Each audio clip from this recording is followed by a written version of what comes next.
He seemed to be the calmest and most laid-back, chill student in his class. He never drew anyone's attention and always tried to keep a low profile. Many of his classmates didn't like him, simply because he seemed to ignore everyone who tried to talk to him. Angry, the bully tries to slap him while he's sleeping, but with his eyes still closed and half asleep, he grabs the guy's arm, which shocks the trash, and in an instant asks if there's something he wants. The guy pulls his arm back and says he's a real weirdo. Others in the class tell him not to worry about a loser like that, but what no one knows is that the protagonist lives two lives. In the morning, he's a student, and at night, he works as the most lethal assassin in the city. His name is Isekai'd, and he's just a 17-year-old student. On a sleepy day like any other, suddenly a magic circle appears under the entire classroom. Everyone panics trying to understand what's happening, and before they can react, they all appear somewhere else. While some students look terrified and others try to organize themselves, Isekai'd is already sung Jinwoo's aura for absolutely no reason while leaning against a wall, but all this is quickly interrupted when a woman dressed in white and an old man appear. She introduces herself as the saint who summoned them to that place. Isekai'd quietly changes position, farming aura on another pillar. The usual cliche unfolds. The model student steps forward, trying to understand what's going on. The saintly woman, the one I wish would heal me, explains that they were invited as the heroes of this world. But suddenly, the hot-headed guy tries to punch the old man, thinking he has a chance. But with a simple move, the guy's forehead gets flicked. The saint warns them it's best to stay quiet and behave. Mommy, I'm behaving. But why you're only exposing your belly button? Then she starts explaining about the Demon King, and the protagonist thinks this is way too cliche. The hot-headed one still doesn't give up, but the saint uses a little healing spell on him, instantly recovering his wounds. Some students are shocked and impressed, and she reveals that this is the magic granted by the system. Then she goes from student to student, awakening their powers. Some summon swords, others summon pens. The hot-headed guy gets an explosion spell, and the whole class celebrates. Just as the saint is about to leave, our sleepy Araji Jinwoo calls out from the back, saying she forgot him. When she activates his power, the skill he receives is the most useless thing ever. He can simply see other people's stats and abilities. And that's when he discovers that Eleonora Degara's the saint is 18 years old, meaning it's all good guys. No one's going to jail. At least he's relieved because it's easy to understand. Then he feels something at his side. It's Arashi, punching him into the ground. Apparently, he tried to hit the protagonist and asks, "Hey, idiot, what'd you think of my explosion, huh? What did that little red eye of yours see?" The others laugh at him just because he has a red eye. They treat him like the class loser. "You guys want to pick a fight with our aura farmer?" Nagae says that's what he gets for thinking he's special and being last to receive a talent. Araji, though, doesn't understand why they're acting like that. They don't even have enough info to know what will be useful. Besides, the divine protection feels like a borrowed power. Who knows when it might be taken away? And he's sure there are countless other ways to kill people. The saint cuts through the chatter, saying that now that they've received protection, it's time to start learning how to use these powers to kill the Demon King. She asks that for today, everyone rest. Later that night, each of them is taken to their rooms. Araji, however, decides it's time to start the second shift of work. He's going to gather information. Some guards are patrolling around the castle, complaining, "Damn, why the hell are we walking back and forth out here?" Another one answers it's because the so-called heroes showed up and they can't be allowed to escape. Still, he doesn't believe those guys can even fight. How would trash like that ever defeat the Demon King? The saint must have some trick up her sleeve. Of course, Araji overhears all of this. He also realizes that, for some reason, the saint is tightening the castle's defenses to keep a closer watch on them. He activates his talent and sees that one of the guards is named Jin and has fencing at level 1.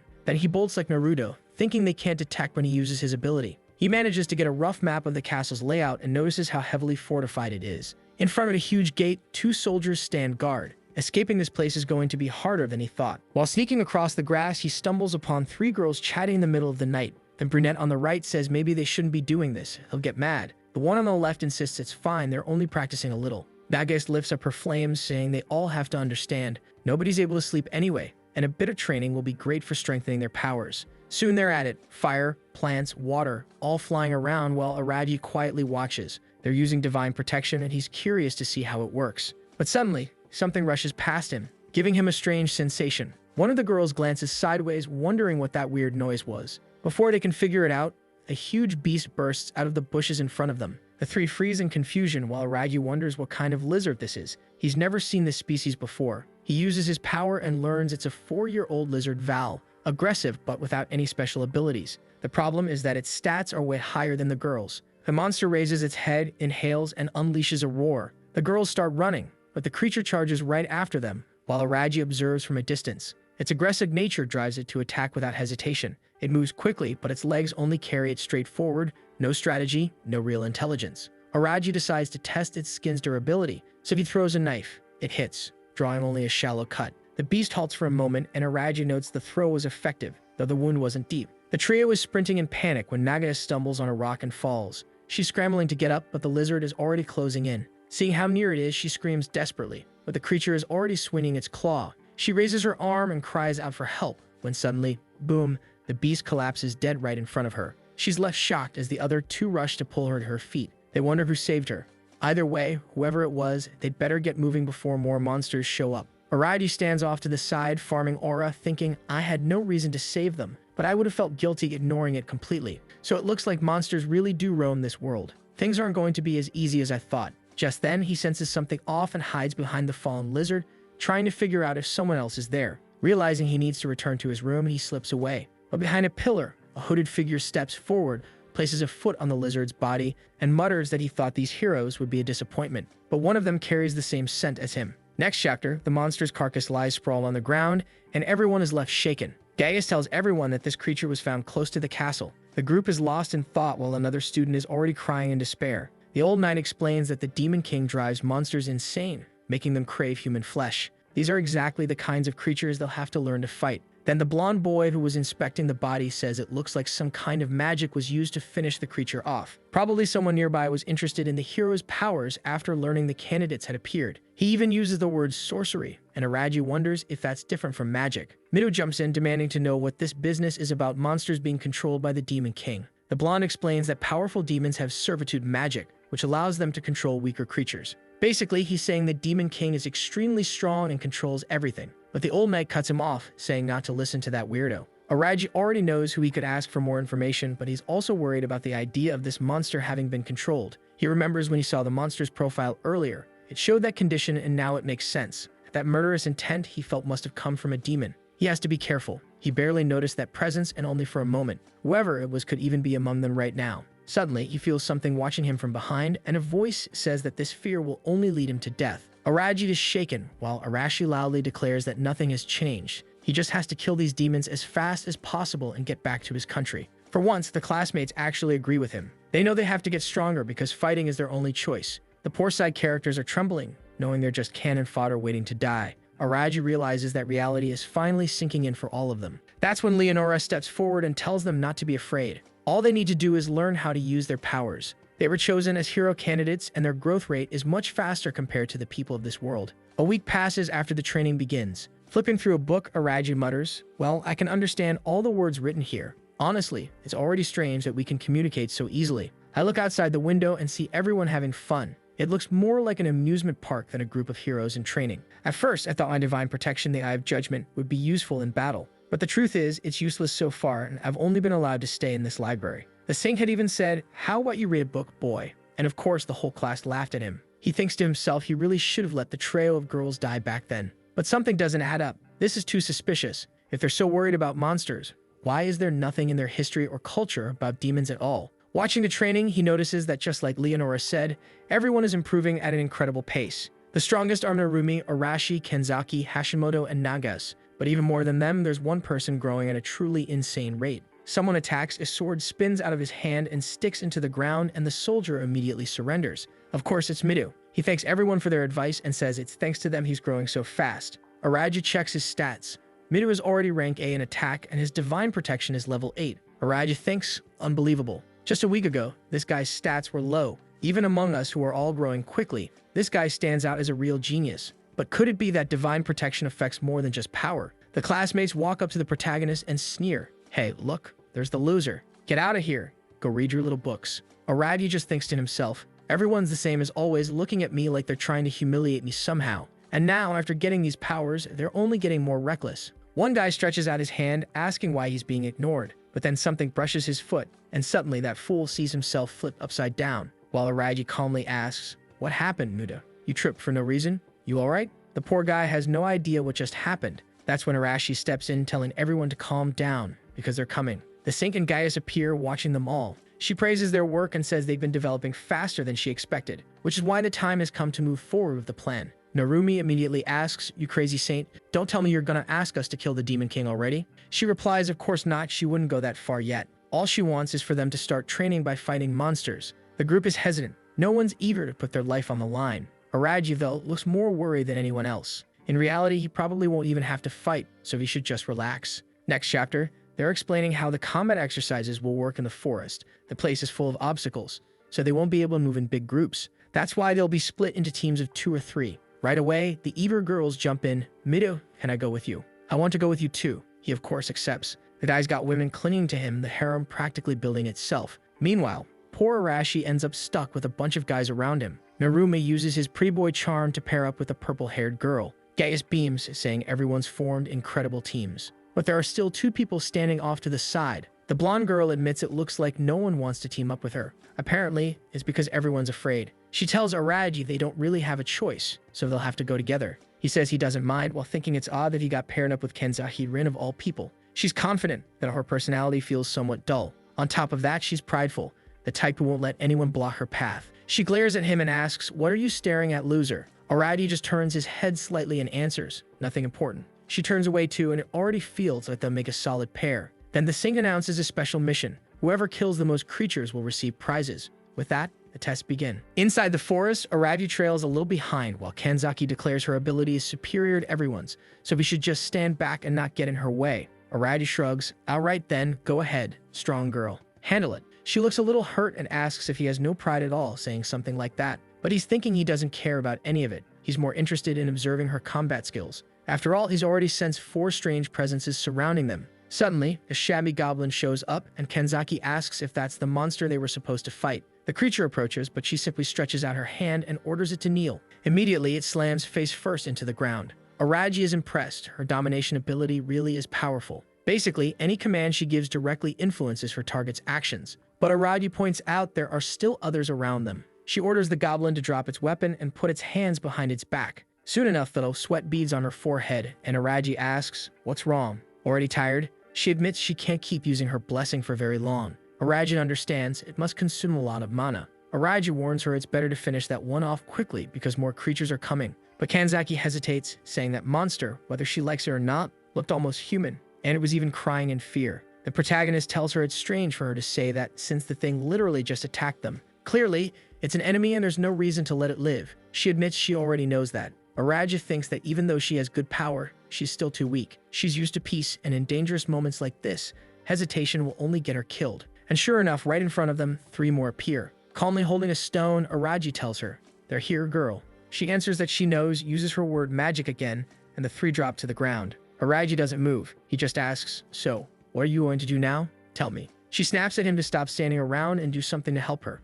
But he replies, "Wait, weren't you the one who told me not to do anything at all?" Realizing she's contradicting herself, she says, "Fine then. She'll do whatever it takes." She orders the monsters to snap their own necks, and incredibly, it works. Araji thought they'd hesitate and she'd have to improvise somehow, but no, it actually worked. Even he's impressed. "You can force a command like that?" She admits she can, but unfortunately, it's harder and the success rate is low. Now that she's felt how it works, she realizes it won't be easy. Araji reminds her that these monsters are enemies who attack them. Whether they're creatures or even humans, they have to kill anyone who tries to kill them, unless she's not interested in staying alive. Kenzaki frowns, asking why he's so calm when he doesn't even have a power. He tells her not to worry, staying calm is one of his better traits. Then he asks, "So, what now? You want to head back since you're scared?" Kenzaki freezes for a second, but turns away, saying, "No way, we're moving forward." Araji thinks that since she's this motivated, maybe their team will work out after all. They start wondering how the others are doing. Narumi is sprinting through the forest in a panic with the only girl who agreed to team up with him. He asks what they should do,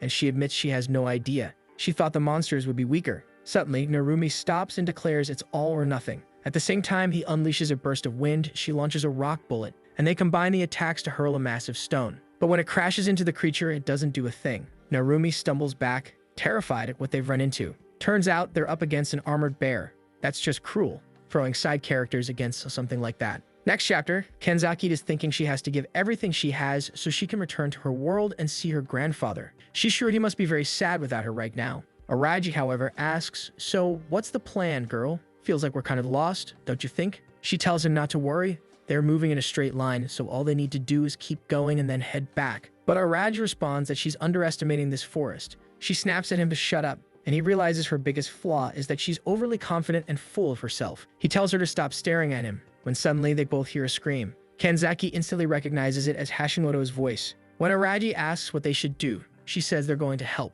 He finds it odd. Why is she suddenly acting so kind? She tells him to quit nagging and hurry up. Elsewhere in the forest, Hashimoto is being slammed to the ground, completely battered. Narumi shouts, asking if she's okay, and she answers yes, but begs him to just run. He grabs her, saying there's no way he's leaving her behind alone. Nice words, but when he looks back and sees that armored bear's paw coming down, he nearly soils himself. Then suddenly, some power freezes the monster in place. It's Kanzaki using her command ability. Narumi asks what they're doing there, and she warns it won't last long. Araji glances over and realizes, of course, her power is weaker against stronger creatures. He asks if Hashimoto can move, and Narumi says she's in a lot of pain but at least still breathing. Araji tells him to throw her over his back and get out of there. Narumi insists he wants to help, but the protagonist snaps that he's risking her life by staying. That's all it takes. Narumi slings her over his shoulder and says, "Thanks man, I'm out. Later, bear." Now the problem is Aravi's to handle. He activates the Eye of Judgment and it reveals the beast's defense is rank A. Its fur is thick, and the armor looks impenetrable.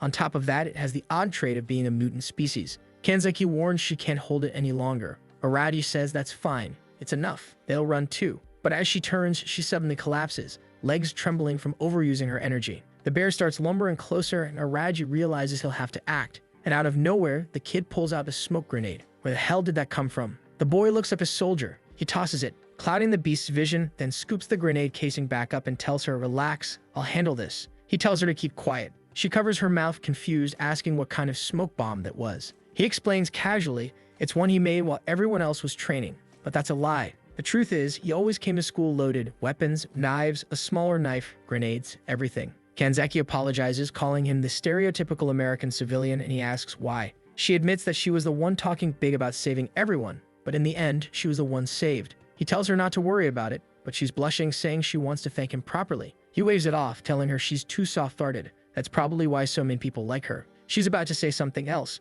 but he tells her again to shut it before the bear comes back. She asks if they should run, but he says, no way. That bear's still nearby and will just get spotted again. Sure enough, the armored beast crashes into the path of the fake protagonists of this story. And that silly guy really did gather a harem already. First mission, and it's starting like this. He activates the evil-slaying sword and charges forward, or at least he activates it, freezes up for a second, then rushes in. The bear lunges to bite, he dodges, grips the sword tight and hacks at its arm, managing to land a blow outside the armor. But the skin underneath is tougher than expected. Then Naga's hurls a blazing fireball, screaming for the monster to die. The attack hits hard, actually tearing into it. That girl came in hot. Mido praises her, but the bear lets out a roar that snuffs out her flames. It fixes her with a glare, and she stammers in disbelief, asking how that's possible. He tells her to calm down, reminding her that her attack worked. The beast is clearly moving slower now. If they keep pushing and fighting together, they can take it down. She nods, and the trio of trouble continues the fight. But from the shadows, a sharp-toothed figure watches, muttering that it's only a matter of time. He's the veteran assassin known as Demon Delphus. Unfortunately, the armored bear won't be able to beat them. Their rapid growth and composure are astonishing, especially that boy. This was supposed to be a simple patrol mission, but now the plan is going to change. This has to end right now. Mido slashes again, and the giant bear is already shredded. He shouts that it's time to finish it and drives his sword deep into the beast. Meanwhile, the demon watching mutters that the boy will take this lesson to the next world. The most dangerous moment in a fight is when you think you've already won. He's about to strike when suddenly, there's a knife right at his face. He freezes, trembling with an overwhelming sense of death creeping over him. Araji steps out, aura flaring, and says his parents taught him the biggest mistake an assassin can make is believing their enemy is dead. The demon drops his dagger awkwardly, thanking Araji for the lesson, saying he'll remember it. But inside, he's shaken. How did this kid get so close? And worse, that wasn't even supposed to be the focus here. He needs to find a way to escape, but that chance vanishes when a blade slices into his calf, dropping him instantly. Araji approaches calmly, warning him not to scream. If he does, he'll die much faster than Araji wants. He says he'll ask some questions, and the demon had better answer truthfully. Any lie means instant death. First question, who is he? But instead, the demon snarls, who the hell are you, kid? Araji drops a cringeworthy line. I am one who lives in the shadows, someone from another world. The vampire-like demon is rattled. What kind of ominous presence is this? Araji presses, asking if the man he killed earlier that day was him lurking nearby. He admits he knew he was being watched, but he didn't expect his stalker to reveal himself so easily. That's why he deliberately used Mido and the others as bait to draw him out. Delphus is shocked that this kid had planned it all from the start. Araji says what he needs now is information. Since he's new to this world, he'll squeeze everything he can about the demons out of him. Delphus laughs, saying it won't be easy to make him talk, but then he screams in agony. Araji is merciless. He already slashed behind his knees, and now he cuts the tendons behind his arms, leaving him completely immobilized. He tells him flatly that unless he wants to taste death in hell itself, he'd better start talking. Frothing with rage, the demon spits back that this brat is underestimating him. Then a strange purple liquid starts leaking from his mouth, eyes, and nose.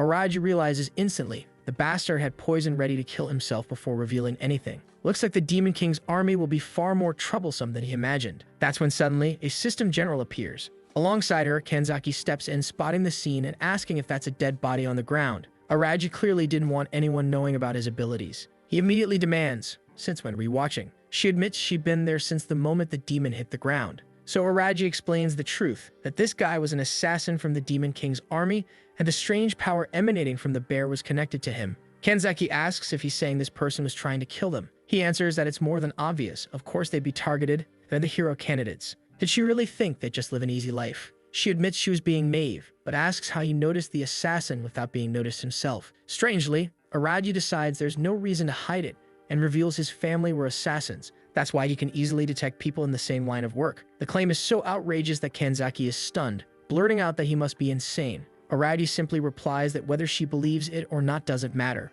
What does matter is the corpse lying at their feet, that he's certain of. Besides that, he warns her not to tell anyone what she just saw. The class will already be shaken enough because of Hashimoto's condition. Kanzaki agrees, saying it's fine since he actually seems like a good person. She never imagined he cared that much about his classmates. He pulls his hood back, saying he understands that not everyone there is like him, used to fighting. Now it makes sense. He's revealing part of his abilities to Kanzaki because he knows she could be useful later on. The whole group gathers again in another part of the forest. Hono Shiori, who awakened healing abilities, starts using her power. She asks her friend to hold on while the golden light spreads across her body. Everyone watches, and Narumi quickly asks if she thinks Hashimoto will be okay. Shiori says yes, but it'll take at least an hour to fully heal her. He thanks her, then says Midu is truly amazing. Midu brushes it off, saying it's nothing, he just has strong people on his side. That's why it worked. Araji is standing nearby just observing, wondering why the hell Kanzaki won't stop staring at him. That's when the saint appears with the old knight, saying it looks like everyone survived. Everyone greets Leonora, but Narumi wants to know if they were being watched the whole time. Gaius answers that obviously they were. Did they really think they left? They were keeping an eye on everything. The blonde demands, then why didn't they help sooner? His friend almost died. The old knight answers that it was the perfect training opportunity. If things had gone too far, he would intervene at the perfect moment. Midu argues that's weird. She was about to die. How could they claim they'd save her? Gaius tells them they'll have to get used to it. Military training has to put their lives at risk. The battles they'll face from now on will be far more dangerous. Midu steps forward again, saying that's not what he means. They were told only weak monsters would be in this area.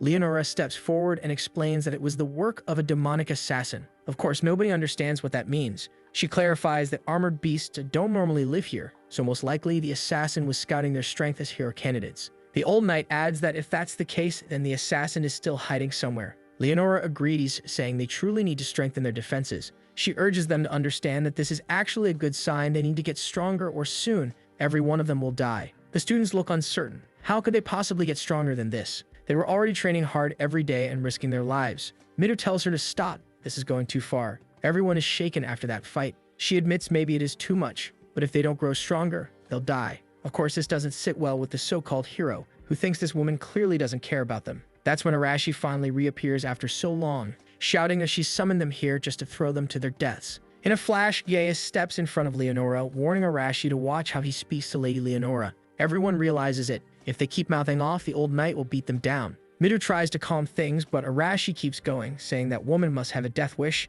and then yells at Midu to stop acting so composed. He insists they're just being used. The hero, however, says the obvious. If they disobey or make enemies out of these people, there's no way they could stand against the entire country. The old knight then tells everyone to be like him and understand their situation. Yes, they're pawns, but they are important pawns. As long as they don't do anything stupid, they'll be treated well. But Arashi doesn't care. He says he's excited for the entire country to be his enemy. He's already activating his power, seemingly ready to unleash an explosion, aiming a blast straight at the old knight. Smoke fills the air, and Arashi laughs, calling the old man pathetic. But of course, from the middle of the smoke, the knight suddenly appears, and in less than a second his hand smacks Arashi across the face. One clean hit to the mouth sends him flying onto his back. The old knight tells them their power right now is disgraceful and warns that tomorrow things will be much harder, so they better be ready. Arashi starts to get up with a grin, swearing that one day he'll kill that bastard. The next day, after those brutal military-style tests, the researcher steps up as the one who will explain the training. He says he heard some of them got injured yesterday and asks if they're fine now.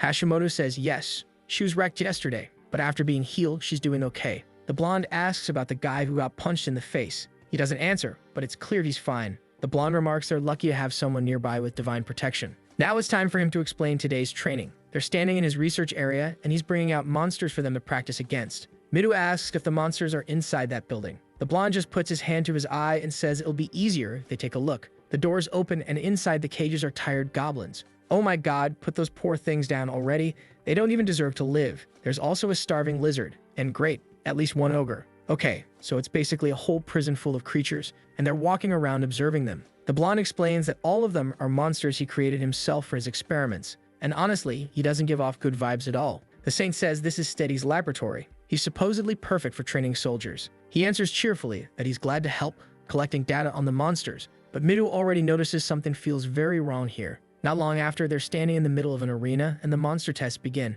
From above, Araji watches, noticing that everyone's surprisingly calm. They're being forced to fight, but it seems the experience in the forest yesterday toughened them a bit. Still, when he sees Nagas fall to the ground, he realizes they're still afraid deep down. She gets up exhausted, while the ogre in front of her looks more like a puppet, huge, deadly, yet barely moving. Midu complains to Steady that this monster is way too strong for her. Steady just smiles and says he doesn't think that's the case. Besides, Leonora told him to keep training strict, and Midu is wrong. Since they have divine protection, they shouldn't be losing to a monster of this level. That's when Nagas snaps, shouting she's sick of this. She conjures a massive fireball, declaring that the most important thing in battle is willpower. Well, that's actually Steady's line, saying that's exactly why they can't hesitate, because hesitation could mean death. Midu asks if they really stand a chance. The blonde says of course they do. Thanks to divine protection, they can unlock new derivatives, new skills. At that moment, Araji passes by and Midu asks if something's wrong with him. Araji tells him that with the Eye of Judgment, he can see the boy gained a new skill, something called Divine Attack of the Kamikaze Monster,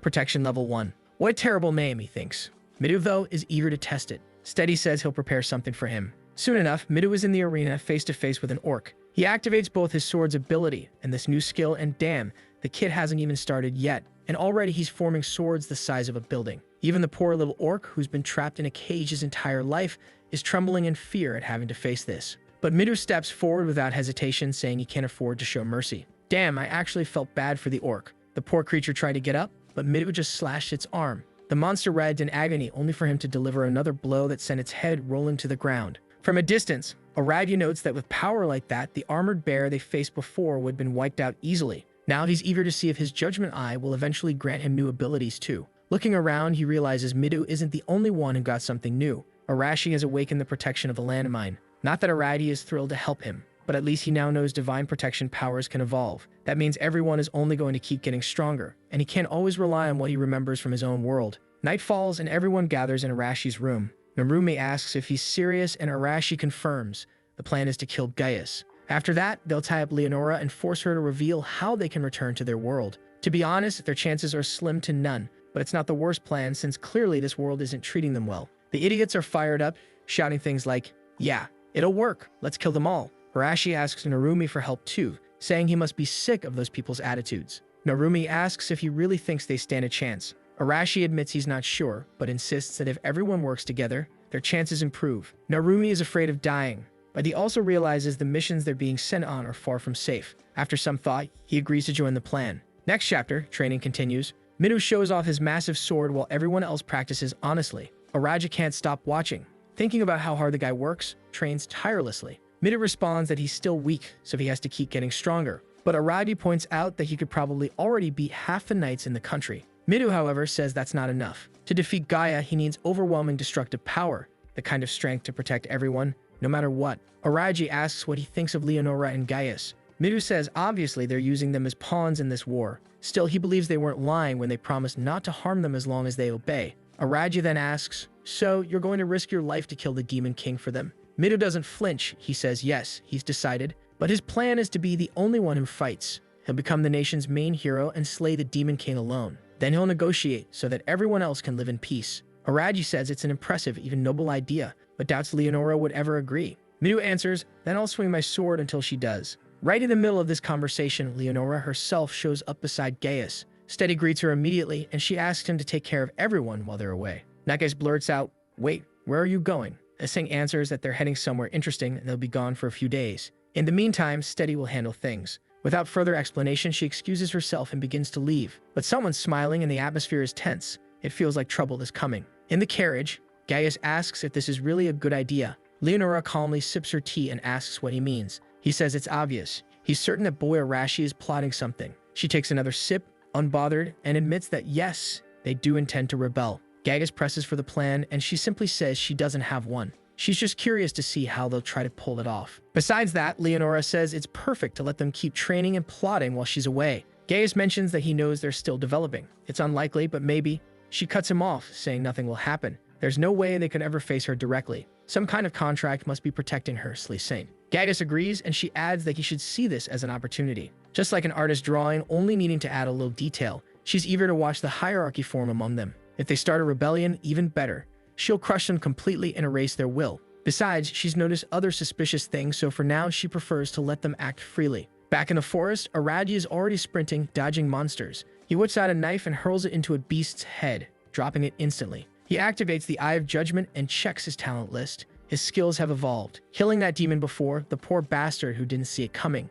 clearly pushed his growth. Just then, he senses something charging. An ogre swings at him. Araji sidesteps, saliva flying from the monster's mouth as it lunges. He draws 3 blades and throws them, but the brute's armor is too thick. Keeping calm, he activates his eye, spots the weak point, leaps behind it, and drives the blade into its neck. The beast collapses. That's when the message hits. He gained a new skill. He can now see the weak point at the nape. That's why the stab hurts so much. Not bad, though still nothing compared to Midor's powers. He knows he needs more ways to survive in this world, and he'll have to grow much stronger. Walmart goblins swarm him, and his eye reveals their weak points are the heart and head. Obvious, yes, but still powerful. He throws his knives, landing every strike, and they drop instantly. He thinks to himself, of course, those are the weak spots for humanoid creatures. For some monsters, though, this ability won't matter much. He needs something different, creatures where this power truly makes a difference. That's when he senses movement. A lantern's light cuts through the dark. Oh, great, you again, Kanzaki. You want something but don't know how to ask, huh? Hunting for me in the middle of the night in the forest?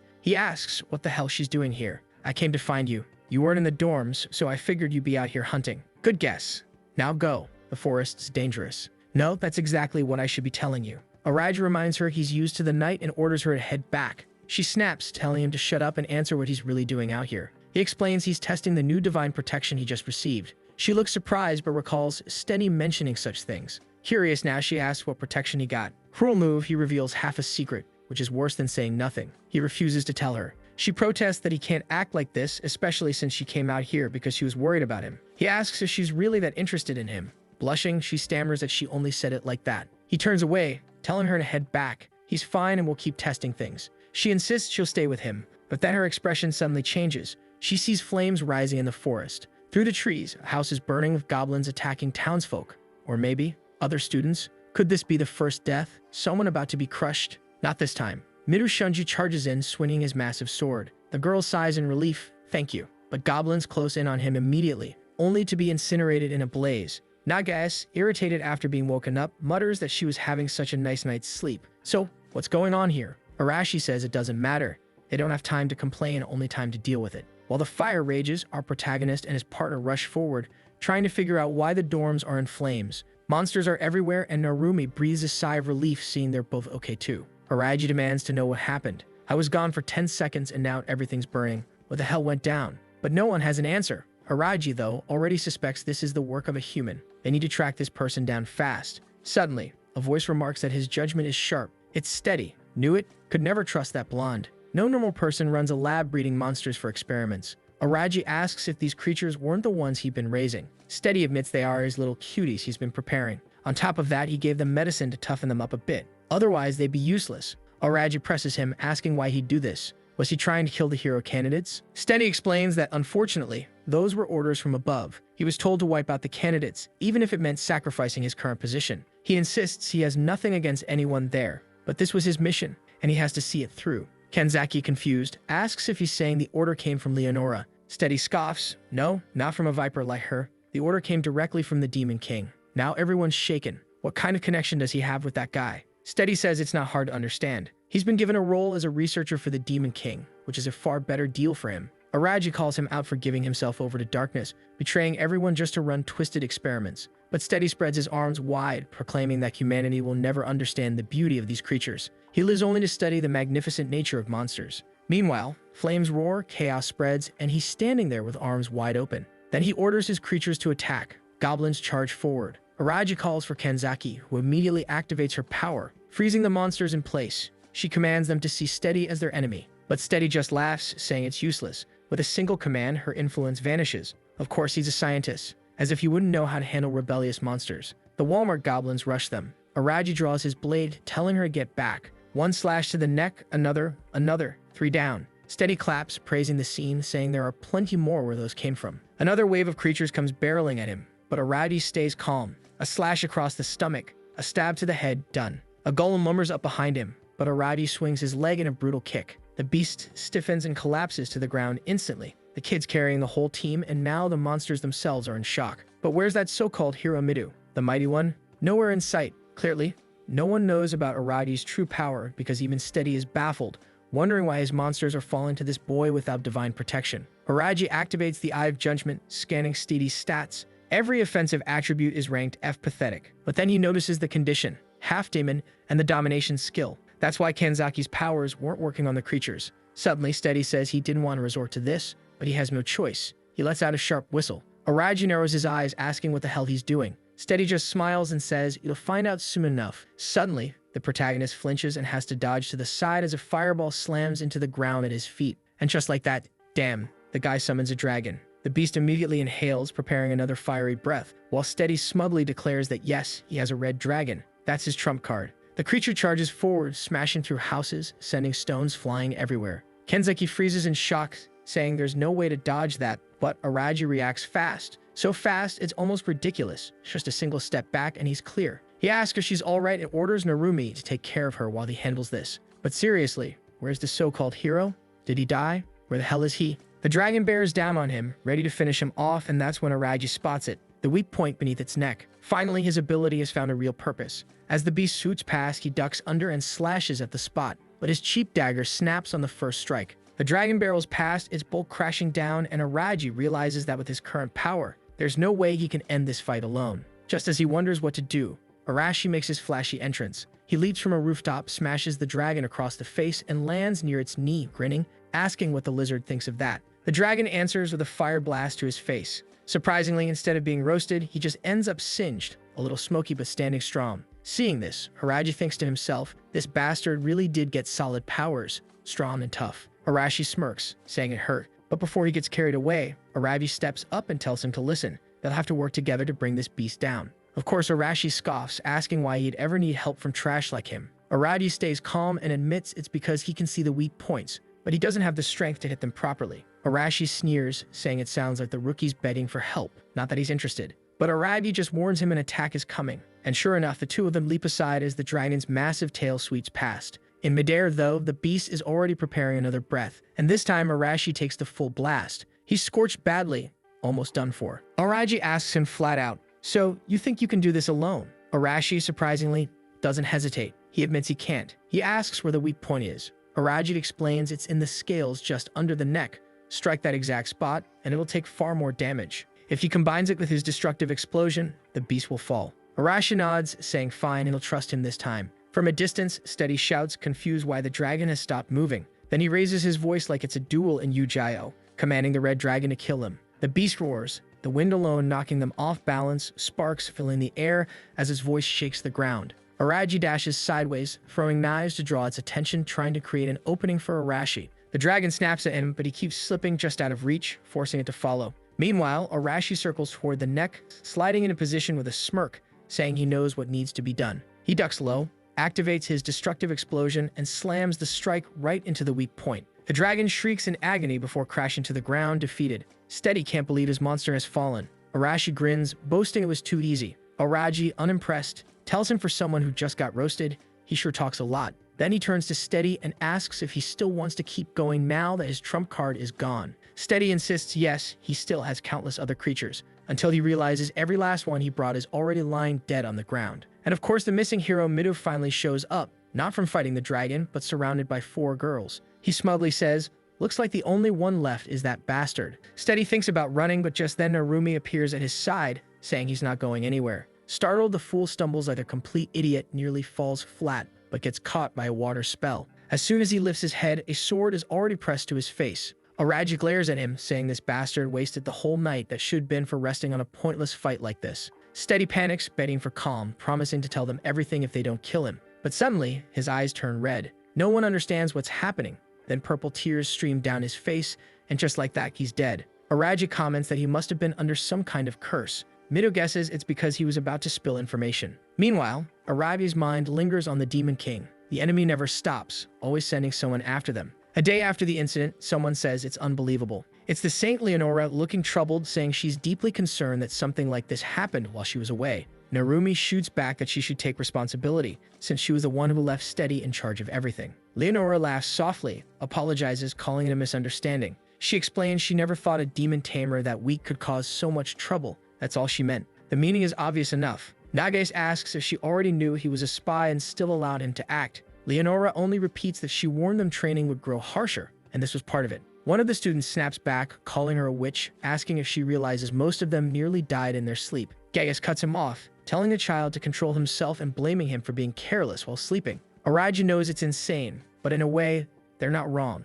He reacted too late to the monsters and only stepped in when things were already dire. The Saint then says it's time to talk about something more important. They'll be traveling to the royal capital. Midu asks what for, and she explains there will be a parade to celebrate the arrival of the hero candidates, and of course, they'll be leading it. Night falls and Gaius tells the soldiers to get some rest. They're clearly already on the journey, setting up camp. Someone counts a total of 30 men. It's Arashi, noting the number of soldiers. But what he observes is that most of them aren't impressive. One of his followers points out that he could drop one with a single punch. So what should they do? Arashi says it's obvious. The perfect chance to put their plan into action has arrived. His friend agrees. Only 30 soldiers and the camp is set up in an open field. They're being underestimated. No one suspects tonight will be the night of their rebellion. All they need to do is alert Narumi's group and prepare. But Aragi, watching from the corner of his eye, already knows the truth. They're more than ready for this. Leonora and Gaius carry themselves with total confidence, certain they can handle any problem. At that moment, Araji pulls Midu aside for a private talk. Meanwhile, in the shadows beyond the trees, Arashi's group prepares to strike. He knows that anyone not paying attention must already be asleep,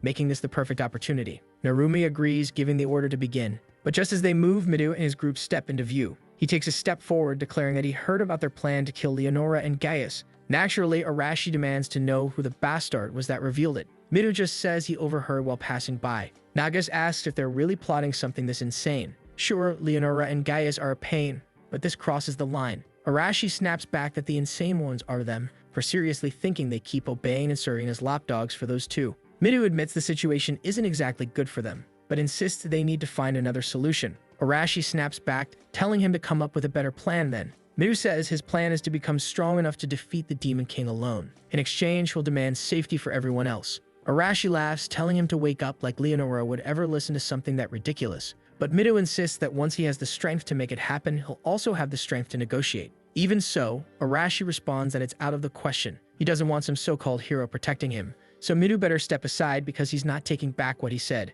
And just like that, it's fight time. Midu warns him that if he wants to go through with this, he'll have to get past his group first. But his people don't look shaken at all. Arashi charges in saying Midu will regret it, and slams a knee into his stomach. Midu is sent flying back, shocked at Arashi's raw speed and power. At the same time, Arashi is stunned too because Midu actually managed to block part of the strike. Right then, the few soldiers rush over, asking what's going on. Midu quickly answers that they're just having a disagreement and doing some sparring. The soldiers tell them to calm down, it's too late at night for this nonsense. Realizing the situation will only get worse if he keeps pushing, Arashi spits that he's done with this. He walks off, saying it's pointless dealing with such a bunch of weaklings. It's not worth talking to anyone there. Next chapter, we're finally arriving at the capital of Daguerist. Everyone's celebrating, selling their stuff, and Narumi, that fool, is all impressed. Hashimoto complains, saying there are too many people around, while Nagata shrugs and says that compared to her concerts, this is way less crowded, so it's fine. Meanwhile, the citizens are staring, whispering, wondering if it's really who they think it is. Gaius shouts for everyone to clear the way, announcing that the candidates for heroes have arrived. The crowd raises their arms, yelling, "These are God's chosen ones. They're incredible." The heroes of Team 1 stand there confused while everyone cheers wildly. Except for Mido, of course, acting like a tough guy again. Honestly, he's getting tiring, really looking like he deserves a good beating at this point, strutting around with his arm raised like he owns the place. Naturally, Arashi isn't thrilled, while the protagonist realizes that people actually put a lot of faith in these so-called heroes. Kanzaki feels uncomfortable with the thought of so many lives depending on them like this. Araji, meanwhile, notices the castle towering over the city. At the very top, King Reigns welcomes everyone, telling them to rest after their long journey. And that's exactly what they do. Some collapse straight into bed, others go off to heat things up. But later that night, there's a grand feast, and by the next morning, Mido's already out training again. The protagonist, as always, is off farming aura and gathering information about the region. He notices a heavily guarded gate, realizing it's riskier than he thought to move around inside the castle. By the way, when I said Reigns was the king of the kingdom, I misspoke. He's actually a holy knight. Aristocrat quickly sees that this man has serious influence in the city. He observes him talking to soldiers asking, "Where are the hero candidates?" Reigns calmly replies that the kids are resting in their rooms. The soldiers want to know if they're truly the ones chosen by the creator and God. Reigns answers that he's already noticed they're far more powerful than children have any right to be. The knight admits he knows this, but he's worried about the Demon King's followers. Allowing the heroes to enter the capital so openly will definitely stir those people into action. Some mustached fellow agrees, saying there's been too much suspicious activity lately. They need to be more cautious. Hearing all this, Aristocrat grows more and more suspicious. But Reigns insists there's no need to worry. Surely the candidates will protect the capital. They'll end this matter soon enough. So the meeting ends and the group disperses. Still curious, Aristocrat decides it's time to dig for information among the citizens. Later that night, in a pub, the atmosphere is loud with laughter and drinking. Someone approaches the old guy at the counter and orders a bucket and the best food available. The man sees the boy and just nods, no problem. Meanwhile, drunken voices at the bar shout, "Hey, did you see those idiots pretending to be heroes?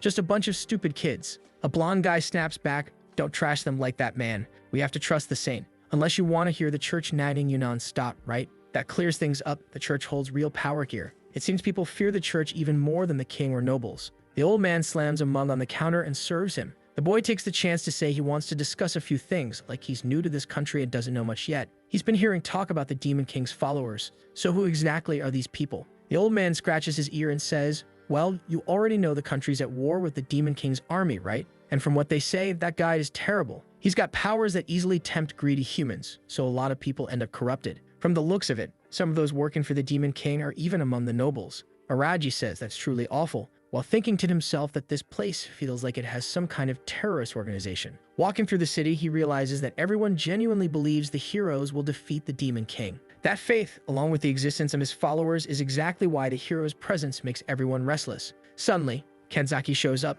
saying she found him again. Seriously, this girl must have a bloodhound's nose. There's no other explanation. She asks what he's doing, and he replies that he's gathering information. They're in an unfamiliar place, so that's just basic. Hesitant, she admits she understands, but warns him it's dangerous to be wandering alone. On top of that, if he ever needs help, he can just ask her. You can already tell he's stringing her along with his aura farming act. He waves her off again, saying, "I'm fine, really. Just go stay with the other students." But she insists he stands still right there. Looks like she's not actually leaving. She pushes him to accept the help she's offering. Aristocrat says fine, he'll accept. He's rushing too much into digging up information about the royal capital anyway, so why not? Let her talk with the townsfolk. The poor girl falls right into his trick, leaves happily humming, while a hooded figure nearby chuckles quietly. Back home, he realizes he didn't manage to learn anything useful, but he did discover the existence of a new enemy. Just then, a loud commotion breaks out, making him wonder what's going on so late at night. He arrives in a hall where all the candidates are gathered. He asks what's happening, and they explain Kanzaki has gone missing.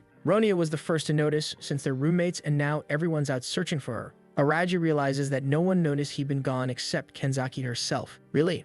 No one cares about the boy. But whatever. That's when Mido wants to know if he has any idea what happened. He says no.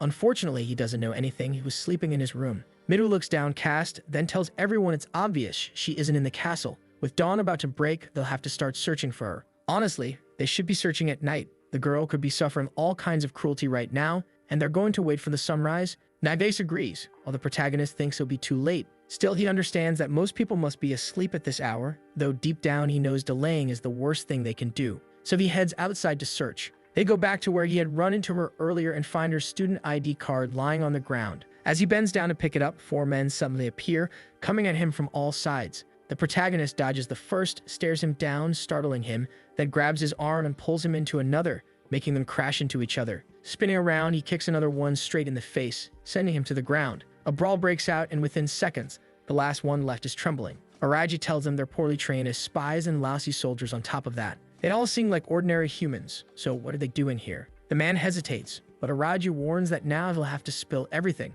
Meanwhile, somewhere else in the city, Kanzaki is tied up with her arms stretched out, furious, while her captors mock her, saying she looks fisty. From the look of it, she still intends to fight. She says her answer will always be the same. She's not going to reveal a single thing. The man asks her not to be so cruel. They just want to learn a little more about the candidates.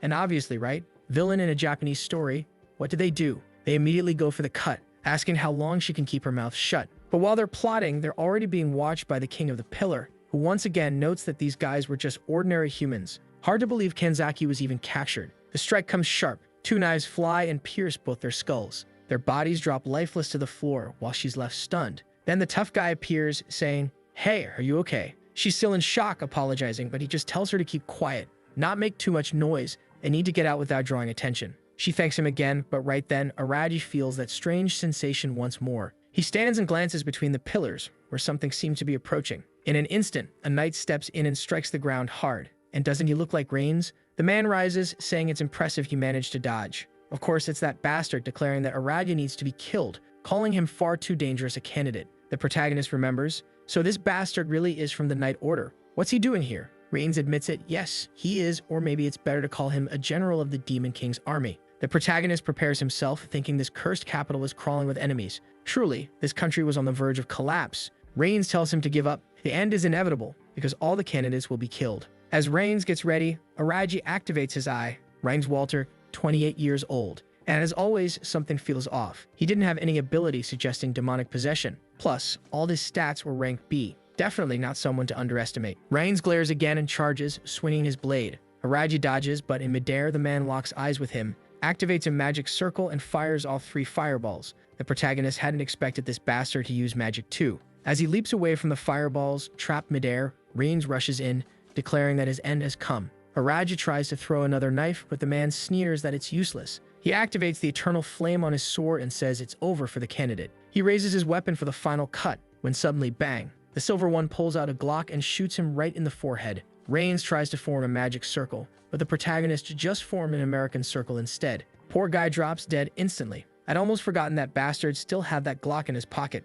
He mutters that Reigns actually managed to surprise him. He hadn't wanted to waste his bullets, but in midair there was no way to dodge. Honestly, he's going to need to learn new ways to fight if he wants to survive in this world. Still in disbelief after 20 chapters, the kid finally invoked the Second Amendment. Kanzaki is completely shaken, asking if he really just shot the man. He says yes, it's standard equipment for an assassin. She admits it's terrifying to realize a classmate had a gun all along. But now her face is bright red. You came to save me, didn't you? The protagonist replies, coincidence, you idiot. Besides, what happened to your domination power? She explains that strangely the attack started when they slapped those shackles on her. From that moment she couldn't use her ability anymore. It was weird. More than obvious, he already understands that those shackles have some kind of special property. He throws his coat over her shoulders and says, come on girl, but she isn't having it. Hey Shinjo, those guys, they're going to go after everyone in the class, aren't they? He nods, saying yeah, most likely they're the target of a good part of the city, especially since that guy was the captain of the Knights. Then we see a bit earlier when he tortured the ones who had tried to attack him. The man was begging to live, but Araji told him it would depend on what he revealed. The guy dropped to his knees, saying, I'm just following orders. Everyone said the candidates are enemies of the Demon King, and we had to kill them. Araji pressed him, asking if they had killed Kanzaki. The man replied, no. Of course she was still alive. They were planning to keep her captive for a while to lure the other heroes and get information. That made it clear to the protagonist that these people were everywhere, in large numbers. The sun was rising, right? And that's exactly when the others would have started searching for her. Luckily, Araji went out during the night and saved her. The protagonist also notes that this man who gave information didn't die from a curse, unlike Steady before. Kanzaki realizes that these people were Demon King worshippers, even without any demonic powers. She had thought the people of this world were all allies. But Araji just tells her that from now on she has to be careful not to be tricked again. The only reason they managed to slap those shackles on her was because she clearly let her guard down. Embarrassed, she admits they were answering all the questions she was asking. She wanted to learn more and ended up distracted. Then she snaps at him, telling him to stop nagging her.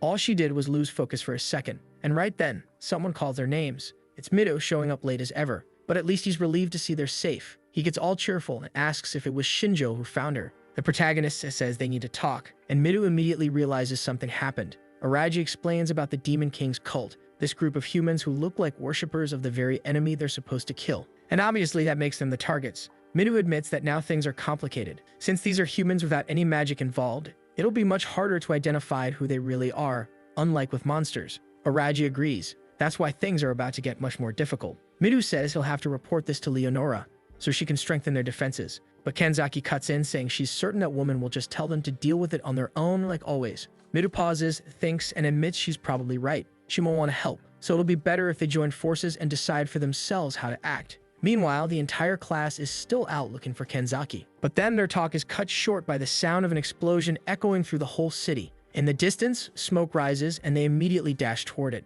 At the same time, they find themselves surrounded. Hooded figures all around snickering. Midu realizes it's exactly the bastards they've been hunting. Arati says it looks like they don't have a choice and tells everyone to get ready. Those guys don't stand a chance anyway, not with the three strongest right here. At the same time, Arashi's group and Nagasa's group are also surrounded. Poor totally spies, huh? They'll probably all get wiped out. Arashi must be thrilled, since he loves a fight. Meanwhile, the protagonist scans their stats. As usual, hostile, but nothing showing demonic traits. Most of them ranked around D and F. Strangely, Araji mutters that these guys are a real problem. They were trained fighters, maybe not a big deal, but we'll see. Then the order is given and the whole group charges. At that moment, the protagonist calls out to Kenzaki, who activates her power, freezing 5 of them in place for a second. He throws 5 knives with deadly accuracy, and it's over. Truly, tough fighters. Midu's there shouting, "You guys are amazing." But then, what the hell, people? They're humans. You can't just go around attacking them like that. Aradi, though, says he doesn't care. Enemies need to die. Midu's trying to play that knightly hero act. No, you've got to save people from evil. Suddenly, another attacker comes from behind, and Aradi has to defend himself. Still insisting on being the good guy, Midu shouts, "Why are you doing this? We're all human. Why are you helping the Demon King?" The attacker just answers that they do everything for their master. Kenzaki reaches out, but the protagonist tells her not to. He wants Midu to handle it. Midu attacks, breaking the man's sword. "Damn, you broke my blade." Midu says, "Buddy, drop that little sword and surrender, or you're gonna get your ass handed to you." The guy just laughs and screams that he'll never surrender to a filthy hero like him. He lunges for another strike. The cut sprays blood, and my god, Midu chose to get torn up rather than kill that idiot. The attacker is enjoying it, laughing like a psychopath. Then Midu moves in, "You son of a bitch," and hits him straight in the middle. Done. Tired of it. "Is that what you wanted, you bastard?" There he is, ripped open on the ground. But the weirdo on the side begs for more, saying that's not enough. Araji tells Midu to finish him because he replies that he can just leave the guy to die on the ground, right? But our protagonist says that's not how the world works. You have to make sure threats are eliminated. The attacker's terrified. How can a classmate speak so calmly about this? He's just human too. The protagonist says it's a matter of choice. At that moment, their classmates are probably under attack across the city. Is he going to leave this guy and put everyone's lives at risk? He asks Midu to decide what's more important, the life of this guy on the ground or the lives of their classmates. This kid really convinced the hero on the psychological level, huh? Midu says he understands and plunges his blade in. He swears he'll save everyone and won't let anyone die at the hands of those people. Elsewhere in the city, it's a bloodbath. They go pick a fight with Arashi, who's thrilled. He's beating everyone up, collecting information with a grin. He gets everything he needs, thanks the informant, tells him to die, punches a blast straight into his chest. The man is scorched, his body falls charred while the heroes celebrate. At the Totally Spy scene, Nagaki's swinging around, throwing fireballs and roasting everybody. This is way too easy. Surely some enemies coming that they can't handle. She can't figure out why there are so many of them. She tells her friends to do something instead of standing there watching, but they're all like, ugh, they're humans. I can't kill them. They're human. Nagaki snaps, asking if they want to die, when suddenly one of them gets kicked in the back, another sliced. She can't understand why these two girls can't do anything. And of course, behind all this, the Saint's wondering whether everyone will actually pass the test. Yikes. In the little group of 5 girls, they're completely surrounded. Then the Saint appears and says maybe everyone's passed. I thought those guys were part of her plan, but they're actually angry at her, shouting that the Dan Saint showed up. She says it's cruel to attack the people she wants to protect. She clearly has to step in and save everyone. The attackers say it's the perfect chance to kill that idiot. She came without her escort. The Saint just laughs, saying it's funny to see a bunch of fools seduced by the power of a demon king think they stand a chance against her. They shout at her to shut up and rush in from all sides. Everyone's about to stab her when the Saint stays calm and suddenly smiles. She activates the Prostratus power, basically a stance, and instantly everyone's on the ground. She walks through them, saying it's funny it thought her ability would be stopped so easily. Her aura spreads everywhere. She warns that her domination is superior in every way. The Totally Spies are confused, asking why they were rescued. The Saint replies she already said everyone had passed the test. Sure, it would have been better if they'd handled it themselves, but it wasn't a bad save. Nagaki thanks her and says fine then. The Saint says there's no need to thank her. It's her job to watch over her subordinates. Then one of the men on the ground grabs her clothes, begging her not to ignore them and asking what she thinks she's doing. The Saint glances over and says it's a shame. She didn't realize he was still alive. Fine then, she orders all the girls to kill them now. The girls' bodies get wrapped in her domination. They find they no longer have control and ask what's happening. The Saint forces one girl to raise her sword while the man on the ground begs for mercy, but she has no choice. She brings it down and drives it in. Of all things, the Saint's being pretty merciless. These girls need to learn to kill. The whole city wants them dead. There's a demon king. You can't keep pretending to be a good person. The fools are all crying while Aragi says that's the power of a level 3 domination. Kenzeki realizes it's not only far stronger than hers, but the area of effect is huge. Aragi knows they'll have to develop a way to deal with it, or else they'll be at her mercy forever. That night, 12 hours after the Demon King's attack, everyone gathers at the castle. The protagonist notices Nagaki looks shaken. One of the girls asks how everyone is, and she answers they're awful. Everyone's shaken. Hashimoto says she understands, while Narumi wants to know why they're acting like this, controlling people and forcing them to kill humans. That's terrible. I thought they were mad at the disciples, but they're angry at the saint for making them kill people on the ground. Narumi agrees that it's inhuman. He asks if Nagaki's okay. She says she's calm, just a bit bothered, but she knows it will be much harder for the others to cope with this. Oh, you lassie heroes, you're all going to die like this. Good thing there's Aragi to balance things, right? 1 bullet to the head, 5 stabs. The boy doesn't hesitate for a second. Midu is there crying, oh god, everyone's suffering, why didn't I get here sooner? His friends tell him not to beat himself up. He's not to blame. Kenzeki also says if she'd arrived earlier, she could have restrained everyone. Aragi replies they're idiots. None of them had enough strength to resist Leonora's commands. When they were with Midu, they split up to help the rest of the team, but obviously they couldn't save everyone. And he knows this won't be the last time they run into that Demon King cult. At least with their general dead, they'll have some peace for a while. There's something more important though. He calls Kenzeki over and says it's time for a talk. She follows, blushing all over. What does she think he's going to ask? He looks at her and says, come on, Kenzeki, dominate me. She's like, what do you mean, dominate? Did he call for a duel? Of course not.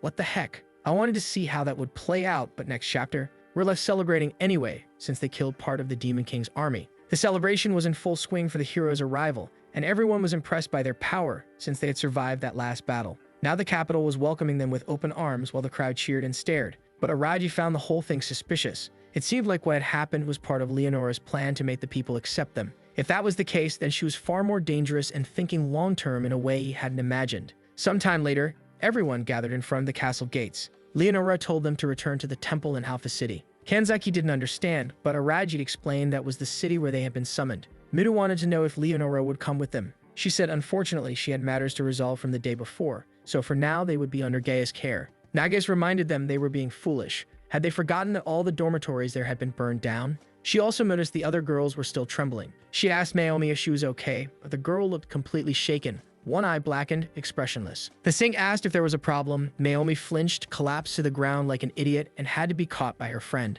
Nages tried to calm her while the Saint turned away, saying the matter was settled, and she was leaving. But the shaken girl demanded she stay put. Her friend quickly told her to be quiet instead. Really, all the Saint had done was split a skull with her sword. Stop suffering already. This is a magical world where the goal is to kill the Demon King. Wake up. Honestly, I was starting to support the Saint with the exposed midriff. She was the real deal. Midu, however, wasn't in the same mindset and kept glaring. Aragi noticed that Arashi, on the other hand, was itching for a fight. Then Gaius announced it was time to depart.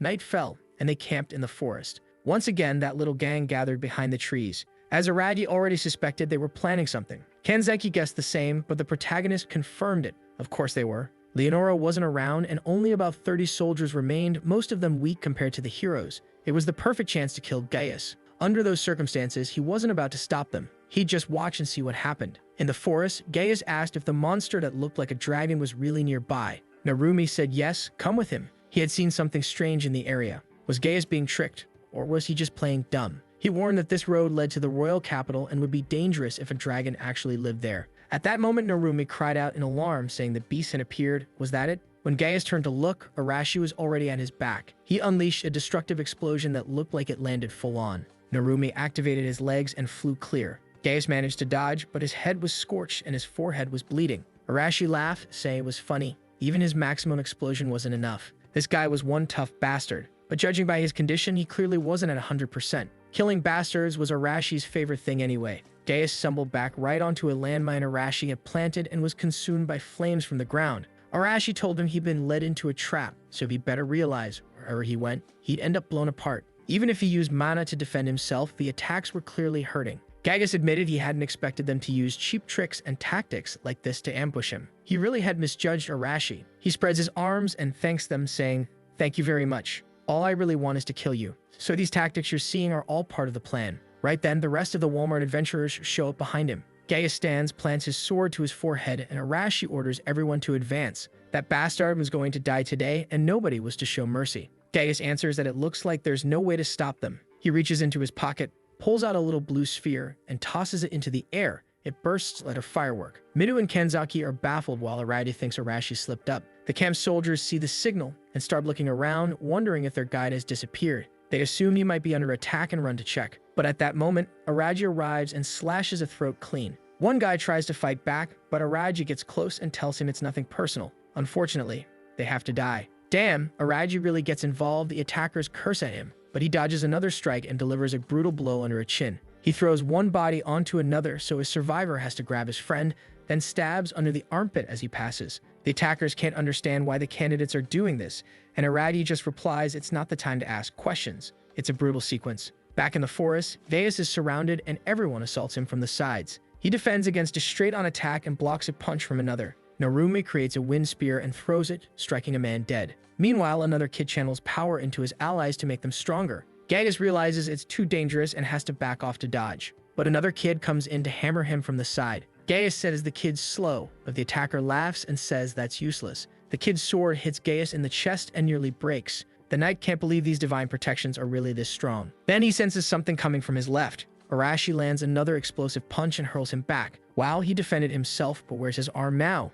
Arashi laughs that the old bastard is persistent. Narumi says he's sure that signal was a call for help, trying to buy time. But Gaius says there's no need for that anymore. Look who showed up. The fierce one herself appears, the saint with the exposed midriff, saying Gaius looks cornered. Oh boy, you're screwed. Back at the camp, everyone else is tied up. Midu asks what they're doing. It was Kanzaki helping our guide, who says she's simply following orders. Midu's confused and Naga says it's unexpected. Normally, Kanzaki ignores people. Then Arashi shows up and says, sadly for Midu, that Kanzaki is following his orders. Midu is stunned. Kanzaki says she captured 7, although some escaped. She tells him not to worry. The rest are taken care of. Right then, Midu steps in and asks what she means by taken care of. Arashi just says, yeah, I killed them all except those soldiers over there. None of the others are standing. Kanzaki comments that, as always, he showed no mercy while Midu asks why. The protagonist explains Arashi and his group were confronting Gaius, and to help, he decided to deal with the guys who would be easy targets. Now Midu understands why he hadn't seen Arashi that night. Naga says this rebellion might turn into something more serious than they expected. Is he really going to go through with a plan like this? Araji just tells her to take a look at what's going on and she'll get her answer. Midu, though, doesn't get it. Why is he teaming up with Arashi? He thought they were allies. The protagonist just says there are things he needs to do. Besides, if Midu wants to complain to someone, he can complain to Arashi. Don't bother him. The hero admits Midu's right. He doesn't have time to talk and orders them to move. They need to stop this lunatics group. The saint with the exposed midriff says it's impressive that Gaius lost. He answers that it's shameful. No escape. His time is up. From above, Narumi asks what they're going to do. Arashi replies they have no choice. There's no way he'll tuck his tail and run after coming this far. The others hesitate. They know she can control people. The saint herself explains there are limits to her ability. If someone has too much mana, even she has trouble controlling them. But these folks always rely on divine protection and barely know how to handle their own mana, so they're failures. That's why she can easily control everyone here. Arashi calls her a coward and says if she tried to face him head-on, she'd have no chance. The saint laughs and says their taunts are cheap. Since that's the case, she'll deal with him and break those claws of his. Even Gaius looks frightened and begs her not to use that enslavement magic. This would be over the top. The queen of the belly button tells Gaius to calm down. After all, she's the saint. She's way more beloved by God than any of them. Arashi charges and tells her to come at him with everything. Gaius is scared, but the saint simply reaches out, calls to the earth, and something erupts from the ground and strikes him in the chest. He's writhing. She calls to the wind, and it begins to slice from every direction, forming a cyclone. Narumi rushes to help while everyone else asks if Arashi's okay. The saint calls to the fire and one of them is vaporized. She calls to the water and another is trapped in a bubble and can't breathe. As one guy falls unconscious, everyone hesitates. The saint asks if they're finished, but someone says no. Arashi snaps absolutely not. She shouldn't think she's won. Midu's group has arrived and he orders Arashi to stop, wanting to know what he thinks he'll achieve acting like this. Arashi answers that if anyone wants to stop him, they'll have to fight, and he hates pacifists as much as anyone. Midu asks whether the rest of the group really thinks that way. Narumi apologizes, saying they can't trust the saint and her people. The hero is thoughtful while Nagas agrees with Narumi. Since things have reached this point, maybe it's better if everyone joins this cause. Hashimoto argues violence isn't the best way to solve things. The saint finds it comical that even in this situation they're still arguing. She thinks it's funny they assume they won't be punished for stopping now. The vibe is bad for everyone. No one can escape this. The saint stretches out her arms and orders the wind to destroy their enemies. Narumi says he won't let that happen and seems to try to summon a tornado to counter hers, but from the side you can see the saint's storm is much bigger. Poor Narumi is thrown around, spinning helplessly with everyone else. Midu steps back. The dorm room crew is all down on the ground. He asks if they're okay. Arashi tells Midu to calm down. No one's dead. If he wants to help, he should start fighting instead of just watching. He readies his sword and says there really is no other option. Someone in the back agrees. Naga says she's also tired of holding back her patience. Hashimoto adds that it looks like this is their only choice, and with that, everyone gets ready. The saint says fine, today she'll show them the distance between them. Behind a tree, Kenzaki asks Araji what they should do. As always, he's leaning against something with his arms crossed, saying that the moment she uses her magic to enslave them is when they'll step in. Until then, all they can do is trust their friends. The fight is about to begin when suddenly someone calls out to Leonora. It's Gaius, saying that even though he's not in the best condition, he's still her knight. The saint tells him not to worry and says she'll bless him with healing. In an instant, he's back at 100%, his arm restored. They get ready to face the heroes while Narumi is stunned. They went through all that to kill Gaius, and in a second, he's completely fine again. Nagais tells him not to worry. Everyone's here and they'll manage. Now all I can see is the saint's exposed stomach for some reason, and she says they can attack anytime. In her eyes, this battle is perfect to test them. After all, if they never defeat her, they'll never become true heroes. Midu charges in, asking for cover, and goes for the first strike. Gaius steps in front, blocks his attack, and they clash sword to sword. But Midu's blade is cutting right through his. Gaius is forced to retreat, realizing this kid really is powerful. Meanwhile, the saint calls upon ice, shaping it into spears to pierce her enemies. She launches them at Midu, but Naga's forms a fireball that intercepts them midair. The saint just says that's not enough, as shards continue forward. Midu has to cut them down, though some still pierce him. Narumi calls out to him, telling him to brace himself. At the same time, Hashimoto raises stones, vowing she won't let the saint strike their leader. Turns out this girl has telekinesis. Narumi channels his wind line to slice through the stones, and together they launch a combined attack. But the belly button queen just stands there as the powers land full on, doing absolutely nothing. The rocks crash to the ground as she says she is loved by God. The divine protection and powers they've received have no effect on her. From a distance, the protagonist realizes this must be the saint's protection. Even though her defense stats are relatively low, she doesn't even need to use them, and any physical attack will probably be handled by Gaius anyway. Arashi charges again, throwing a kick. Gaius blocks and asks where that explosive power went. Was he getting tired? Arashi replies he doesn't need to waste that on an old man like him. He tells Midu to take on the saint while he handles this guy. Midu agrees, though he wonders how he's supposed to kill a woman immune to divine protection. Even the energy blade he's using shouldn't work. Then suddenly, the sword lands in his hand. One of the boys says this one will serve him better. He thanks him, while the saint watches with interest, saying this is getting exciting. It looks like the two of them are about to face each other. Midu says, unfortunately, yes, because there are people depending on him.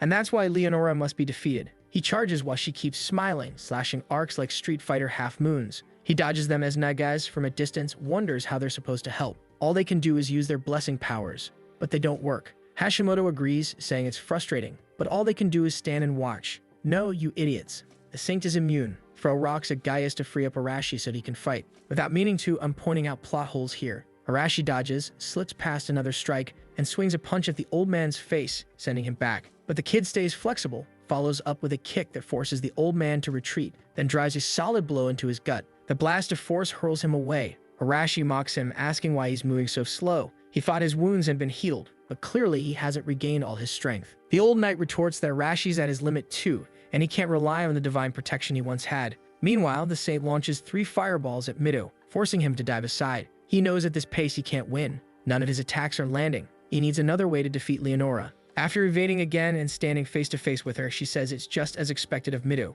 Very few people in this nation could dodge so many attacks. Midu knows dodging alone isn't enough, but the fight feels completely one-sided. He needs to close the distance, yet her attacks never stop. His friends are useless here since they can only attack from afar. He has no choice but to push harder, risk everything, and close in. Leonora looks surprised as Midu suddenly dashes forward. He summons spears behind him as his body shoots like lightning. She slams her hand into the ground, turning it into quicksand beneath his feet. Before he can react, she ignites flames in her palm and scorches the boy's head. Nagai screams his name while Leonora realizes he had been storing energy the whole time, waiting for the perfect moment to release it all at once. His talent is terrifying, but even then, she's still above him. The poor kid collapses. Arashi is still locked with Gaius, wondering how he'll win without using his explosion. Gaius doesn't give him a moment's rest and presses forward, saying he's hesitating far too much. The blade slashes, blood sprays, and Arashi stumbles back, asking himself how he ended up in this mess. He's beaten this old man before, so why is he losing now? Gaius rests his sword on his shoulder and says that in the end,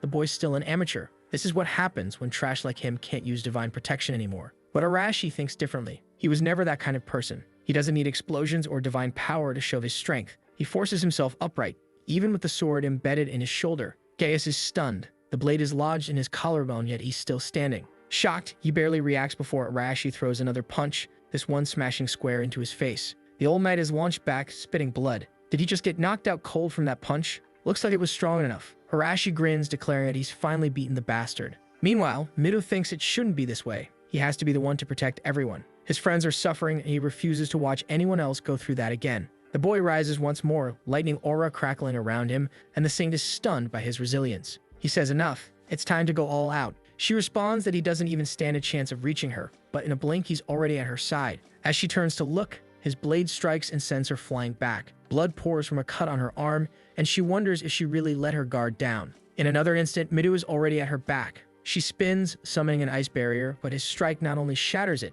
it drives her back yet again. At that moment, she realizes it isn't about letting her guard down. He was actually managing to close the distance in an instant. She knew that was the earth-shrinking ability, a power only given to those favored by the gods. Mido said all he ever asked for was something that would help him protect people. In the same second, he drove his sword into her neck. The saint said that still wouldn't be enough to beat her. She activated Prostratus again, and Mido went face first into the dirt. She smiled, saying he'd made his choice. Now that the trump card had been used, Arati said it was their turn to move. Poor Mido was kissing the ground while the saint blushed, admitting she hadn't expected to need that technique yet. She was impressed with Mido. The dorm crew started to advance, but the saint told everyone to freeze. In a heartbeat, nobody could move a muscle. She told them they had done a fine job and everyone had passed the test. She hadn't expected Gaius to fall so quickly. Apparently, as a knight, he could be replaced easily, and everything could remain under control so long as those candidates were under her power. Narumi realized from the start this was a fight they couldn't win. Mido understood that if they couldn't stop that ability, they'd never have a chance. The saint admitted she was the one who performed the summoning,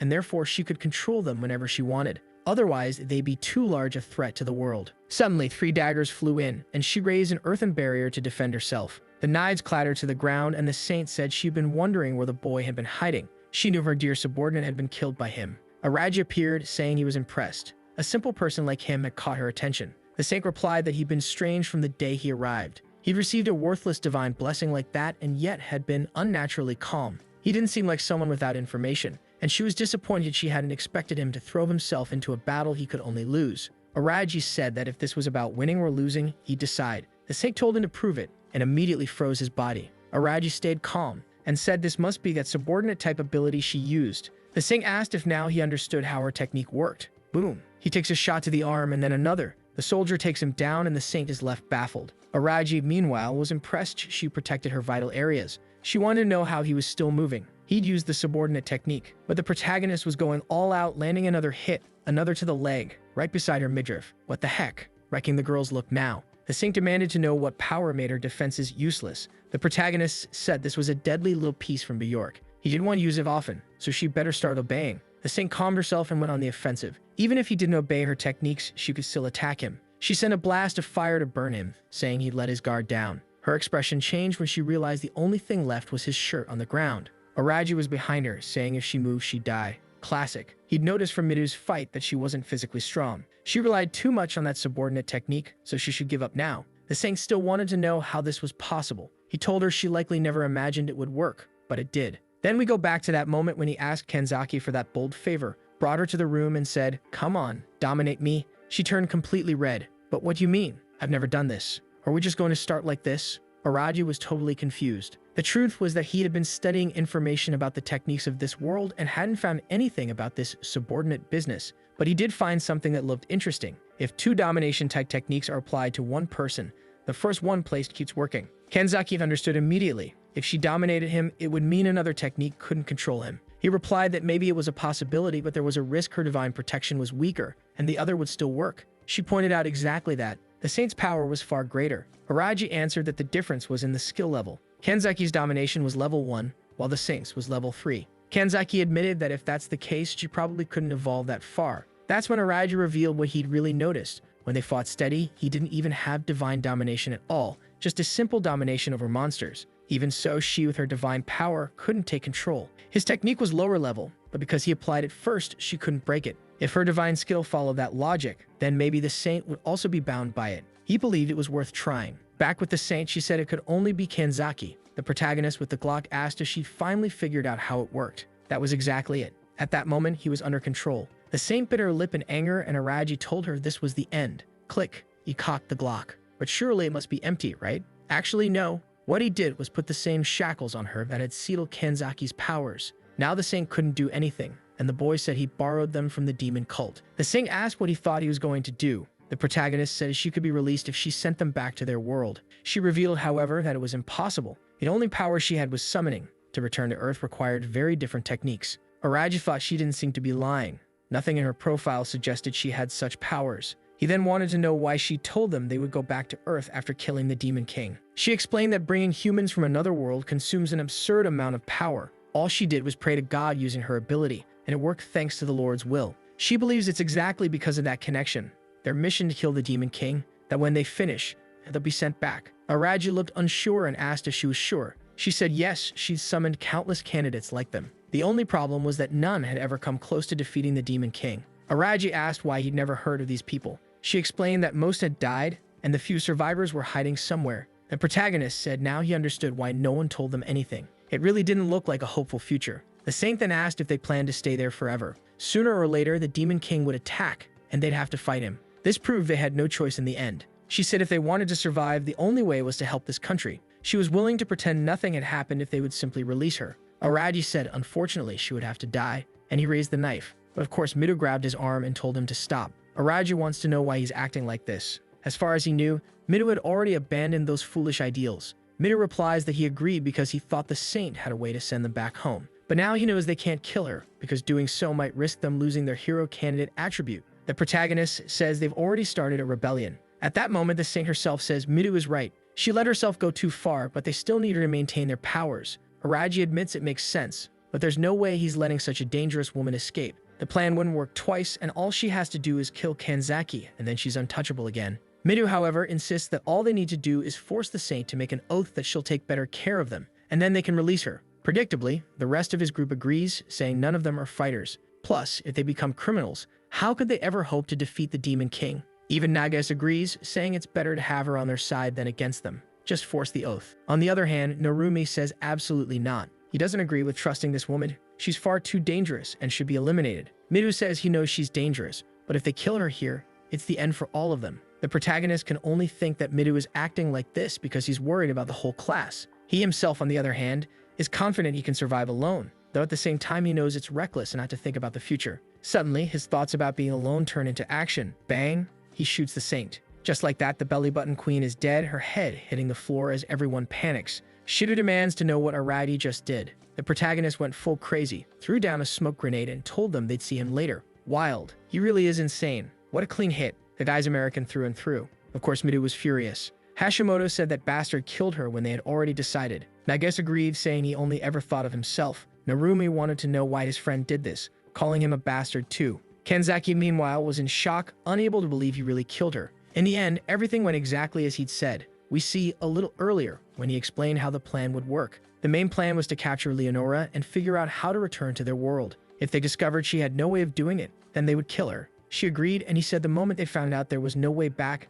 Midu would try to protect her. At that point, he'd kill her anyway and escape. Kanzaki asked if he intended to carry the burden of killing her alone. He said that was why he let the soldiers escape, so they would spread the word about who was really behind it. While he would be branded a criminal, everyone else would remain safe. Soft-hearted protagonist, he came up with a fifth dimension plan just so everyone else could stay clear of trouble. Everyone except the belly button queen, of course, who took a bullet to the forehead. Kanzaki doesn't think things will work out so neatly. He says if they run into problems, they can use their status as hero candidates to negotiate with the rest of the country. It seems that whole misunderstanding about losing their powers if the saint died was just a translation slit, since he didn't hesitate even for a second. And now Kanzaki is standing frozen in place, wondering if Shinjo will be able to handle all this. The scene shifts to a castle under a red moon. Someone asks about the candidates from another world of the blessings of the gods. The blonde man at the front says yes, they've arrived and they're trying to eliminate them, but unfortunately, they've been failing. Sitting on the throne, the man says not to worry. When they inevitably come here, they'll deal with it. And finally, things would start to get interesting. This is the Demon King's Supreme General, known as Winberg, which means it's not even the Demon King himself yet. Now we're back in the forest, and our boy is wandering alone, drinking water from the river. We lost the belly button queen, lost the only waifu who was really into him. All he can do now is keep moving. Oh look, he spots a little town ahead. At night, as he gets closer, he figures since it's so late, sneaking into a place like this shouldn't be a problem. He reaches the wall, throws a grappling hook, climbs up, and starts wondering how he's going to make money. What he got from the soldiers is enough to survive for a bit, but nowhere near enough. He notices a tavern nearby, maybe a good place to find some way of earning. Everyone's smiling, having fun, when suddenly the room goes quiet, and someone asks what he's doing there. The protagonist walks up to the counter and asks for a mug to fill his belly. A guy beside him wants to know who he is. A traveler? He's never seen someone like him around here. Aristocrat says yes, he was forced to leave his city and is looking for work. The guy assumes he must have been driven out by the Demon King's army and says it's truly a sad situation. Perfect misunderstanding for Aristocrat. He just agrees, saying yes, that's the case, and asks if there's any kind of job without needing identification that he could take. Of course, it's the classic answer. The bartender tells him he should try becoming an adventurer. Aristocrat asks what adventurers actually do, and the man explains they receive missions from the guilds to subjugate magical beasts. A drunk nearby warns him to be careful. You take on dangerous work, and you're dead in an instant. That's how it goes. But the bartender replies that he's sure this kid doesn't seem like an amateur. The drunk agrees, saying it's no wonder he's traveling alone. The protagonist replies that if it's only magical beasts, he can handle it. He asks how to become an adventurer. The man says it's simple. Just head to the guild in the middle of town and register. They're in need of plenty of adventurers, so they won't even ask for identification or anything like that. Aristocrat notes that he knows a lot, and the man admits he used to be an adventurer himself, but after injuring his knee, he had to retire since he couldn't fight properly anymore. He serves the boy his meal, and with that Aristocrat gets dinner, and then the next day wakes up in his room. Wait, what's this? Showing off that belly, trying to seduce someone? Come on, man, even the belly button saint never saw his stomach, and now he's flashing it like that. At reception, he tells the clerk he'll be staying a few more days, and the girl thanks him. He notices she didn't react strangely to his face, which means probably no one really knows what the heroes look like. That's good. It lowers the number of people wanting to kill him. Soon after, he spots the crest. That's the Adventurers Guild. He pushes the door open with swagger, seeing girls in hats, guys with axes, others bent over maps. He notices the reception desk in the back, heads there, and says he wants to register. He pays a silver coin, and the woman asks for his name and origin. He decides to hide his real name. No need to have people tracking down an Aristocrat, and says his name is Siren, a 17-year-old boy. His city was invaded by demons, and he fled here. The woman thanks him and begins the registration. Stamped down, she says she'll explain how the guild works. Of course, it's got the classic ranking system from rank A down to rank F. The stronger you are, the better the rewards, but also the harder the missions.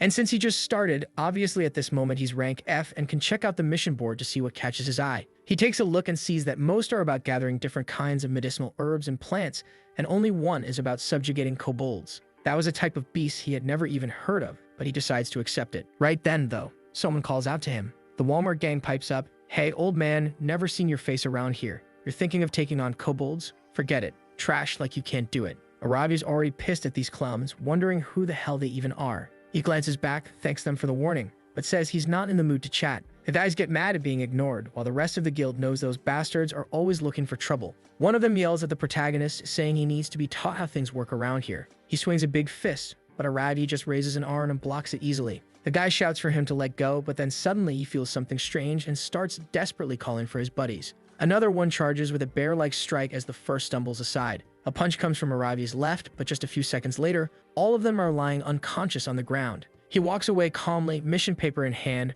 realizing that apparently this is the level of adventurers here. Compared to hero candidates, they are really weak. Either way, it was time to finish the mission and start leveling up. Out in the forest, he knows that in theory, following the tracks on the map, there should be a hideout nearby. The footprints he's seeing now look fresh. He moves through the bushes, noticing something's there, and whatever it is, it's not alone. Looks like these monsters were good at hiding. Maybe these were the kobolds. That's when he feels something behind him, a giant jackal holding a bloodied sword. The beast slashes, but Aristocrat dodges, immediately noticing the weapon must have been stolen from humans. At the same time, another one comes from behind to strike him, but he ducks, throws sand in its eyes, spots another at his back, and nails it with a reversed kick. The beast collapses, twisted on the ground, and Aristocrat snatches the sword, driving it into its shoulder. The jackal stares in shock like, "What? My friend's dead? Dead too now." 2 stabs to the chest and down goes another. Aristocrat activates the Eye of Judgment and sees their stats are really low. No problem for him, and perfect for making money. Back at the guild, everyone's watching as he drops a bag full of kobold ears on the counter, asking if that's enough. The receptionist, confused, says yes, but wants to confirm he really hunted them alone. He says yes. Finding them was harder than killing them, since they were good at hiding and his exploration skill is still low. The people around start whispering, asking if kobold hunting is really that easy. Some say he must be an amateur. Others don't believe someone could stir things up like this so soon. The receptionist stands up and says she'll get his reward. Later that night, our boy's got a bag of money in hand. He actually earned more than he expected hunting magical beasts. For now, securing money to survive was most important, so he planned to stay in this city for a while. He needed to learn more about what was going on and gather as much information as possible. But suddenly, someone stops in front of him. Araji asks immediately if the guy wants something. The blonde bowl cut introduces himself as Lyle, a rank B adventurer, and says he's the one responsible for managing the guild in this city. The protagonist asks what the problem is, and the guy just wants to know if he's really Siren, the one who supposedly gave his men such trouble today. Araji calmly replies that he wasn't the one who started it, but Lyle tells him to quit lying, as if his men would pick a fight with some rookie and end up beaten like that. The protagonist says he understands what's about to happen, and in the next second Lyle rushes him, saying he won't hesitate to teach him a lesson. He swings the first punch, but Araji dodges it with ease, then the second, then the third, while Lyle starts losing his temper. He shouts that he's done playing, stomps the ground, and goes for a spinning kick, but Araji just ducks and snaps his balance foot. Lyle crashes flat on his back like an idiot, while Araji walks off saying that, yes, Lyle is strong, but his moves are full of openings. Lyle starts to get back up, telling him not to leave, but in the next moment Araji's on him again, grabbing his arm and leg, locking him down with a hold on the ground. He even remarks that Lyle seems completely unused to fighting humans, probably what happens when someone only ever fights beasts. Lyle then asks why, if Araji is that strong, he's picking fights with his men. Araji just replies it was a misunderstanding and that he'll explain. Turns out Lyle isn't much of a villain after all. He's sitting at the bar downing a drink, saying it's clearly all his fault then. He glares at his lackeys and says those bastards lied to him. They deserve a beating themselves. The shaved head goons all start apologizing, saying it wasn't on purpose. Their boss tells them to apologize directly to Araji, and immediately they're all crouched down bowing. Araji says he doesn't care, it's settled. What he really wants is to ask a few questions. Lyle agrees, saying since he's forgiving them, he'll answer whatever he wants. Araji then says, as you can see, I'm a traveler. I came here to make some money to continue my journey. Lyle nods but points out that his power is ridiculously strong. So what exactly is he aiming for? Why is he here? Araji replies that he's going from city to city collecting methods for traveling to another world. Everyone is shocked. That's something people consider impossible. But the pink-haired guy says there are those heroes who came from another world, the so-called candidates. Maybe, just maybe, it could be possible. The protagonist says that's exactly it. He's interested in learning how to reach the world those heroes came from. Lyle says, wow, that's a tough question. It must be something tied to magic, that's all he can say. Araji admits he knows it's not common knowledge, but he was hoping for at least some lead pointing him in the right direction. Lyle replies that there's a kind of sage in the city of Elbana, and maybe that's his best option. Of course, Araji doesn't know the place, so Lyle explains it's an elf woman who helps in that country. At that, the protagonist remembers that the name of elf sages wasn't unfamiliar. He'd read in books that these were people who lived deep in the forests. But most of the stories about them were closer to legend. They very rarely showed themselves to the world. One of the few known to have contact was this particular sage. Lyle explains that this person has lived for over 100 years and has vast knowledge about the kingdom, as well as being an extremely famous spellcaster with a deep understanding of magic and power. For Araji, this sounded perfect, exactly the kind of person who might know about interworld travel. But the orange-haired guy questions whether this sage is even alive. He's never heard any rumors, and no one has ever seen her, so the chances are extremely low. Lyle laughs and says that honestly, he doesn't know either and apologizes to Araji, saying that's all the information he has. Araji thanks him anyway, saying it's enough. It's getting late, so he heads out. But the others call after him, saying they're curious, asking, what are you going to do once you travel to this other world? Araji just says that'll be left to their imagination, then walks away. The next day, he's already getting a handful of silver coins for completing another mission. It's been a week since he arrived, and he's been stacking up money. The guys at the guild are all friendly with him now, inviting him out for drinks. He apologizes, saying not tonight. They think he's kind of a buzzkill, but say they'll see him later. During that week, he's been gathering information about the so-called sage. The name seems to be Isekai'd. About a decade ago, she was one of the kingdom's advisors, but now she's retired and lives out on the eastern border, right where the country is currently clashing with the Demon King's army. He no longer has a reason to stay here. It's time to seek out this person. Meanwhile, in the holy city, a meeting is underway. The purple-haired man says that for the next month, he'll be the one responsible for treating the heroes. He asks if there's anything they want to complain about. He's a knight of the 8th Order, known as Captain Heinrich. Midu says they've had no problems so far thanks to him, that he's done a great job. The captain thanks him, saying those words make him happy, since the heroes are precious to this country. Hashimoto also thanks him while thinking he really is quite different from Leonora, even if he still comes across a little suspicious. Heinrich then says it's time to move to the main topic. It was decided in yesterday's council meeting that the hero candidates will be mobilized. Immediately, Midu asks if they'll be sent to the front lines. The captain answers yes and adds that there are countless battles happening now along the eastern border, and they'll be placed directly at the fortress on the front line. Midu says he understands, but asks Heinrich to keep his promise. Heinrich replies that yes, those not suited for combat won't just be thrown into it. Midu is relieved and happy to hear it. The captain adds, however, that in the meantime they'll need to do other work. The country can't just keep supporting everyone for free. They'll have to work for their food and drink. Midu remembers the poor girl still shaken up and says it makes sense. Hashimoto asks what the next steps are and Heinrich explains it's urgent. Everyone will be leaving tomorrow morning, so they should prepare. Walking through the halls, she's cheerful, saying it's good that they agreed to the requests. He agrees, saying he thought they would demand far more difficult conditions. Hashimoto is sure things will improve now that Leonora is gone. These people are much more modest and there's less to worry about. What she's curious about, though, is what that boy is doing right now. Midu looks thoughtful and it feels like their lives are about to get complicated very soon. We see the moment when the heroes group meets with the king and some priest or bishop, and they report that the Singh has been killed. The man immediately asks who did it. Nagas quickly reveals it was that bastard Isekai'd,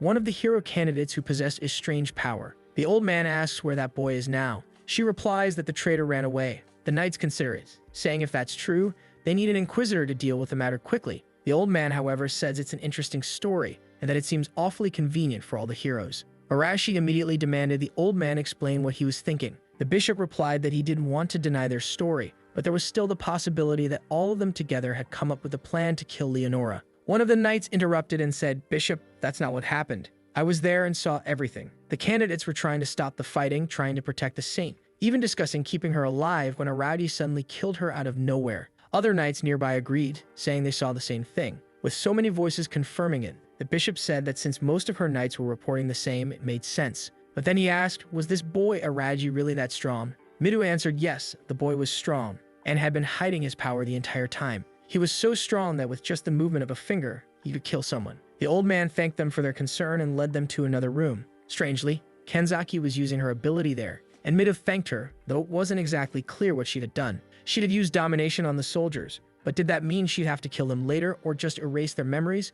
It wasn't clear. Still, Midu felt relieved while Hashimoto said it was good to know they no longer had to worry about anyone. Besides, Araji would do whatever he wanted with his life. They didn't need to keep thinking about him. Midu laughed and agreed, but deep down he knew the truth. Araji had taken all the blame onto himself, and Midu, who had promised to save people, in the end hadn't been good for anything, not even a... Now the class president is gathered with everyone else. He immediately informs them that they'll be mobilized to the front lines and that those fit for combat must depart the next day. With battle approaching, many of them are terrified. After all, things are starting to get real. Hearing that, Rihanna asks why they're scared now. It's too late for that, and they need to make up their minds. Harsh words from her, leaving the extras even more frightened. Another girl asks if they're the only ones being sent to the front lines. That's when the class president explains they'll be accompanied by a squad of knights with Heinrich as their captain. At that moment, the blonde girl everyone likes decides to ask a question. She wants to know if there's any news about Shinju. Then the class president announces that a bounty has been placed on that man's head and that many are already after him. That news seems to have left her a bit saddened.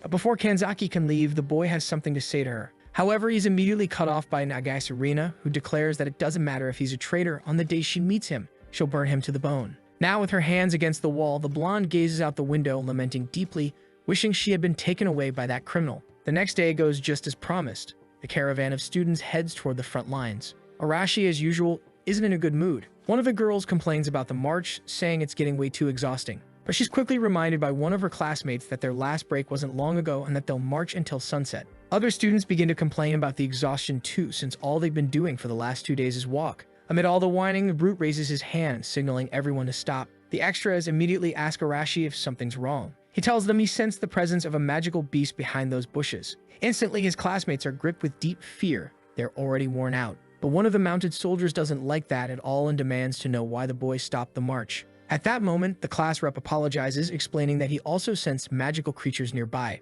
The soldier, now traveling with them, says he can't see anything, and even if that's true, they must still obey orders. Those arrogant words make Arashi furious, ready to solve things with violence. And since that's his role in this story, he grabs the soldier by the neck. He lifts the man clean off the ground, showing who's really in charge. Everyone's getting agitated now, and the class president tells Arashi to stop, but the brute refuses to take orders from trash. While he's talking, something wicked begins to stir. Arashi has to let go of the poor soldier, letting him drop back to the ground. Turning his eyes toward the bushes, several Trumbolone rabbits emerge, ready to prove they've watched every movie Wolverine ever appeared in. The poor soldiers recognize those creatures instantly. It's time to prepare for battle. The Trembolone rabbits charge forward, ready to show those claws aren't just for decoration. The first soldier in the front line is about to experience the worst moment of his life. He raises his sword in front of his face, but it's swatted away effortlessly. Looks like this nation's conscript training is seriously lacking. Now the Trembolone rabbit is ready to turn its prey into mince. The soldier stares in terror, but luckily for him, a massive fireball explodes nearby. It's the class brute showing just how much he loves violence. He's already crushing skulls with ease. The first rabbit's been sent straight to its maker. The soldier with his underwear completely drenched in filth, thanks to the young man, who simply tells the trash not to get in his way during this fight. After saying that with a satisfied grin on his face, Arashi goes back to doing what he was born to do, living for violence. His flaming fists carve a merciless path forward. He shouts with joy, smashing through and annihilating every creature in sight. The extras behind him breathe a sigh of relief. If things keep going like this, they probably won't need to fight. But for Arashi, that's not enough. The strength of these beasts and what he is now are nothing compared to that fool known as the protagonist. Slowly his mind drifts back to that dark night when that man stood there holding a gun. He fired straight into the saint's head, her skull blown apart. From the start, he never feared Arashi. In fact, he didn't react at all, and that coldness always drove Arashi insane. Until the brute found out the hard way that this guy was way too strong. Now that he's got explosions in his fists, he sees this as his chance too, believing that this way, he's become far stronger than his challengers. That's when the class president notices Arashi deep in thought, as if his mind's somewhere far away. Snapping back to reality, the brute says it's nothing. Back on his horse, he declares that he doesn't like taking orders from weak people. Meanwhile, something's happening at the border of the Daguerreist kingdom. The walls are heavily guarded by soldiers who, as we learned from the last battle, are extremely unprepared. Captain Amelia, representative of the Holy Order of Knights, warmly welcomes the hero candidates. She's in charge of patrolling that border, though she was promoted not too long ago. Heinrich immediately asks what happened to the previous captain.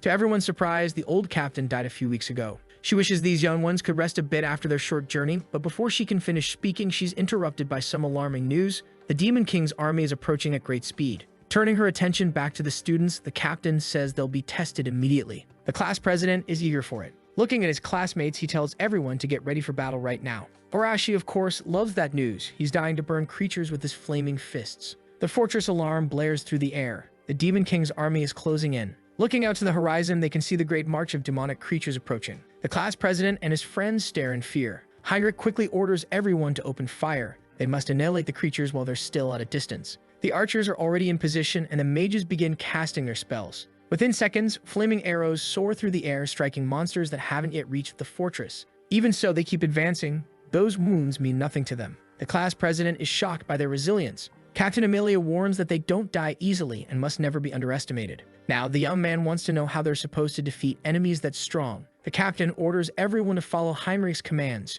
She's heading to the battlefield herself to stir up some chaos. In the middle of the chaos, Heinrich is struck by nostalgia, wondering what the old captain would have done in this situation. And just like me, the class president's baffled by how calm he is. Near the wall, Nagais Rena says there must already be people down there. Before the class president can process her words, a massive explosion erupts. Now the demons are confused, they don't understand what's happening. That's when the brute reveals himself, standing atop a pile of corpses. A few other students are with him. The demons are enraged by such audacity, but before they can react, another explosion goes off. Arashi couldn't care less about what the demons think. He's simply going to wipe them out no matter what. While the battle rages outside, some creatures manage to breach the wall. They're cutting down soldiers with ease. One of them is about to turn a soldier into sashimi. But before that can happen, the demon's taken down. It's the class president who saved that extra. Thanks to his heroic actions, he ends up attracting even more enemies. But the blade he wields is special. It slices through anyone who tries to kill him, leaving nothing but a trail of corpses behind. A bit more confident now, he believes he can win. His power keeps growing stronger. Trying to motivate his classmates,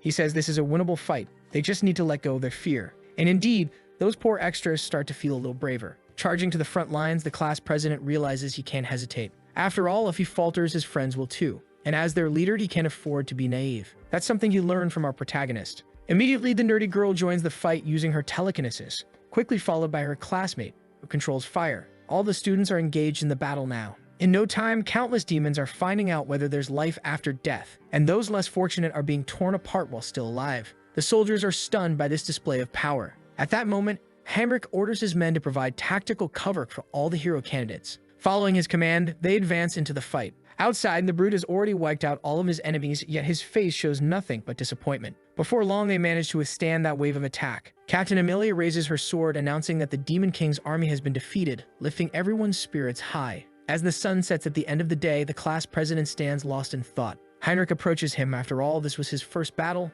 and with it, his first victory. For the class rep, though, lessons like this are hard to digest. A battle of that scale carries immense risk. Even so, the captain tells him he led his classmates well, but still he must never lower his guard because their enemies are cunning. Though the demons' numbers have dwindled, those of higher rank pose an entirely different level of threat. The young man promises to keep that in mind. Far away in the demons' refuge, they gather once again. The survivors return to report to their leader the crushing defeat they've suffered. The great demon Stonegaya is furious, vowing to crush his enemy's bones as vengeance. Meanwhile, our protagonist continues walking through the forest. Soon his journey to find the sage will come to an end. On the way, he's suddenly ambushed. Several tentacles lash out toward him, but the boy's reflexes are incredible. He dodges every strike. Watching closely, he realizes those tentacles look a lot like some kind of creature's tongue. Scanning the forest, he spots several monkeys that resemble baboons. Immediately, he activates the power of his eyes, something like an AliExpress version of the Sharingan. By analyzing the baboons, you can see all their abilities. The creatures are mediocre, so he grips his dagger, ready to handle this fast.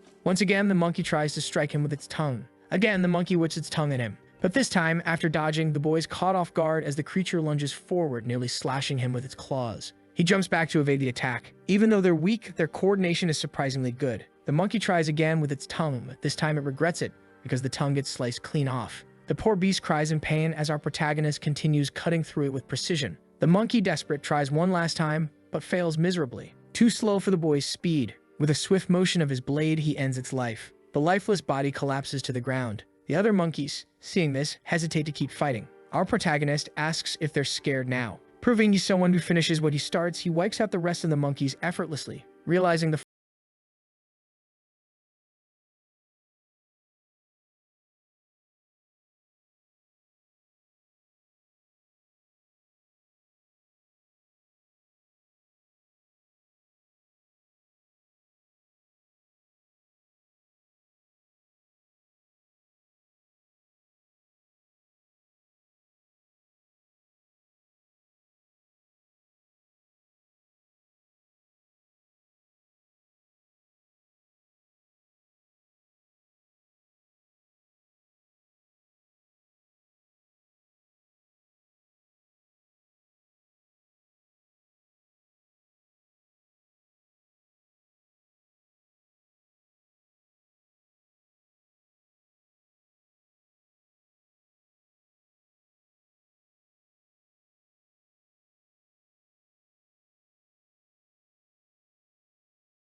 demon named Hector, since he's a high-ranking one. There are very few like him in the entire army. It would be difficult to face him in battle. Hector suddenly senses that someone is watching him. He turns his gaze toward the rooftop where our protagonist is hiding, but finds nothing. Even so, he remains suspicious and orders his soldiers to search the whole area. Our protagonist is impressed by the sharp instincts of this enemy. Meanwhile, the demons move through the village streets, searching for the intruder. But the boy has already begun his escape, moving quietly and swiftly as always. Then his eyes catch another grim sight. Several people have been taken hostage, including women and children. He hesitates for a few seconds, deep in thought, but he has to leave the village. He must stay focused on his main goal. Now he needs to climb the mountain and meet the sage. It takes some time, but he finally reaches the upper path. It's a difficult climb, and now he must follow the tracks of wild beasts. He can already feel that the ground isn't very stable. He's in a hurry, but he has to stay careful. It doesn't take long for him to sense another presence nearby. Maybe the rumors were true. There really are dangerous wolves here. And as he walks through the forest, their presence grows stronger. The pressure they give off is overwhelming. Then, from the darkness, he hears the distinct howl of his enemies. Several Reaper wolves charge toward him. Fortunately, he dodges the first attack, leaping up into a tree. These magical beasts are the infamous Reaper wolves of this mountain, and many who vanish here are devoured by them. Once again, our protagonist activates the analysis power of his AliExpress Sharingan, watching each of those creatures closely, identifying all of their attributes. While he's doing that, one of the wolves rams the tree, shattering it completely. As he falls, the boy quickly plans his next move. He channels magic into a small leaf, strengthens it entirely with mana, then throws it straight at one of the wolves. The strike hits perfectly. The beast won't be moving its neck again. The boy lands on the ground, radiating fierce energy, completely in his element. Now the other creatures charge at him, only to meet the same fate as their first comrade. No matter what the wolves try, they keep getting beaten down. Some are already on the ground, barely able to move, while the ones that haven't joined the fight hesitate in fear. The boy realizes that reinforcing his body with mana is incredibly effective. He just needs to do it consciously. He learned that from Leonora. Those who depend on divine protection usually have poor mana control.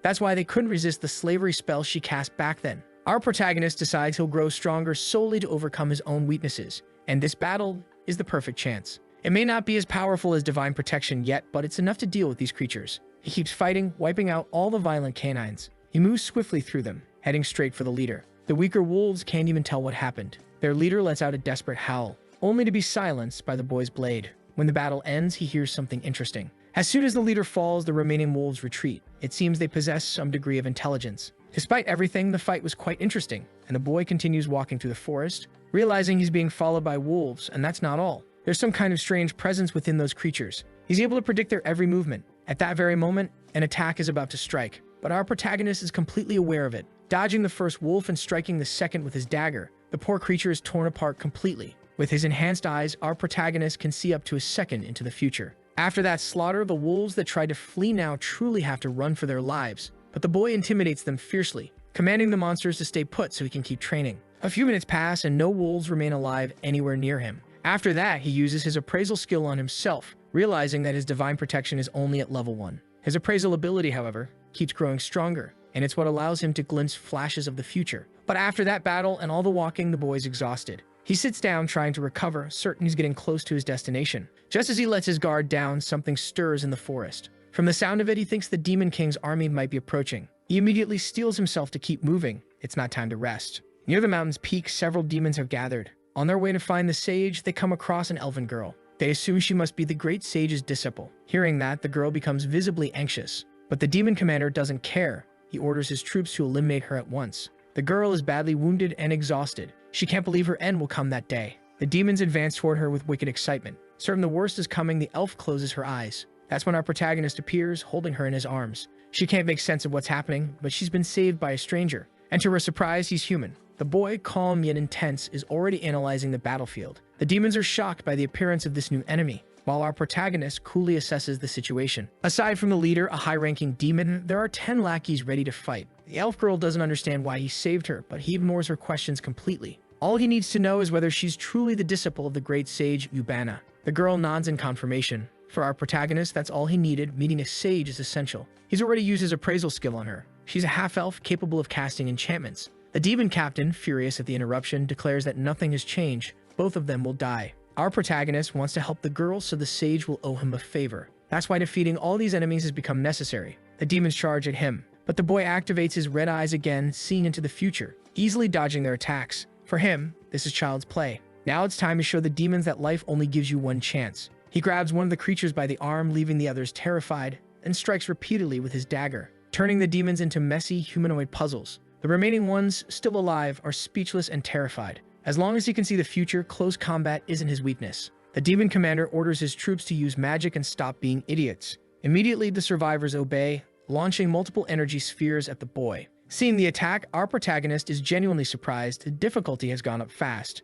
However, the elf girl isn't completely helpless. She casts one of her enchantments to protect them, creating a wind barrier that destroys all the incoming energy projectiles, clearing the battlefield to our protagonist's surprise. The elf thanks him for stepping in, saying that because of those few seconds he bought, she was able to reorganize the forest spirits. But the demon chief remains furious. This is going to make his mission much harder. Our protagonist senses that the true enemy is about to enter the fight. He tells the girl to handle the lackeys so he can focus entirely on the commander. Since he's the only one capable of facing someone that formidable, the girl obeys his command, but she doesn't like being called elf. She insists her name is Mare. With that, the boy launches his attack, fighting alongside the great sage's disciple. The problem is, the elf girl feels ignored since he still didn't call her by name. Trading blows with the high-level demon, our protagonist has to stay focused. Their strikes are powerful, and the demon's sword swings toward him with tremendous force, boosted by sheer muscle power. Both of them are drenched in sweat and exhaustion. Finally, the boy spots an opening. But the truth is, his opponent is extremely fast. He almost landed a fatal strike during that last exchange, and the demon is shocked that his attack didn't kill him outright.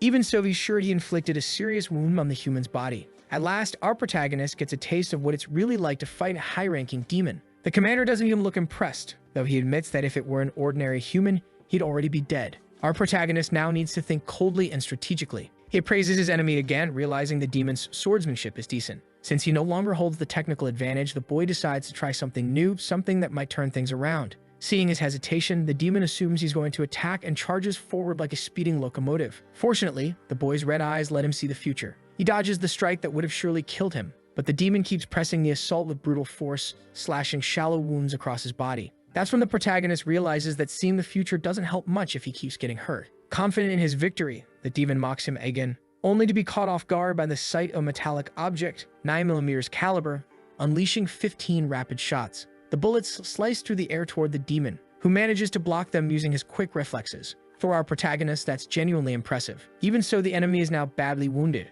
Racked by pain, the demon gives into his rage, charging forward again, this time to end the fight for good. The boy fires off a few more rounds, but the demon's speed surpasses that of the bullets. Unfortunately, the protagonist runs out of ammo, and creating distance, he decides to throw several knives instead. None of them manage to pierce the creature. Only then does the demon notice something unusual approaching. A grenade has been thrown straight at him. The boy waits for the result while the demon tenses up. The explosive lands on the ground, and moments later, flames engulf the grotesque creature. The onlookers panic, fearing the worst might have happened, but their captain orders them not to interfere in that battle. Even the elf girl was astonished. She wanted to know more about who this boy really was, someone with such mysterious abilities who, despite being human, could stand on equal ground against a high-level demon. Now, our protagonist switches back to his knives since he's out of ammo and grenades. As expected, the demon is wounded but still alive. Unfamiliar with how those weapons work, Hector is visibly shaken. He roars in fury, striking fear and panic into the hearts of his enemies, then vanishes into thin air a second later,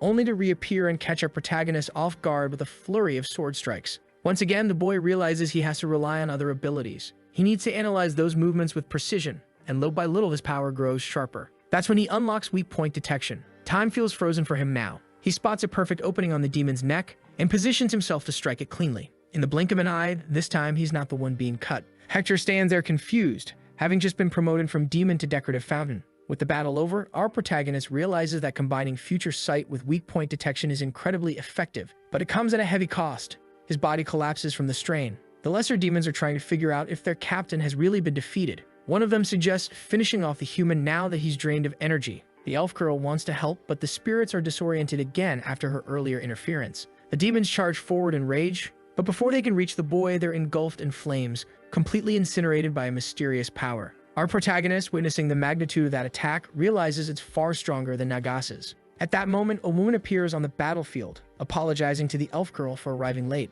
With a bright smile, Mare calls her master. At last, our protagonist has found what he's been searching for. The beautiful woman standing before him is none other than the sage Ubana. She thanks him for saving her disciple's life. The sage seems genuinely grateful for what he's done. The boy replies that it was just a coincidence, but he still wants to confirm if she truly is the sage Ubana. She immediately affirms it, saying that compared to her younger days, she's just an old lady now. Unfortunately, our protagonist doesn't have enough mana left to use his appraisal skill, but one thing he knows for sure, this woman is powerful. There's no way he could defeat her in battle, not in his current condition. The woman clearly senses that he came to the mountain for a reason, and indeed that's true. He tells her as much. The sage had already suspected it.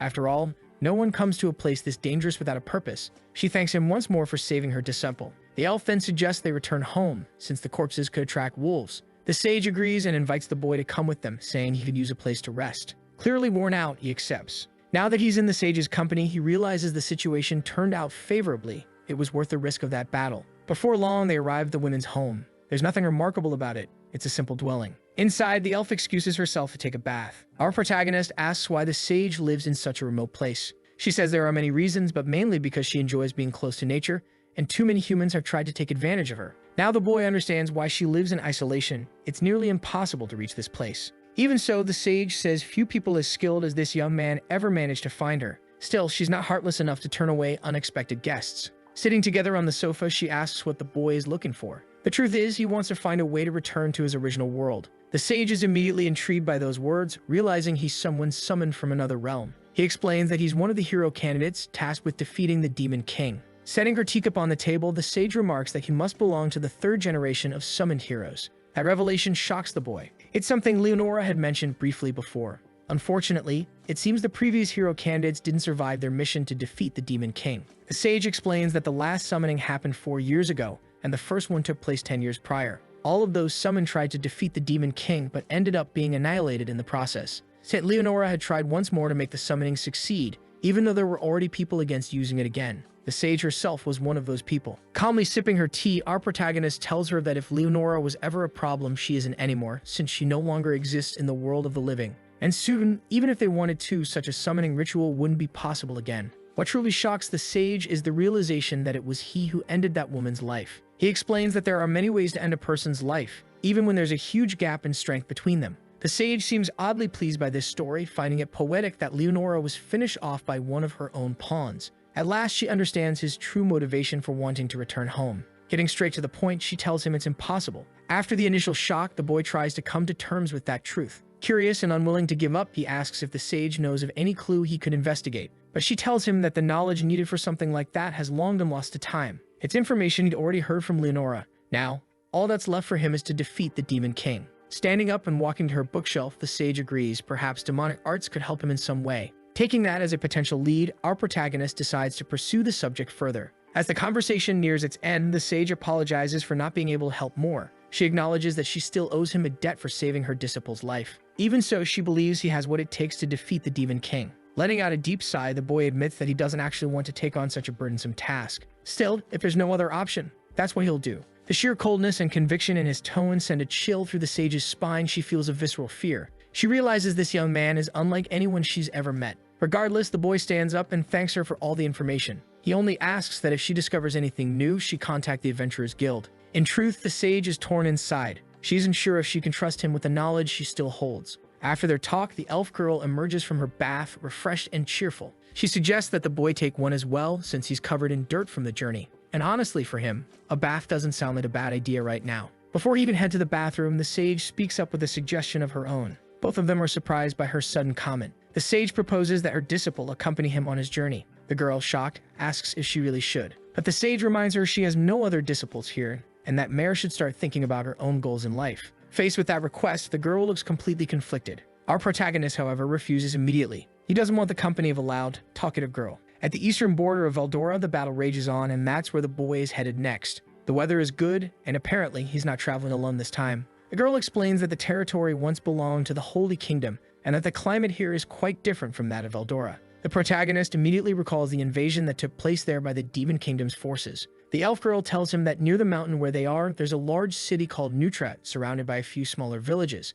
Their small caravan will take several more days to reach their destination. He asks what happened to the people who lived in that region before the invasion. She explains that half were exterminated and the other half were turned into forced laborers. Only a few managed to escape across the mountains. Finally, the boy realizes how unfair the fate of some people truly is. He would prefer to do all this alone, but having someone who knows so much about this region's history is actually a huge advantage. That's why, the day before, he'd done everything he could to refuse that invitation. The girl, who was initially surprised by his rejection, ended up furious. As the two young travelers argue, the sage seems rather entertained. That's when she explains that her disciple possesses vast knowledge about many things, knowledge learned directly from her. The protagonist wants to know if that's true. He also asks what the girl stands to gain by traveling with him. The sage says her disciple still doesn't fully understand how the world works and that she wants to give her a chance to gain real experience. She just didn't want to let the girl do it alone. Our protagonist realizes he's being turned into her babysitter. Excusing herself from any responsibility, the sage explains that she no longer has the vitality of youth,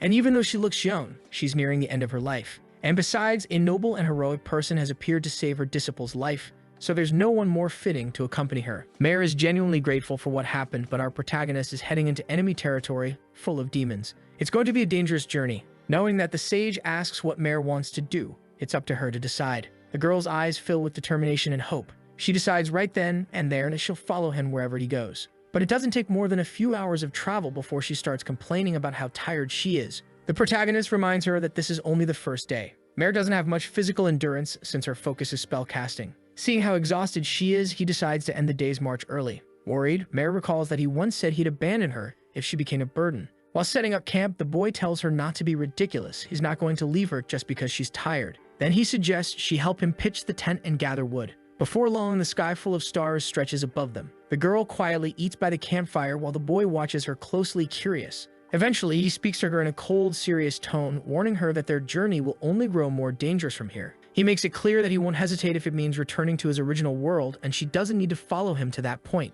To him, what Yubana said was true, but he understands that the girl must have her own reasons for agreeing to come. Choosing her words carefully, Mare admits she's been through a lot. She reveals to him that the village she grew up in was destroyed by the Demon King's army. Even though the war is technically between humans and demons, the collateral damage means nothing to either side. The demons destroy anyone in their path, and that's how she lost her entire family. She only survived because her father sacrificed himself as bait. Back then, she couldn't do anything, and after the attack, she was left to starve. That's when her master found her and took her in. Our protagonist isn't particularly interested in her past. What he truly wants to know is her goal. So Mare explains why she became a spellcaster and a disciple of that noble woman. Her greatest wish is to wipe out the demons. For years, she's been preparing for that purpose, seeking revenge, determined to personally take the lives of those responsible for destroying her family. Curious, the protagonist asks if she knows the name of the one responsible. Mare nods. It was one of the 4 divine kings, Wimberg, the ruler of the wind, and one of the most powerful leaders in the demon army. Now, our protagonist realizes that she's traveling mainly to get close to that man. However, the boy himself has no interest in engaging directly with such enemies. Mare explains that Yubana had never allowed her to go on a journey alone. This is the first permission she's ever been given in her entire life, and she still doesn't understand why her master was so lenient this time. Because of that, she decided to place her full trust in the guidance of our protagonist. Receiving that kind of trust from her leaves him genuinely puzzled. He immediately recalls the conversation he had with Yubana, how that girl's obsession with revenge was so consuming that, if left alone, she would have rushed straight toward her own death. Noticing that the boy has gone quiet, Mare apologizes for bringing up such a sensitive subject. She tells him there's no need to worry, she has no intention of dragging him into her personal revenge. That was the confirmation he needed. She plans to handle this on her own. With that settled, he decides to end the conversation since they need to sleep. The girl stands up, bids him goodnight, and says she'll have the forest spirits watch over their camp. Once the fire burns out, the boy sits there thinking. He knows the 4 divine kings are incredibly powerful, but his thoughts are soon interrupted by the sound of the girl snoring beside him. Stepping outside, he looks up at the stars. The last battle against a high-level demon hadn't been easy, and the ones ahead will be even tougher. He needs to grow stronger no matter what, but that's not his only concern right now. On the western border of the kingdom of Daigaris stands Fort Truss. Several officers have gathered there along with the heroes and the captain. Now that all the hero candidates are assembled, the bald man wants to launch a major offensive. The older officer across from him understands the idea but doesn't know where the attack should begin. At that moment, the captain points to a location on the map, Fort Arliss. It used to belong to the humans, making it a good starting point to reclaim. Captain Heinrich finds the plan reckless, saying it would completely change their defensive strategy just because of the last victory. The bald man, eager and arrogant, asks if Heinrich's platoon is afraid. That comment alone is enough to irritate Heinrich deeply. The truth is, the captain agrees with him. The enemy is underestimating human strength and won't be expecting a surprise attack. After that, she asks if Midu is fully recovered from his injuries. The class representative confirms that he has and assures her his sword will be in the fight. After the meeting, they walk down the corridors together. According to Heinrich, the plan will be carried out the next morning. It's rare to see Amelia acting so boldly. The nerdy girl with her hair tied up asks if everything will go well since everyone in that meeting seemed confident. The class rep agrees with the offensive strategy. It's the best chance to strike while the enemy is still reorganizing. The captain reminds them that the entire operation depends on their execution. They're placing complete trust in the hero candidates. At that moment, the girl realizes there's no choice but to fight. The captain says he'll provide support however they need, but those young fighters are essential to the mission's success. Right then, the class representative gets a bad feeling about what's coming. The next morning, just as planned, the army marches forward, concealed by the early mist. Seeing that, Nagas asks why they're advancing at this hour, since the sunlight might expose their surprise attack. That's when the captain explains that demons can see perfectly in the dark. The shadows only hinder humans. Midu then says he wants to confirm something once more. Their small squad's mission is to eliminate the enemy commander while the main force draws the attention of the demon army. On the brink of battle, he assured everyone that he would lead the platoon, but they would need to buy enough time for the rest of the group. His classmates immediately understood that they needed to cooperate. A soldier approached, delivering a message for the captain. He came from the main force. The operation had already begun. Filling himself with courage, Heinrich announced that they would advance right away. He and the hero candidates began marching at full speed. The assault on the fortress had finally started. Human forces stormed the gates. The demons inside were furious, but that didn't change their fate, to be annihilated by Amelia's sword. The fierce battle quickly drew everyone's attention. But inside one of those towers waited a high-ranking demon. The hero squad, led by the class representative, moved in quietly. Along the way, they ran into a few demons who were swiftly dealt with. The human soldiers were in awe of Midu's combat prowess. Even so, Heinrich warned him not to let his guard down. There was a strong chance that the enemy leader was waiting at the end of that corridor. Just as he finished speaking, several demons appeared, and to make things worse, they were completely surrounded. The students began to panic. At that moment, Heinrich declared that his soldiers would protect the heroes, allowing the class leader to advance safely. He called for Reina's help to clear a path. The girl unleashed her flames, burning through the demons, while the class president sliced the rest apart with his sword. With that, the small squad kept pressing forward until they reached a massive metal door. The students walked through it, tense and uneasy. That's when Midu came face to face with his enemy. A large demon stood in the middle of a grand hall,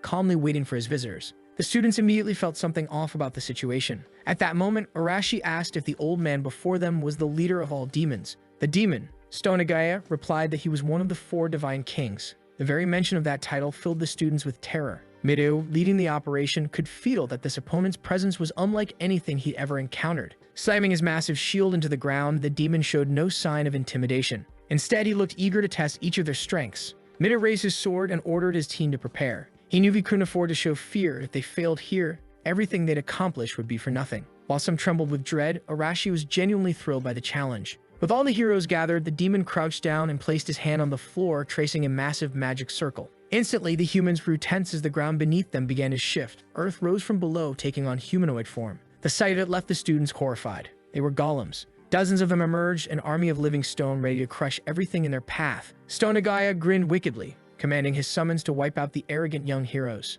Sword in hand, Midu urged his teammates to hold their positions and secure the perimeter. One student, skilled in wind magic, managed to slice through a golem. Its stone body shattered easily. Arashi joined the fray, fists blazing with fury. His flaming strikes exploded against the golems, reducing them to rubble. He didn't feel challenged at all and even taunted the demon to summon more. Stonagaya, on the other hand, looked at his arrogance with disdain. Then, before their eyes, the shattered golems began to reform. To the students' shock, every single one of the destroyed monsters regenerated completely. Arashi hadn't expected that, and for the first time, he started to look surprised. Besides that, the golems are extremely dangerous and have now started attacking for real. The other hero candidates charge into battle.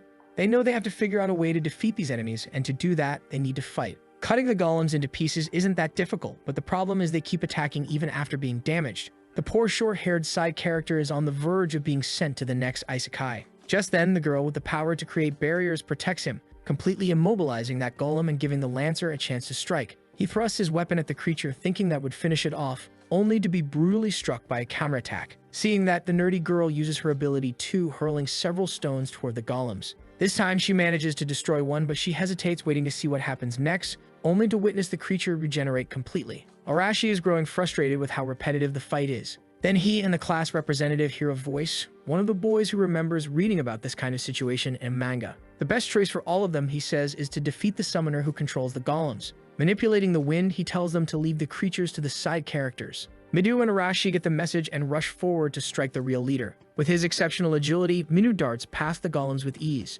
Stonagaya, noticing their approach, feels insulted by how much they're underestimating him. He slams his hand against the ground again, forming several more magic circles. More stones rise across the hall, and now they're flying toward Midu. The boy uses his agility to dodge the attack, but to his shock, the stones curve through the air, following him. He's hit directly by the impact, leaving him badly shaken. His teammates are deeply worried.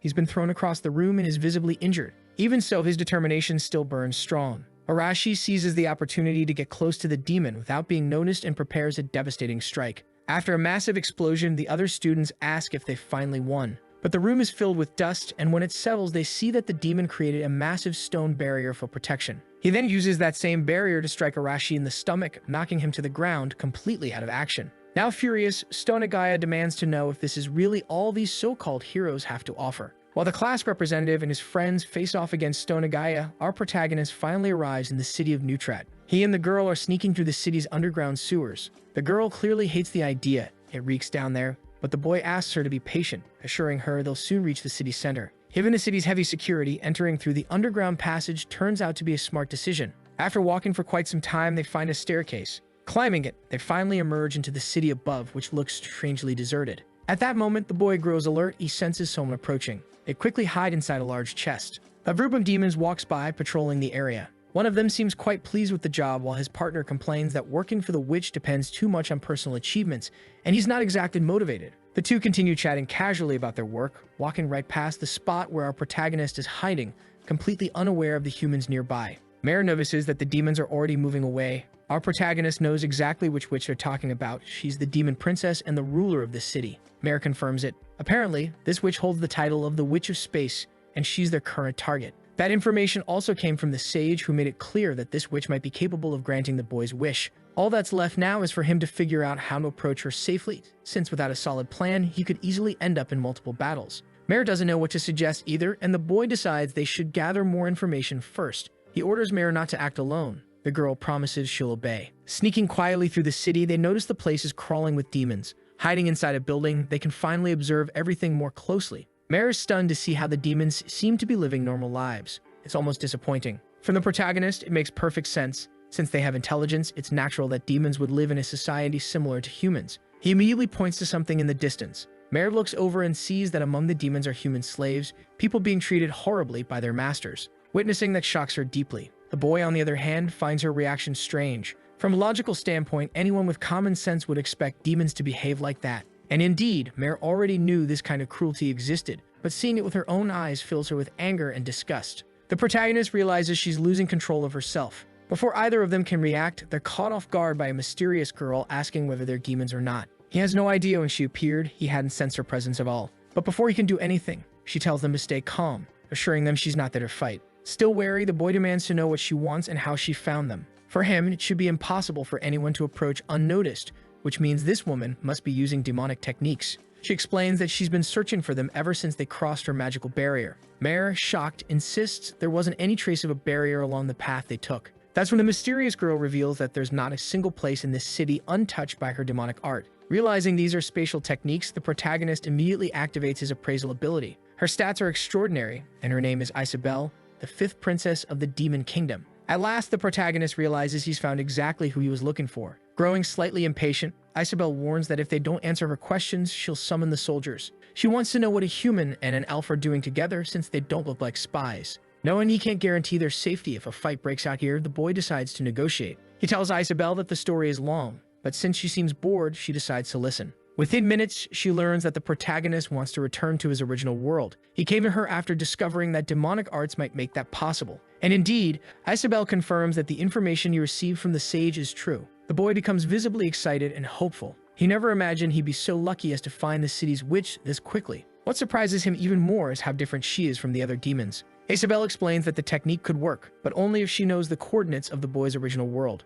Right now, however, she admits she doesn't know where that planet is. As soon as he heard that, the boy grew confused. The truth is, without the coordinates, it's basically impossible to send him back to his original world. Still, determined not to lose hope, he looked at Isekai'd closely. He wanted to know if there was any way to discover the coordinates of his home planet. The witch explained that there are countless parallel worlds, and pinpointing the right one among so many variables is extremely difficult. Thanks to the Eye of Truth, the protagonist could tell Isekai'd wasn't lying. His appraisal skill had leveled up several times, and now it was showing some very intriguing effects. The witch also mentioned that there's a limitation caused by his body itself. Since he came here with divine protection, it would be impossible. Her demonic magic couldn't pierce through that barrier. The boy realized that maybe this was the will of that god, that he wouldn't be allowed to return home until the Demon King was defeated. Isekai'd agreed that it sounded like a reasonable theory, though she didn't have the knowledge to say whether it was truly possible. The protagonist now understood that he had no other choice. He really would have to fulfill his purpose in this world. Isekai'd could see the determination in his eyes. The boy understood that returning home wouldn't be easy, even with help from demonic arts.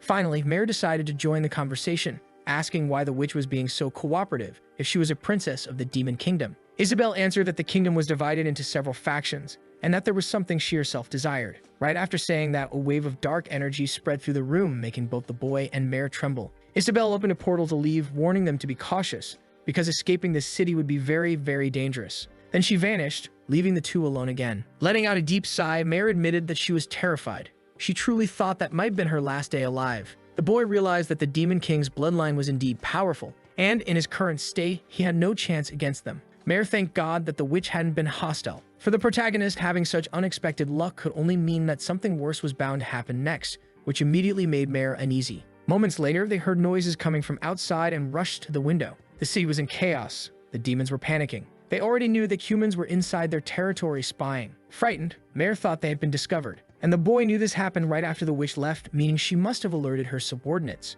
Mare couldn't understand why the witch would do that, but for him, it did matter. Trying to figure out her motives was irrelevant. The priority was getting out of there alive. A few minutes later, they were sprinting across rooftops at high speed. The demons below couldn't spot them, but the protagonist noticed that everyone was now on high alert, and the individual power of those demons was remarkably strong. Suddenly, he stopped, startling Mare. They both crouched low, He told her not to move, no matter what happened. His eyes were fixed on something fascinating.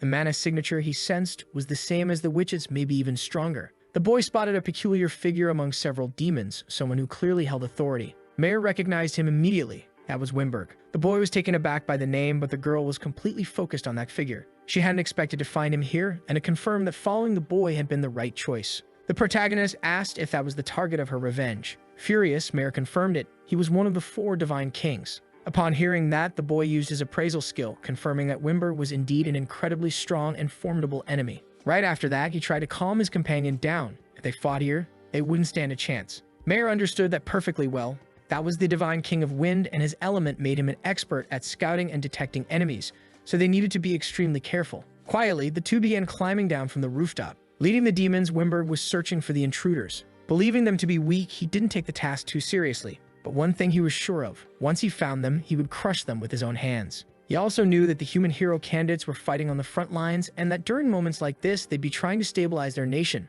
One of the demons asked if it was really alright for a divine king to be there with them, saying it would be better if Wimberg were on the front lines as well. The king replied that his position here benefited him greatly, and that manual labor could be left to the other units. Using his ability, he felt something carried by the wind. Wimberg had confirmed the presence of intruders. The demon accompanying him was shocked, and the divine king explained that he'd learned their position through the wind itself. They were moving carefully, but they wouldn't be able to escape his detection. The demon was amazed that Wimberg could sense anything just from shifts in the air.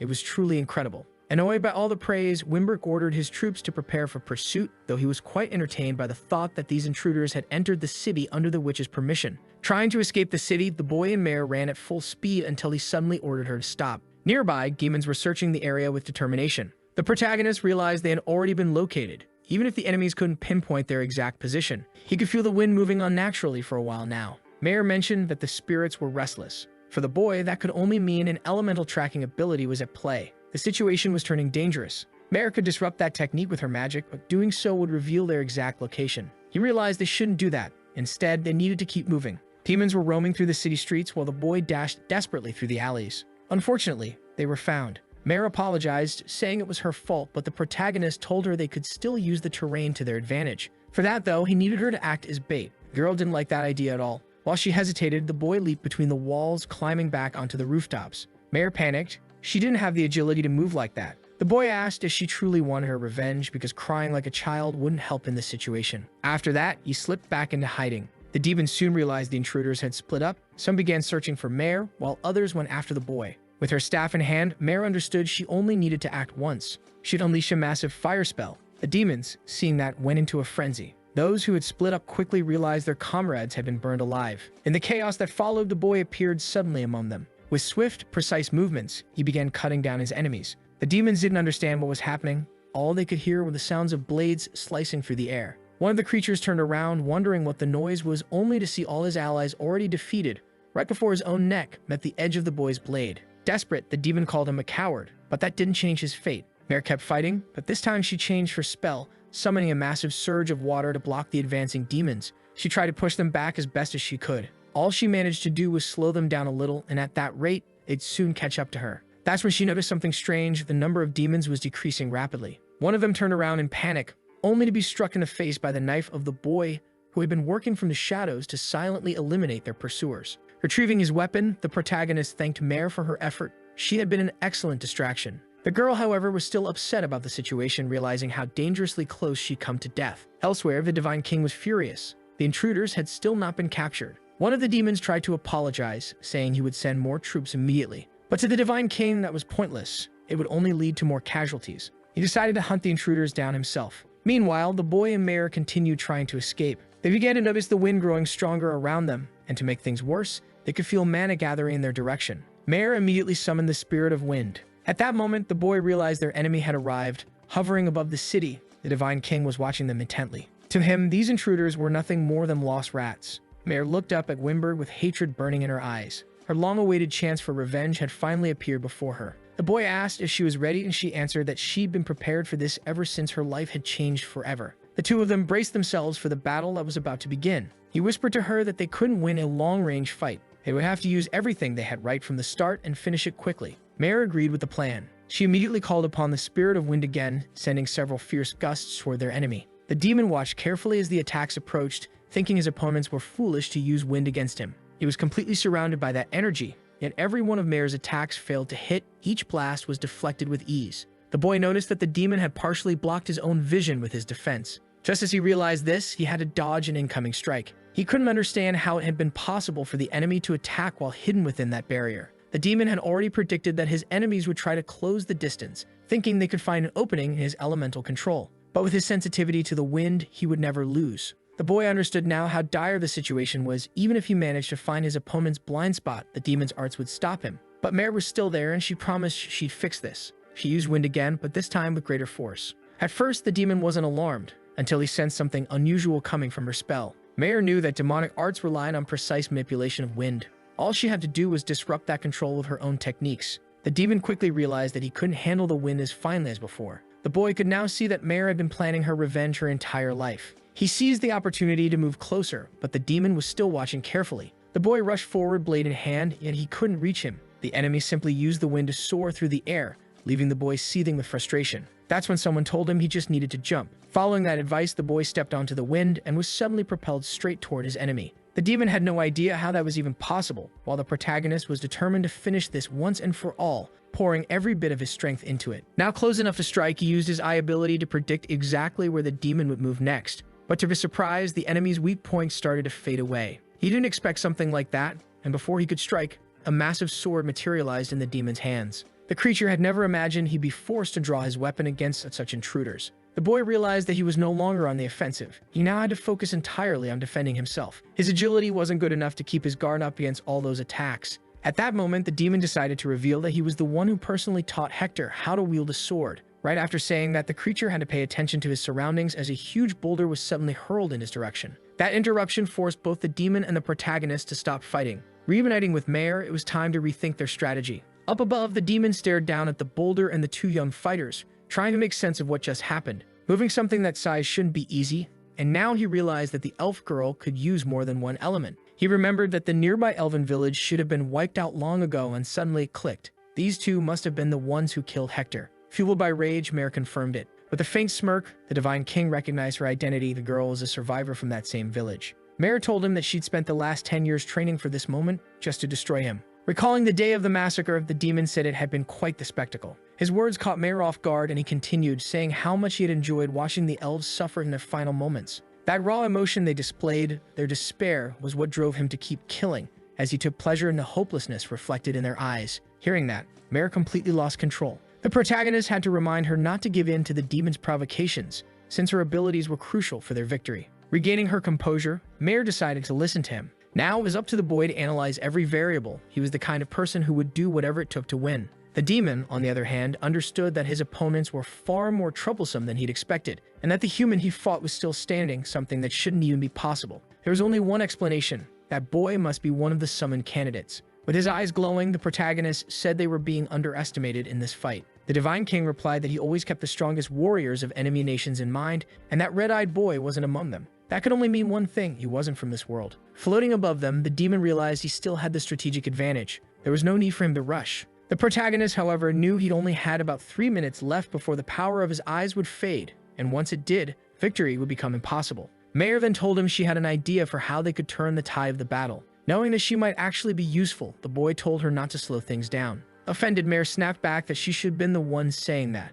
The demon, meanwhile, grew irritated at how casually his enemies were talking in the middle of a fight. With fury burning in his eyes, the protagonist declared that they were going to launch their attack, while the demon, filled with anticipation, was eager to see what they could do. Using her wind abilities, the girl hurled the boys straight toward their enemy. At the same time, she used her earth manipulation to summon additional spirits, launching several massive boulders in the demon's direction. Seeing the incoming assault, Wimberg didn't feel threatened. He used his own wind techniques to defend himself, controlling the air to neutralize every rock that came his way. But that was just a diversion. In the very next moment, he was forced to defend himself against a precise strike from the protagonist who had closed in while he was distracted. Still on the ground, Meir hadn't stopped her offensive. She altered the course of the boulders midair, catching Wimberg from behind. He hadn't expected that possibility at all.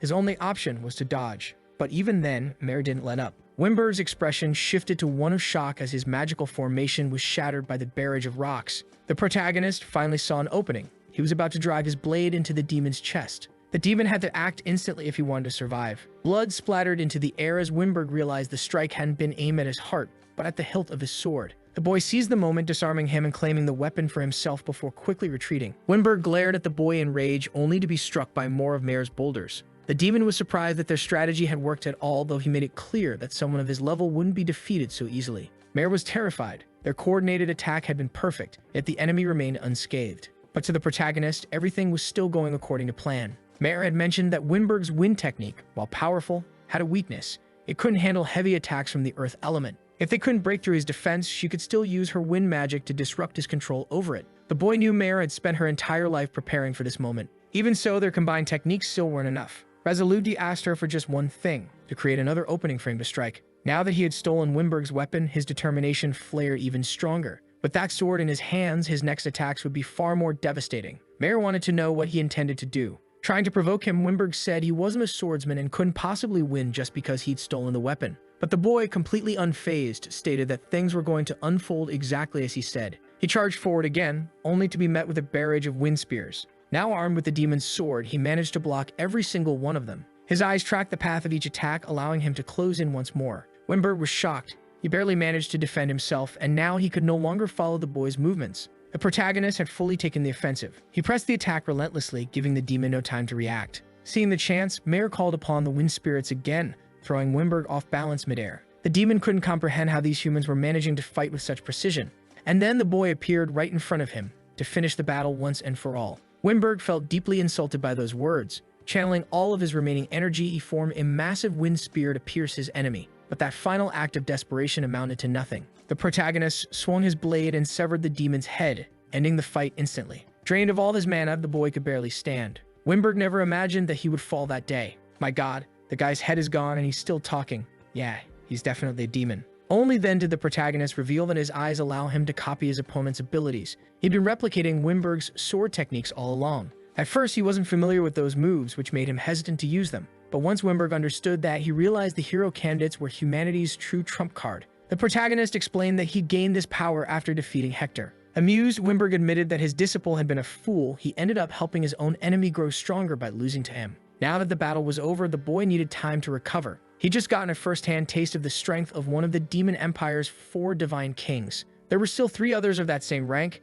and without a doubt, the Demon King himself had to be far stronger. Not to mention the Demon King's descendants, who were said to rival Isekai'd in power. His current strength wasn't nearly enough to overcome all of those threats. As he was deep in thought, he noticed Mare walking toward him. She wanted to make sure the demon was truly dead. That's when the boy asked her how she felt now that she'd finally gotten her revenge. She said that after everything, she didn't feel anything at all. She risked her life to reach this point, and now that it was over, she just felt empty, but still relieved in a way. The people of her village had finally been avenged, and she was free from the past that had haunted her for so long. The protagonist admitted that having her by his side was invaluable. Without Mare's help, he never could have defeated Winberg. That feeling was mutual. She knew her revenge was only possible because of him. Because of that, she thanked him. He'd helped her fulfill one of her lifelong dreams. The boy brushed it off, saying it was just coincidence, nothing worth so much gratitude. But Mare didn't agree. She was content with the choice she'd made to follow him. If not for this journey, she admitted she probably would have lost control and rushed to her death without meaning. The protagonist asked what she planned to do now.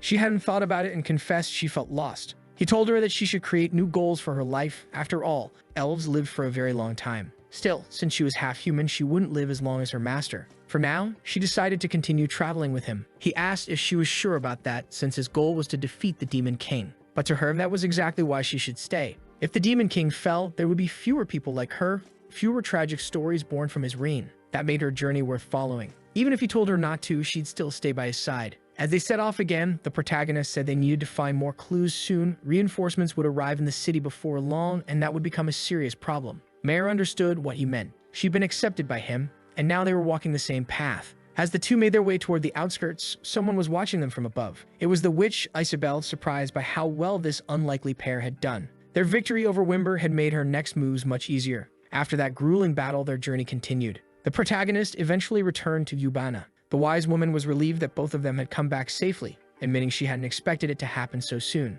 Mare had something to say to her, but Yubana already knew what it was. She could tell her disciple wanted to travel alongside the boy. Because of that, the sage wished them both an excellent journey. Yubana's enthusiasm was so genuine that Mare actually felt embarrassed. As they sat together drinking tea, The sage asked the protagonist if he heard the latest news from the front lines. Hearing that, the boy immediately asked what had happened. From what it seemed, the hero candidates had been defeated, Midu included. Now the protagonist wanted to know who the enemy was. Yubana explained that the one responsible for that crushing loss was one of the Demon King's highest-ranking executives, Stonagaya. Mayor guessed he must be just as strong as Wimberg had been, which made him an extremely dangerous opponent. The boy, however, wanted to know whether his former companions were still alive. Yubana told him that somehow they had managed to survive, but their defeat had completely shattered their morale. Because of that, the protagonist wanted to understand what would happen from here on. His goal was still to defeat the Demon King, and to do that, he needed to gradually weaken the enemy's forces. Mayor asked if the other hero candidates were as powerful as he was. The boy said he couldn't say for sure, but even if they possessed great strength, it wouldn't matter much if they couldn't use it properly. Back at the human fortress, several soldiers were being treated, including the hero candidates. Midu tried to reject the excessive attention, saying his companion shouldn't use her healing technique for too long. She knew that, but insisted on helping everyone as much as she could. After saying that, she went back to focusing her energy on healing Midu's wounds. During that battle, thanks to Heinrich's auxiliary forces, they had managed to retreat safely. Still, the injuries suffered by his team were severe, and the worst of all wasn't physical but psychological. After their defeat, the hero candidates were in shambles. Midu was deeply frustrated, blaming himself entirely for what had happened. High above in the Arliss fortress, Stonagaya was surveying the perimeter. Far away, someone had already located him. It was the protagonist, using his AliExpress grade eyes. Mayor asked how he could see things from such a distance. The boy explained that ever since his appraisal skill leveled up, it had been providing him with extra benefits. Mayor was amazed. It was an incredibly convenient ability at times. Even from that far, the boy could tell that the demon's stats were formidable. Deciding to push further, he used the advanced version of his appraisal skill to analyze Stonagaya in more detail. He discovered that the demon's defense could multiply based on his base attributes. Since the boy's appraisal had reached level 4, he could now use the enhanced version of the ability, granting him access to deeper insight about his opponents. He took the opportunity to search for a weak point, yet Stonagaya remained motionless, and the boy couldn't identify a single one. It was a clear sign that he was still too weak to perceive the demon's vulnerabilities. If he could only access that information, the fight would be far easier. From what he'd learned so far, Stonagaya was skilled with a sword capable of using earth elemental magic and possessed a special ability that greatly enhanced his defense. Mare had already expected such an impressive description, considering he was one of the 4 divine kings. She also mentioned that the earth element was weak against water. That made the boy ask whether there was any compatibility system between the elements. Mare explained that it depended entirely on the abilities being used. Even if Stonagaya had mastered many forms of demonic arts, there was no way he had perfected every single one. If she could identify which technique he planned to use, she'd be able to determine its weakness. The protagonist then decided to visit the fortress personally to gather more information. Meanwhile, not far from there, Midu stood staring at the horizon. He wondered what would happen if the protagonist were there, but quickly pushed the thought away. He had already taken it upon himself to bear the responsibilities of the heroes. His companions had gathered around him that day, wanting to know what was on his mind. Reina pointed out that he kept trying to shoulder the burden of everyone all by himself, which only made the class representative even more uneasy. The blonde boy told him not to make that kind of face. Then the short-haired nerd reminded him that he wasn't alone in that fight. Midu was surprised that his companions still trusted him after everything. At that moment, Reina stepped closer, asking if they shouldn't act together like before. As she passed by Midu, she told him he was really an idiot sometimes. Right after that, the blonde boy wrapped an arm around his shoulders, saying he needed to trust his friends more. Midu was still confused by everything happening around him. The truth was, he had never thought about depending on those people before. The blonde boy said that everyone had been getting stronger, which was exactly why Midu shouldn't carry the weight alone. After hearing those words, Arashi decided to join them as well, and several other students came along with him. Arashi wanted to know why Midu had such a pathetic look on his face, since they needed to recover and crush their enemies. The class representative was stunned by Arashi's sudden appearance, which only made the guy more irritated. After all, he hated realizing during the battle that their strength hadn't been enough. That's why he was now waiting for Midu's command so they could go back and destroy that enemy. The blonde boy and Amire were both shocked to see the tough guy cooperating like that. Feeling his spirits lift, Midu asked everyone to work together to defeat that enemy. That renewed determination was exactly what Arashi had come to find. While everyone was talking, a girl watched them from afar. Rin felt relieved to see her classmates finally cooperating again after such a long time. Completely lost in thought, she was caught off guard by a familiar voice saying it had been quite a while since the last time. It was the protagonist who had appeared. He also told her not to make a fuss since he didn't want to be discovered. Immediately, Rin covered her mouth with both hands. The protagonist already knew they had lost the last battle, and Kanzaki confirmed it. He then asked for details about the enemy's abilities, and she began explaining what she had seen. Now the protagonist knew that Stonagaya could create and control golems. The demon's entire skill set was centered around constructing those creatures. Thinking about that, the protagonist realized Mare had been right. Kanzaki wanted to know who that person was and if she was a girl, but the protagonist completely ignored her while thanking her for the information. Kanzaki then asked if he was finally going to join the war effort and help the others. He had considered it for a moment, but after seeing that his former companions had regained their morale, he decided to keep operating in the shadows, just like always. At Fort Arliss, several demons were guarding the perimeter, and not far away, the hero candidates were taking their positions. The short-haired girl mentioned that they now had an army of hundreds of soldiers with them, which made the pink-haired girl visibly happy. Among them was Yaomi, who promised to give her all this time. She was joining the combat unit. Rina asked what made her decide that, and Yaomi said she had heard her friends were in trouble, and since she was a hero too, she couldn't just stand by. Still, she wasn't entirely sure it would work out. 5 days earlier, she had been busy with household chores, which had left her completely exhausted. It had been a while since Kinoshita last saw the protagonist. She actually agreed with what he said, but once she realized who she was talking to, she was completely shocked and asked how he had managed to get into that building, and if he was really the same Shinju she knew. The protagonist noticed she had come back to her senses, but she was furious that he had infiltrated straight into her room. Getting straight to the point, he told her that the other heroes were struggling on the front lines and needed her divine protection ability to win. Kinoshita was stunned by that, since she wasn't part of the combat unit, but he told her not to worry. She had everything it takes. Still hesitant, she asked how he could be so sure, and he reminded her that she wanted to fight too. He told her that Leonora, the one who had haunted her heart with fear, was no longer among the living. No one could sabotage her anymore, and in time, even her psychological wounds would heal. It was time for her to stop pretending to be a waitress and start taking things seriously, because he knew she had wanted to help others for a long time. Kinoshita fell silent after hearing that. Apparently, the protagonist really did know everything, and that realization left her surprised. Only then did he reveal that he had come looking for a reliable pawn. Kinoshita reminded him that he was being hunted as a criminal, so it was shocking that he was even planning to take part in the fight. He admitted he couldn't officially join the army while being pursued, so he would keep working from the shadows. He had only come there to share that information with her. That's why Kinoshita was now on the front lines. She was determined to do her best. Rin watched carefully as her fellow girls talked, since she had also spoken with the protagonist and already knew the plan. Kinoshita's presence was essential for executing coordinated movements against the enemy's defenses. For the protagonist, all that mattered was that everyone gave their best in each situation that arose. He also wanted to see how much his classmates had grown in his absence. He told her to pass that message along to Midu, and she promised she would. As she was thinking about it, someone called her name. It was the class representative approaching to go over the strategy once again, since losing this time wasn't an option. Rin fully understood that. Soon, all the students were gathered, discussing the strategy in detail. Watching the group closely, Mayor asked the protagonist if his plan wasn't much more refined than theirs. He replied that people can't grow if they're always in comfortable situations with someone telling them exactly what to do. He needed to strengthen his allies. Among them, there were powerful people who simply didn't know how to use their abilities properly. That's why he planned to help them as little as possible. Just small hints here and there, because the most important part of battle was learning to act on instinct. The fortress was still heavily guarded by demons, but the human army could already be seen approaching. Finally, the time for the assault had come. The captain ordered the troops to advance. The demons were preparing to fight and were confident of victory. The captain knew they needed to clear a path so the hero candidates could breach the fortress, but the demons wouldn't make that easy. A fierce battle erupted, and in the middle of that chaos, the heroes began carving their way through. Midu led the charge at the front, spotting the tower where Stonegaya was waiting. The demon smirked at him mockingly, as if he had been expecting those children to arrive all along. Stonegaya called out to them, radiating confidence as he declared he would win once again.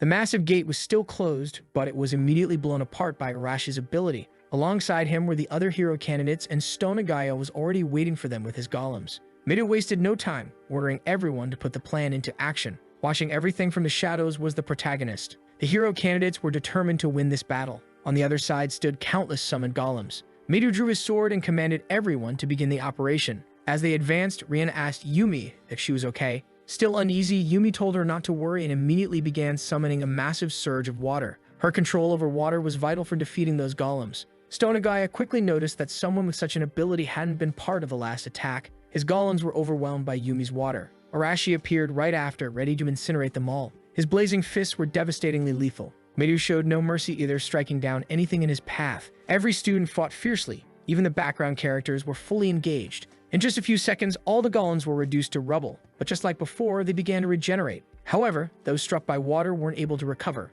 Everyone noticed that the strategy was working perfectly this time. Stonegaya was now focused on that water user who hadn't been present last time. Because of her, some of his golems couldn't regenerate. The protagonist praised Mare as things were unfolding exactly as she had predicted. Her theory was that the joints between the golem's limbs wouldn't regenerate properly in the presence of moisture. Midu encouraged his allies, shouting that the golems wouldn't be able to regenerate anymore. That fired Yumi up, and she unleashed an even greater surge of water, creating a huge wave that crashed over the enemies. After that, her teammates rushed forward to press the advantage, determined to destroy the golems for good. Stonagaya, though, grew even more excited. The strategy against him was effective, but he still remained defiant. After drawing several magic circles on the ground, he declared that his golems were nothing more than expendable subordinates. Then, lifting multiple massive rocks into the air, he said he would show them what true power looked like, hurling all of them at the hero candidates. Before they could be hit, Mary stepped in front, using her telekinesis to stop the barrage of boulders. Stonagaya was shocked to see someone capable of overpowering his control over stone. While he was still processing that, Rin used her domination ability directly on Stonagaya's body,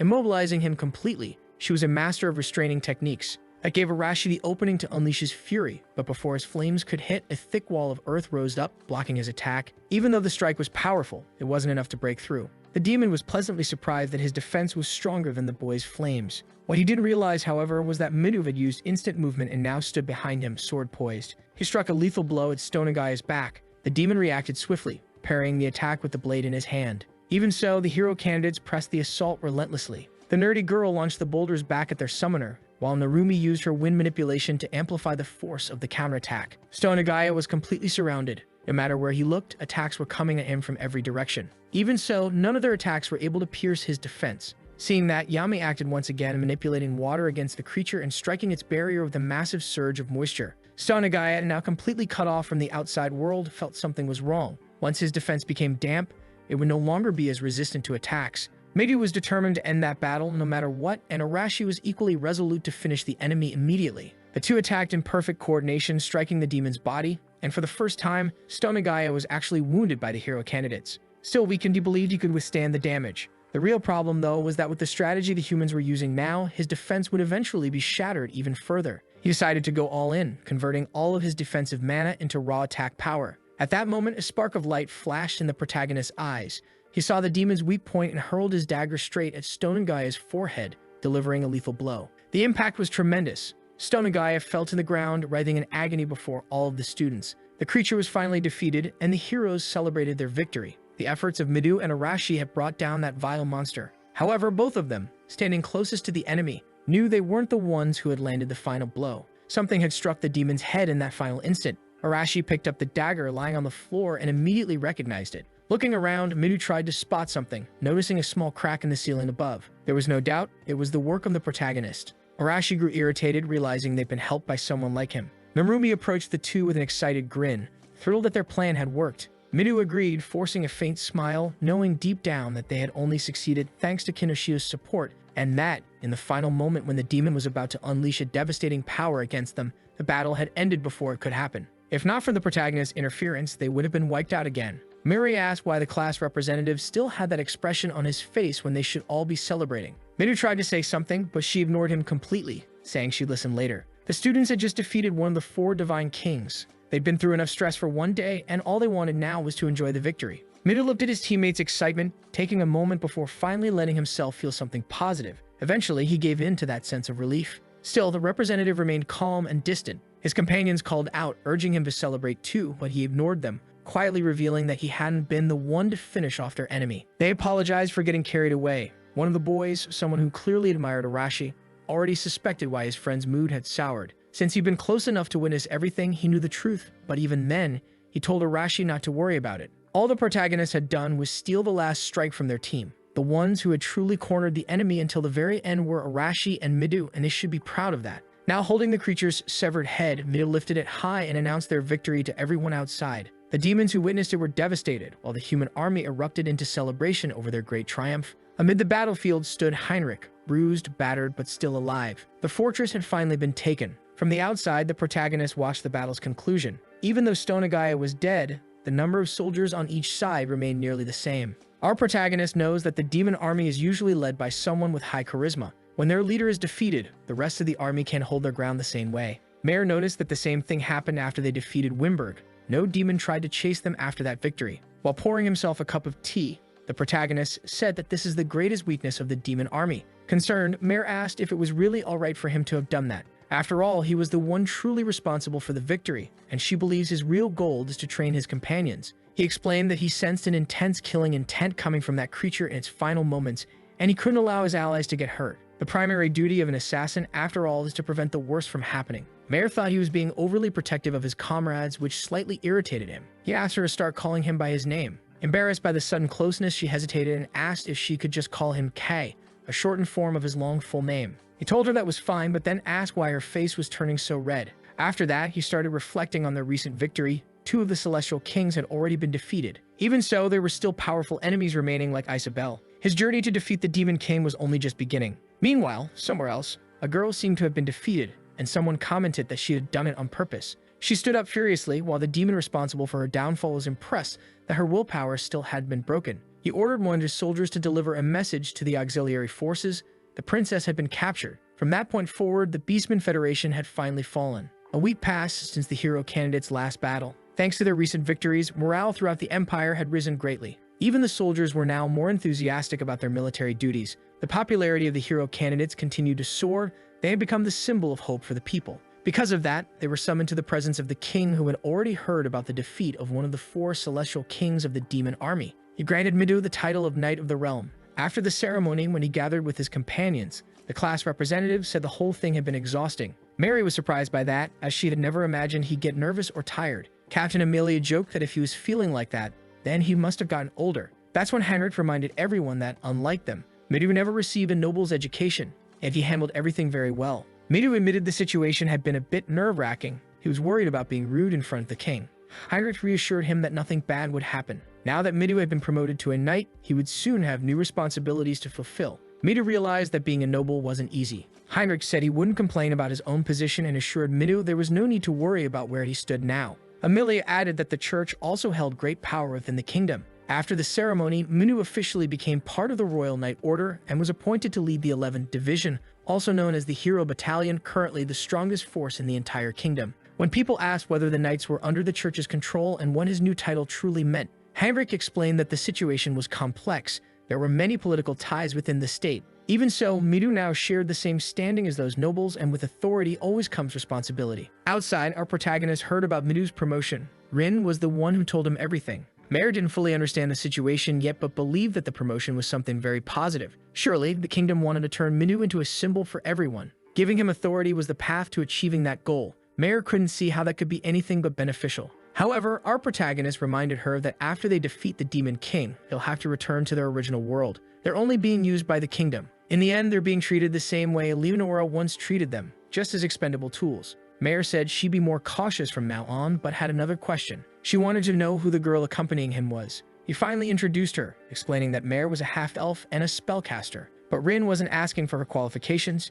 She wanted to know what kind of relationship he had with her. Mayor explained that she was only accompanying him on his journey, but now she wanted to know who Rin was to Kai. She was surprised to hear Rin call him by a nickname and ended up confused. Rin said they were friends, but our protagonist immediately corrected her, which made her feel embarrassed. He clarified that Rin was just a collaborator. Mayor wanted to know if they had been that close back in their original world. The boy explained that they'd never actually spoken before. Besides, Rin already knew his mission was to completely subjugate the Demon King. Our protagonist said he'd continue moving in the shadows, and now Rin would act as a messenger between him and the others. The girl asked if she could go with him, which caught him off guard. Rin thought about it for a moment, and his silence made both girls anxious. But he eventually decided it wouldn't be a good idea. Rin was needed to stay in contact with the rest of the group, who were still rather hostile toward him. Rin accepted that there was nothing she could do about it for now. She revealed that some of their classmates still saw him in a positive light, especially Midu. Our protagonist said he wanted Midu to become more independent, though his growth was crucial if they were to defeat the Demon King.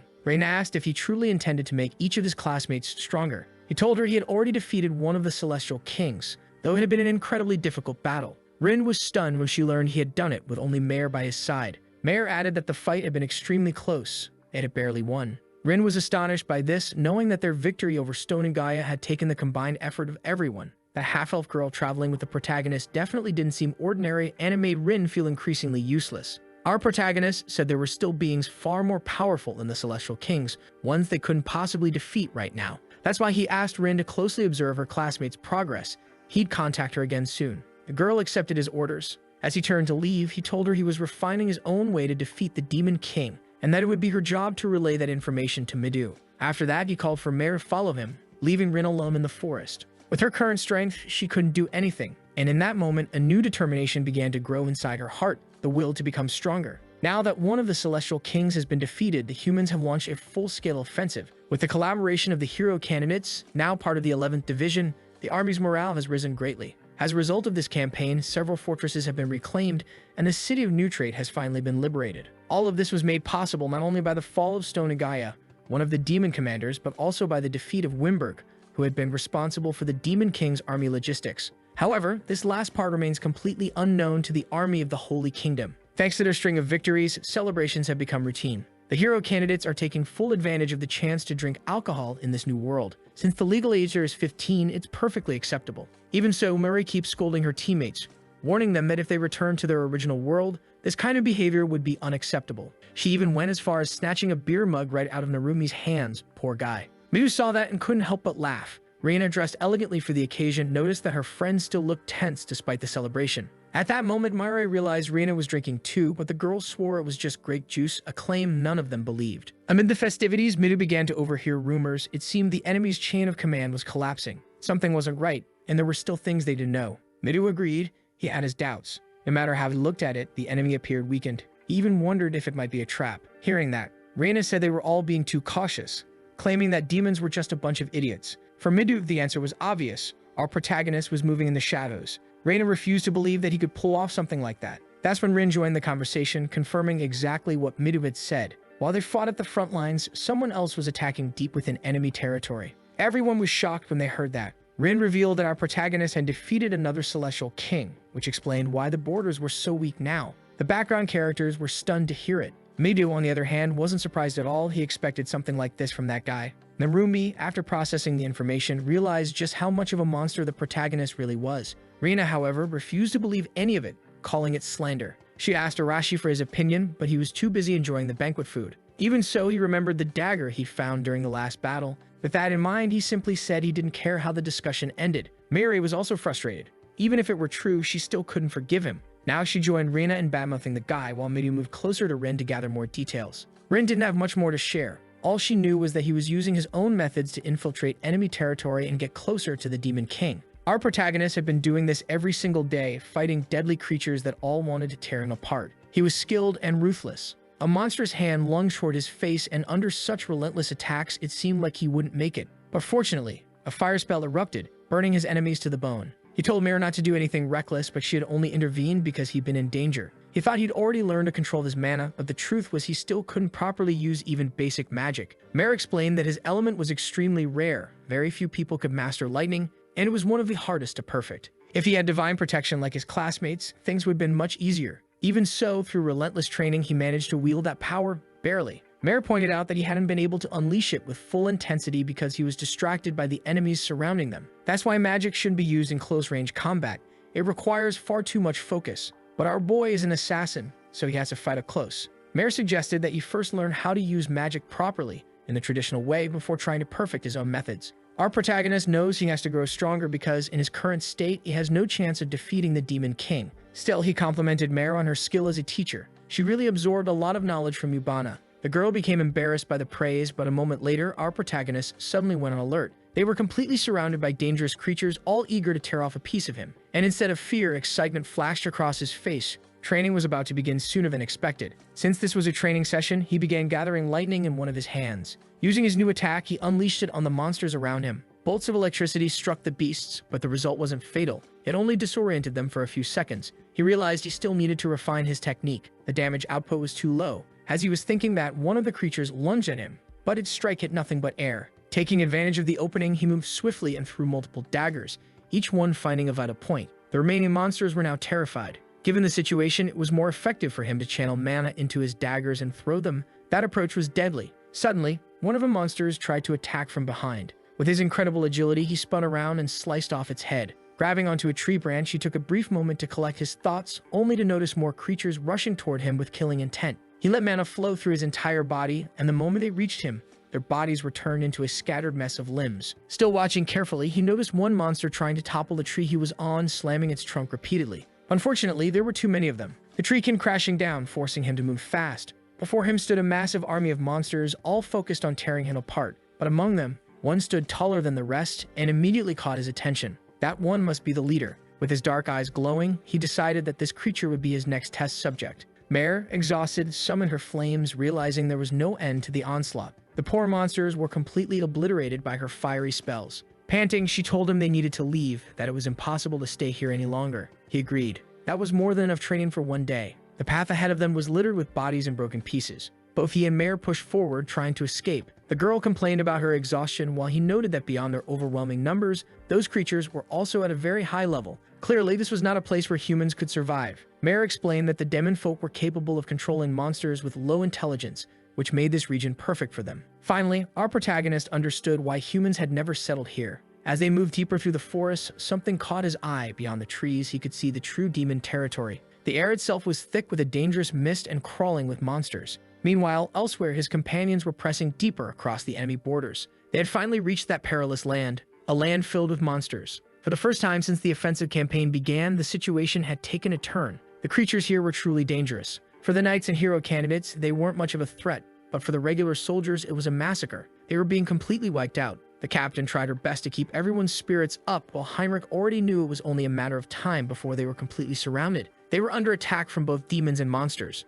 Minyu, on the other hand, realized this had to be the work of a high-ranking demon. His eyes locked onto a girl with horns. She was the one responsible for defending this territory, and she would do it with absolute devotion. No matter how many monsters she had to send to the front lines, once the humans were exhausted, she would unleash her own army to finish the job. Seeing the demon army approach, the soldiers began to panic. Minyu told Captain Amelia they needed to retreat immediately. She agreed and relayed the order to the troops, leaving behind only the bodies of those who hadn't survived. For the demons who arrived afterward, the victory couldn't have been easier. They had acted under the command of Elsa, a very cautious and strategic individual. Thanks to her, this battle ended effortlessly. One of the demons mentioned that the war against the Beastmen Federation had already been won and that soon they would turn their focus solely to the humans. The victory over the Beastmen had been easy, but the same couldn't be said for the humans who had already managed to defeat 2 of the 4 divine kings. Hidden among the bushes was our protagonist. Mare was shocked by what they had just overheard from those soldiers. For him, though, that was valuable information, they needed to gather even more of it. Back in the city, the atmosphere had changed drastically. Many church priests were overwhelmed treating the wounded soldiers, while the heroes gathered with the army's high command.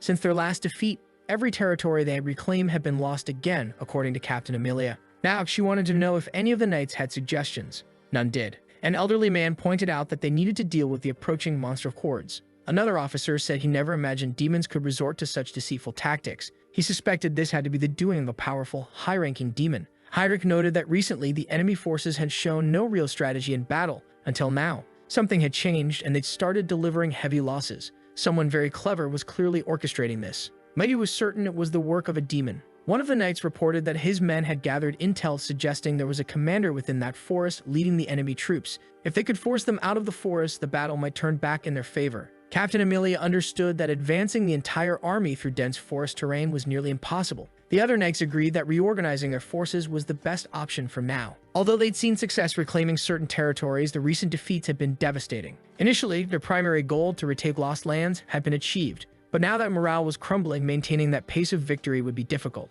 In the middle of that discussion, Mare reminded everyone that their ultimate duty was to defeat the Demon King. But the knights all knew that it was far easier said than done. So the captain asked if she had any concrete ideas. A bit embarrassed, Mireille suggested expanding the army. However, the captain explained it wasn't that simple. Sending a larger force would only slow their advance. Mideo, meanwhile, pointed out the real danger, the growing number of casualties. He didn't want to see any more soldiers lose their lives. Since the issue lies in the army's strength, he suggested focusing on their elite forces. The captain agreed, but pointed out that even if they searched the entire kingdom, they wouldn't find soldiers better than the ones already on the front lines. If the goal was to strengthen the troops, they'd have to focus on training them further. It would take time, but it was the only realistic solution. Everyone seemed to agree on that. Now, Minu finally understood why his mind had been so exhausted lately. The goals of those people and his own were completely different. The people of the kingdom were focused on maintaining the current state of affairs, while the heroes wanted to destroy the Demon King, no matter the cost. Heinrich noticed the hesitation in the boy's eyes and asked what he thought about all of it. Mita realized it could take years before they'd be strong enough to defeat the Demon King, but he wanted to end it as soon as possible. Amelia explained that training elite troops would take a long time, 2 years at least, even in the best-case scenario. For him, that was far too long. One of the knights agreed that defeating the Demon King was indeed the best solution, but they had already suffered several defeats, and advancing further into enemy territory was too dangerous. Still, their recent victories were already a great success. They had managed to liberate several regions. Minu was grateful, but he couldn't bring himself to feel happy about it. He and his companions just wanted to go home. Heinrich kept an eye on him, noticing his discontent throughout the meeting. When it finally ended, they left the hall together. The captain understood how the boy felt, but Amelia's judgment was based on the current state of affairs. They needed greater political influence to overcome this situation, something that couldn't be decided overnight. Midu agreed with that reasoning. Seeing his concern, Heinrich told him not to get lost in distant thoughts. That's when Midu realized the captain had understood exactly what was troubling him. Heinrich said he must value the lives of his friends and that impatience would only lead them all to disaster. That's why they had to use time as their ally. Midu understood his point. It made perfect sense. Even though the hero candidates were already strong, they still had the potential to grow far stronger. Listening carefully to the conversation, Murray agreed that time might not be on their side, but a well-crafted strategy was better than dying recklessly on the battlefield. When they were first defeated by Isekai'd, they were only saved by Heinrich's intervention. He told the hero candidates that there were likely demons even stronger than the Divine Kings. Apologizing for his bluntness, he explained that he needed their strength to eventually take down the Demon King. Midu promised to gather everyone and pass the message along. They couldn't rush things, and he wouldn't allow any of his companions to die, no matter how long it took. He was determined that all of them would make it back home. Later, he gathered his companions and shared the news. Many were shocked to hear it. There was nothing they could do about it for now. One of them, clearly frustrated, asked when they would finally return home. Mirai said it might take around 2 years. That was far too long for most of them. But Midu refused to risk anyone's life unnecessarily. It would be better to spend that time preparing properly. Arashi, however, was furious when he heard that. To him, it sounded like a cruel joke. Midu explained that he wanted to defeat the Demon King as soon as possible too, but their goal and the kingdoms were not the same. Then, full of determination, he asked Arashi if what he truly wanted was a reckless assault with just their group alone. And that was exactly what Arashi wanted. To him, the kingdom was no Uli. Those nobles only saw them as tools to be used. But to Midu, that reckless strategy would bring everyone to ruin. They couldn't keep fighting without the kingdom's support. Arashi disagreed, saying they could win using guerrilla tactics. Their objective wasn't to destroy the enemy army, only to kill the Demon King. Midu understood the idea but saw it as a huge risk. People would definitely die if they tried that. Arashi, however, argued that they couldn't lose sight of their goal. Even if it was dangerous, they couldn't back down out of fear. Midu said he wouldn't let anyone die, which was exactly why he shared what he believed to be the best course of action. Furious, Arashi called him a coward and swore he'd open his eyes through force. Enraged, Midu raised his sword and shield, blocking Arashi's blow completely. The other students nearby were stunned by the sudden fight. Midu told him they should defeat the Demon King together. They had already struggled immensely to take down just one of the Divine Kings, so they should be training, not fighting each other. Arashi ignored him completely, and before they could continue, both of them were suddenly restrained. Chains coiled tightly around their bodies. Rin was the one who cast them, demanding that they calm down before they ended up destroying the castle. Midu apologized, admitting he got carried away. Arashi shattered the chains with his bare hands, visibly furious, which shocked Rin since she had poured a huge amount of mana into that spell. To Arashi, the best way to grow stronger was through real combat, and he was sure Midu understood that too. As the argument continued, Murray spoke up, saying she sided with Midu. Rin agreed, supporting a more cautious approach. The others, who had been unsure, finally admitted that staying in that world wasn't so bad. It was far better than dying a pointless battle. Kaori, however, took Arashi's side, which surprised Rina deeply. The truth was that Kaori completely understood what Arashi meant. She too wanted to go back home as soon as possible. Yumi said she felt the same way, and with tears in her eyes, confessed that she'd left behind only her mother, who was already frail and sick. She worried about her health every single day. The boy, who supposedly loved his Trembolona, also agreed that returning home was urgent. He'd been abandoned by his parents, and the only person waiting for him was his little sister. Another girl confessed she wanted to go back immediately as well, though not because of any tragic story. She simply came from a normal family and didn't want them to wait 2 long years. After that collective outpouring, Midu realized just how complicated everything really was. Among them stood Narumi, whose reason for wanting to go back was to reunite with his many girlfriends. Slowly, the discussion turned into a heated argument. The students, once just background characters, were now split between following Midu or siding with Arashi. After hearing everyone out, Arashi made his final stance clear. There was no point in continuing the argument. He moved forward on his own terms. Anyone ready to die should follow him. And indeed, when he set off, several of the students chose to go with him, while the rest, those too afraid to risk it, stayed behind. Reina and Yumi watched the group break apart, filled with unease, especially when Kaori decided to follow Arashi. Mirai asked Narumi if he was going with them, but he said he would stay neutral, acting as a bridge between both sides. Rin, uncertain of what to do, stayed silent, though deep down she also longed to return to her family. That night, the group finally split for good. Arashi asked if everyone was ready. They were leaving the place immediately. But before they could move, a mysterious voice echoed among them, saying that things had gotten worse in their absence. Arashi turned toward the sound, his eyes landing on someone he hadn't seen in a long time, our protagonist. He wanted to know what this boy planned to do after being gone for so long. The presence of our protagonist left all the students completely stunned. One of them quickly asked everyone to quiet down so they wouldn't draw too much attention. The muscle-bound guy told Arashi to calm himself a bit, but Arashi shot back saying he didn't have time to waste on useless people like our boy. The truth was, the protagonist agreed with that, but decided to be honest with them. He wanted their strength. Arashi was taken aback, recalling what had happened earlier, right after he'd left the meeting hall. During that whole argument, our protagonist had been watching everything through the window. Mare noticed how serious the discussion among the classmates had gotten, but for our protagonist, both sides were right in their own way. Just as Midu had said, they couldn't do this alone. On the other hand, the kingdom's approach was far too passive. Arashi had a point about the 2-year time frame being real, but his plan was dangerously reckless. Mare asked what our protagonist would do in a situation like that. He said there were 3 possible paths to overcome the current stalemate. The first was to change the mindset of the people in positions of power within the kingdom. If they could do that, the military's strength might eventually be redirected towards supporting the hero's cause. The problem was that Midu would never agree to such a method. Hearing that, Mare asked what the second option would be. Our protagonist explained that they could take the approach Arashi suggested, using guerrilla tactics to fight against the enemy. Based on what they knew so far, mostly thanks to Isekai'd, the demon realm wasn't unified. There were plenty of ways to sabotage their enemies from within. But he doubted that Arashi could pull off something that complex, and Mare actually agreed. His temper would make that impossible. So she asked what the third option was. Our protagonist said he based his strategy on the information he had gathered so far. If everything went well, he could collect even more from the other factions, which would force the kingdom to take the initiative in the war. Sitting around a campfire, he shared new intel with the group. The Beastman princess had been captured. Arashi didn't understand what that meant for them. Our protagonist explained that the girl was the daughter of an important leader and had been taken by the demon army. He confirmed the information himself after, as he put it, creatively interrogating several demons. Hearing that, some of the girls looked unsettled, while others were just curious about what he'd actually done. One of the guys even seemed jealous because he was in love with Mare. Arashi, however, still hadn't connected the dots. He couldn't grasp what the Beastman had to do with the hero's situation. Some of the others, on the contrary, got excited, saying they'd love to see that new race in person, imagining they must be adorable. Our protagonist went on to explain his plan. South of their current territory was the Beastman Nation, a federation well known to everyone. Up to this point, that country had remained completely neutral in the war between humans and demons. Arashi realized that our protagonist intended to form an alliance with them, but scoffed at the idea, saying the Beastmen were nothing but cowards too afraid to stand against the demons. Mare said those tribes' soldiers were stronger than they imagined. Their physical abilities and senses are extremely enhanced. If that's true, Arashi couldn't understand how they'd stayed neutral during the conflict. Mare explained that in the current situation, the Beastmen wouldn't be able to secure a victory on their own. Besides, the Demon King's army has always focused its efforts on humans, but if those two nations joined forces, they might be able to achieve something unlikely. After she explained that the boy finally understood why they needed the princess, Corey suggested they simply rescue her and use her as a political bargaining chip. That was exactly what our protagonist wanted, and he already had information on some supply routes. He had asked Arashi to act as bait, bringing destruction to those routes while he moved through the shadows. After all that explanation, one of the students wondered why those nations hadn't already cooperated despite having a common enemy. There was, in fact, a reason.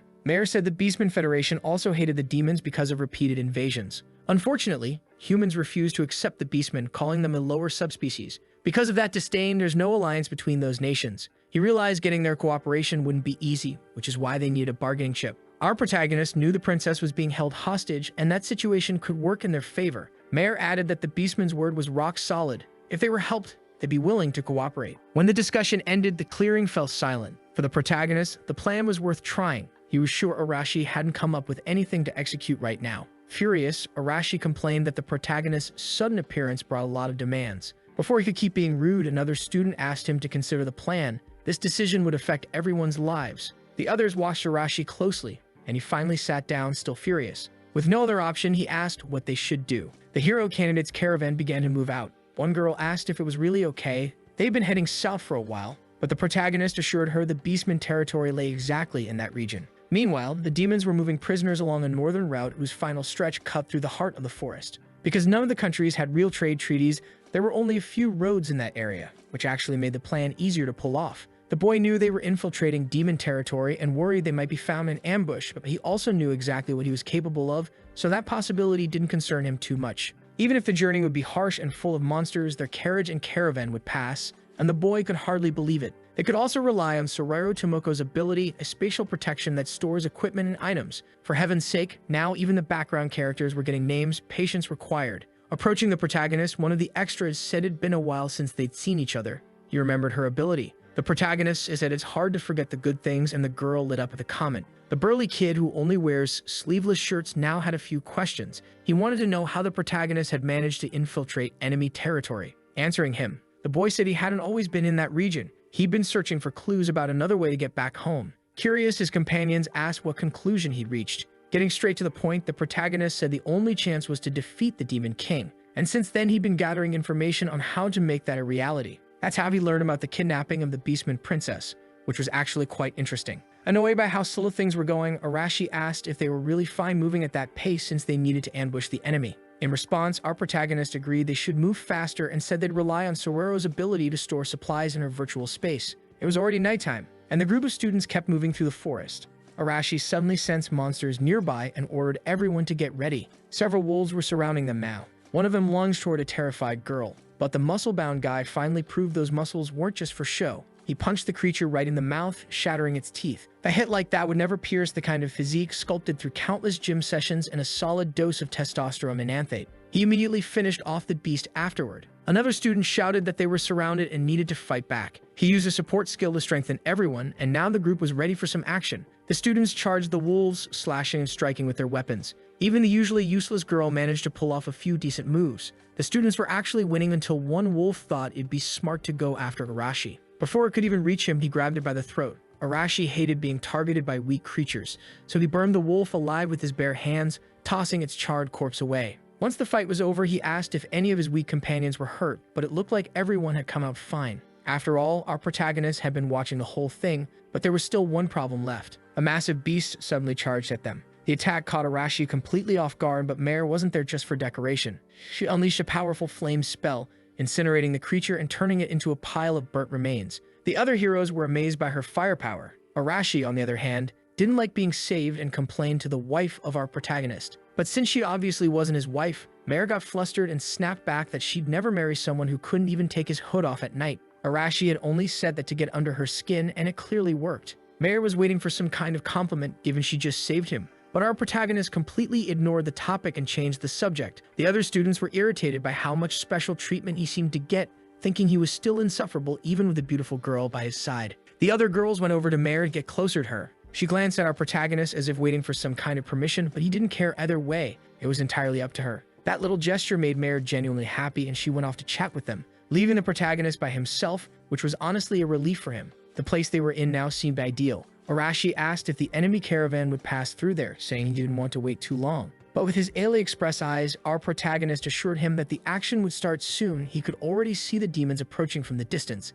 Thanks to the stealth ability granted by those AliExpress eyes, our boy could clearly see what they were dealing with. Some low-level demons, around 15 mid-level ones, and possibly even more hidden inside the caravans. Among them, there was a single high-level demon. My god, that guy must have had one hell of a rough puberty. He looked like the living embodiment of every bad joke ever made. When Arashi saw that thing, even he looked a bit shaken, assuming it had to be the leader of the convoy. Our protagonist confirmed it and warned everyone not to underestimate him. He might not be as strong as Stonagaya, but he was definitely trouble. Frustrated, Arashi said he wanted to take him down himself. Our protagonist just gave him a long look, actually hoping he would. He was getting tired of saving these almost background characters. Half joking, he said that from the start, the high-level demon was meant to be Arashi's problem anyway. The plan was simple. The hothead would draw attention with his explosions, then once the enemy formation broke apart, it'd surround them. The side characters were already on board with the plan. The muscle guy's job was to collect and escort the wounded, while Mare would provide area support for the fighters. Arashi couldn't afford to lose focus. He had to deal with the enemy leader.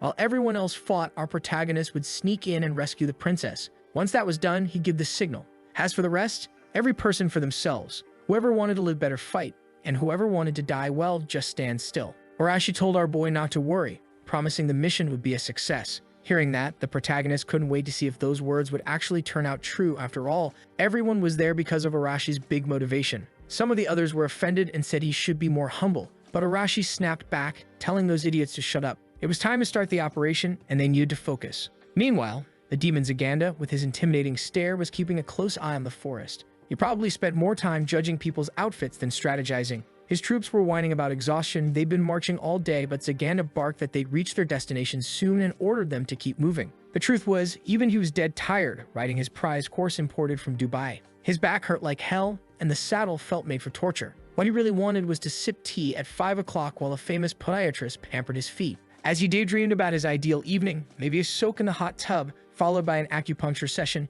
he decided to check on the prisoner. He told his soldiers to stay alert while he rode ahead, but from the look on his face, the soldiers knew their boss just wanted an excuse to rest and maybe get a manicure. Inside the caravan was the beastman princess, Xena, still furious and defiant. Zagana approached to check on her condition, informing her that they'd soon arrive in the city, where she'd be sold into slavery forever. Her people wouldn't be able to do anything to save her. Xena snapped back that the caravan was shaking horribly the entire trip and called it miserable. Zagana didn't like that complaint at all. He told her that if her federation behaved and followed orders, she might be released eventually. But the princess spat back that his words were worthless. As long as she remained a prisoner, her people would never bow to demons. Zagana coldly said she didn't understand her role in the war, reminding her that she was the daughter of an important leader. But Xena, fully aware of what she'd left behind, told him he was nothing but a fool if he thought such words could break her people's spirit. Her defiance made Zaganda's composure crack, and fury began to burn in his eyes. Acting on pure impulse, Zaganda grabbed her clothes, tearing the top half right off. In a fit of deranged frenzy, he decided to do something unspeakably vile,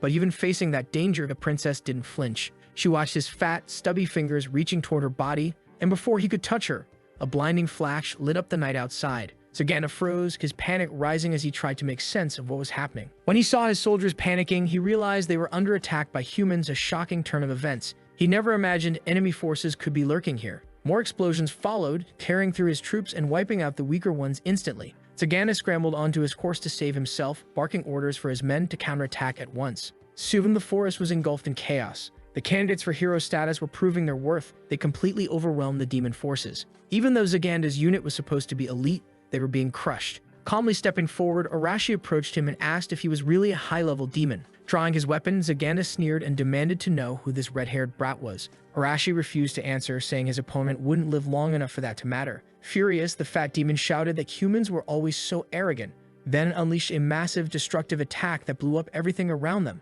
The explosion accomplished nothing. Arashi had already countered, striking Zaganda, who barely managed to block with his spear. Puffing out his chest with pride, the demon laughed, saying the boy would never defeat him. His BMI was far too small. Arashi realized his attacks weren't hitting as hard as he'd hoped and quickly had to dodge a retaliatory strike. Keeping his distance, he studied his opponent carefully. The demon was strong, not on Stonegai's level, but still powerful. If Arashi wanted to inflict real damage, he'd have to pour an immense amount of mana into his blows. He could only manage 7 more explosions. After that, he'd be drained, and that would be the end. So he decided the best option was a direct, lethal strike straight to the heart. Meanwhile, Zaganda surveyed the battlefield. Judging by their strength, these were clearly hero candidates. He knew these kids had taken down other high-level demons, so he'd have to be careful. Tightening his grip on his spear, he prepared to charge forward on horseback. Thanks to his not-so-useless observation skills, Zaganda quickly figured out what was happening. The enemy team was here to rescue the captured princess. Luckily, he'd already stationed several guards around her. They were entirely focused on her protection, which would make the human's job much harder. Realizing the tide could turn if he didn't act fast, Zaganda decided to finish off the one who seemed to be leading them. He charged with his spear, convinced this strike would decide the battle. Arashi narrowly dodged, though his clothes were ripped in the process. Despite his opponent's not-so-modest body mass, the demon was fast, probably thanks to his powerful steed. Now Arashi felt his blood pumping. The bulky demon had wandered right into a minefield. Moments later, a series of explosions erupted all around them. The poor horse went down first, blown apart in the chaos. Zaganda, wounded and disoriented, realized too late he'd fallen into a trap. Dust and debris filled the air, cutting off his vision. Arashi had used those blasts only as a distraction. Their firepower wasn't strong enough to kill, but that was exactly what he needed. Now, all he had to do was strike from the shadows with a clean, fatal hit. The only problem was that Zaganda was already anticipating his next move. Zaganda lunged forward, thrusting his spear straight at him. There was no way Arashi could dodge that in time. He took the hit square in the chest. His friends panicked, realizing the hothead was getting absolutely wrecked. Even injured, Arashi forced himself back to his feet, furious, yelling for the others to focus on their own jobs. Zaganda tried to taunt him, though deep down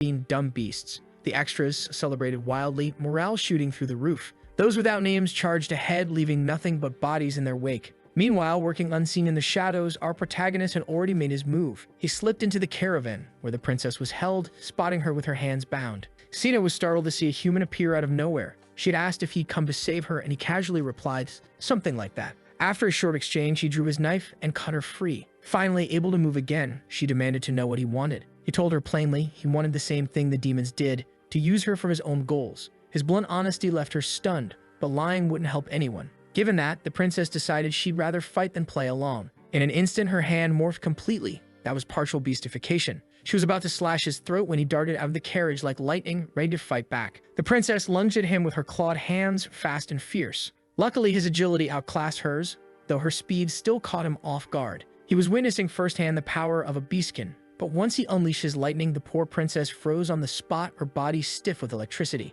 She couldn't tell what kind of power that was, but guessed it had to be magic. He took the chance to knock her off balance with a kick, sending her crashing to the floor completely still. In one smooth motion, he pinned her down with a clean judo hold. Yeah, it was technically an arm lock, but if it were jujitsu, he would have done it way better. After all, jujitsu is a martial art, judo's just a sport. Our protagonist was honestly shocked by the effect of that electric strike. Thanks to him, he was able to completely disarm his opponent. Now, subdued and defeated, the princess couldn't stop wondering how a human could possibly be this strong. With the upper hand, our protagonist asked if she had any idea of the power gap between them. She had only two options, to be obedient or to obey. It was up to her to decide which one suited her best. The princess eventually agreed, realizing that siding with humans was far better than siding with demons. Meanwhile, on the battlefield, the hero candidates continued wiping out the remaining enemies. One terrified demon tried to flee, trembling as he questioned what these people even were.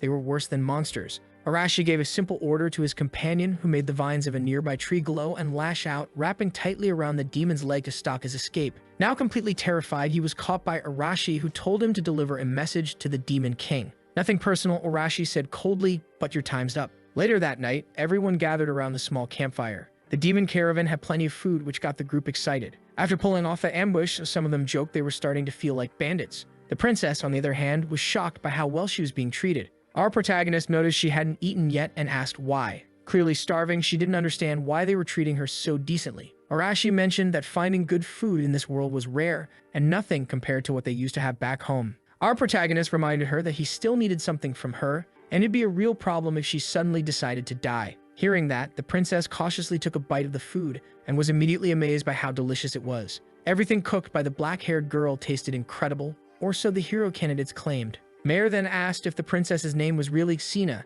and how she ended up being captured. The girl sighed deeply, as if regretting what happened. She explained that she had run into the Demon King's army while hunting in the forest, in her people's territory, where demons had no reason to be. It was almost as if they knew she'd be there. To our protagonist, that could only mean the demons were planning to invade her country, and capturing her was just one step in their strategy. One of the girls asked if the demons intended to control the Beastman's entire nation. The princess replied that the demons planned to dominate the entire continent. The question now was what the humans intended to do with her. Our protagonist told her plainly that they planned to use her as a bargaining chip. They needed the cooperation of the Beastman Federation to defeat the Demon King. It was an ambitious goal, one that left the princess genuinely impressed. But our protagonist clarified that he also had personal reasons. Until the Demon King was defeated, they couldn't return to their original world, as Arashi pointed out. Finally, the princess realized who they were, the rumored hero candidates she had heard about. After hearing the full truth, our protagonist asked for her opinion, saying her help would be far more useful if it came willingly. With surprising warmth, she admitted that she owed them a favor since they saved her.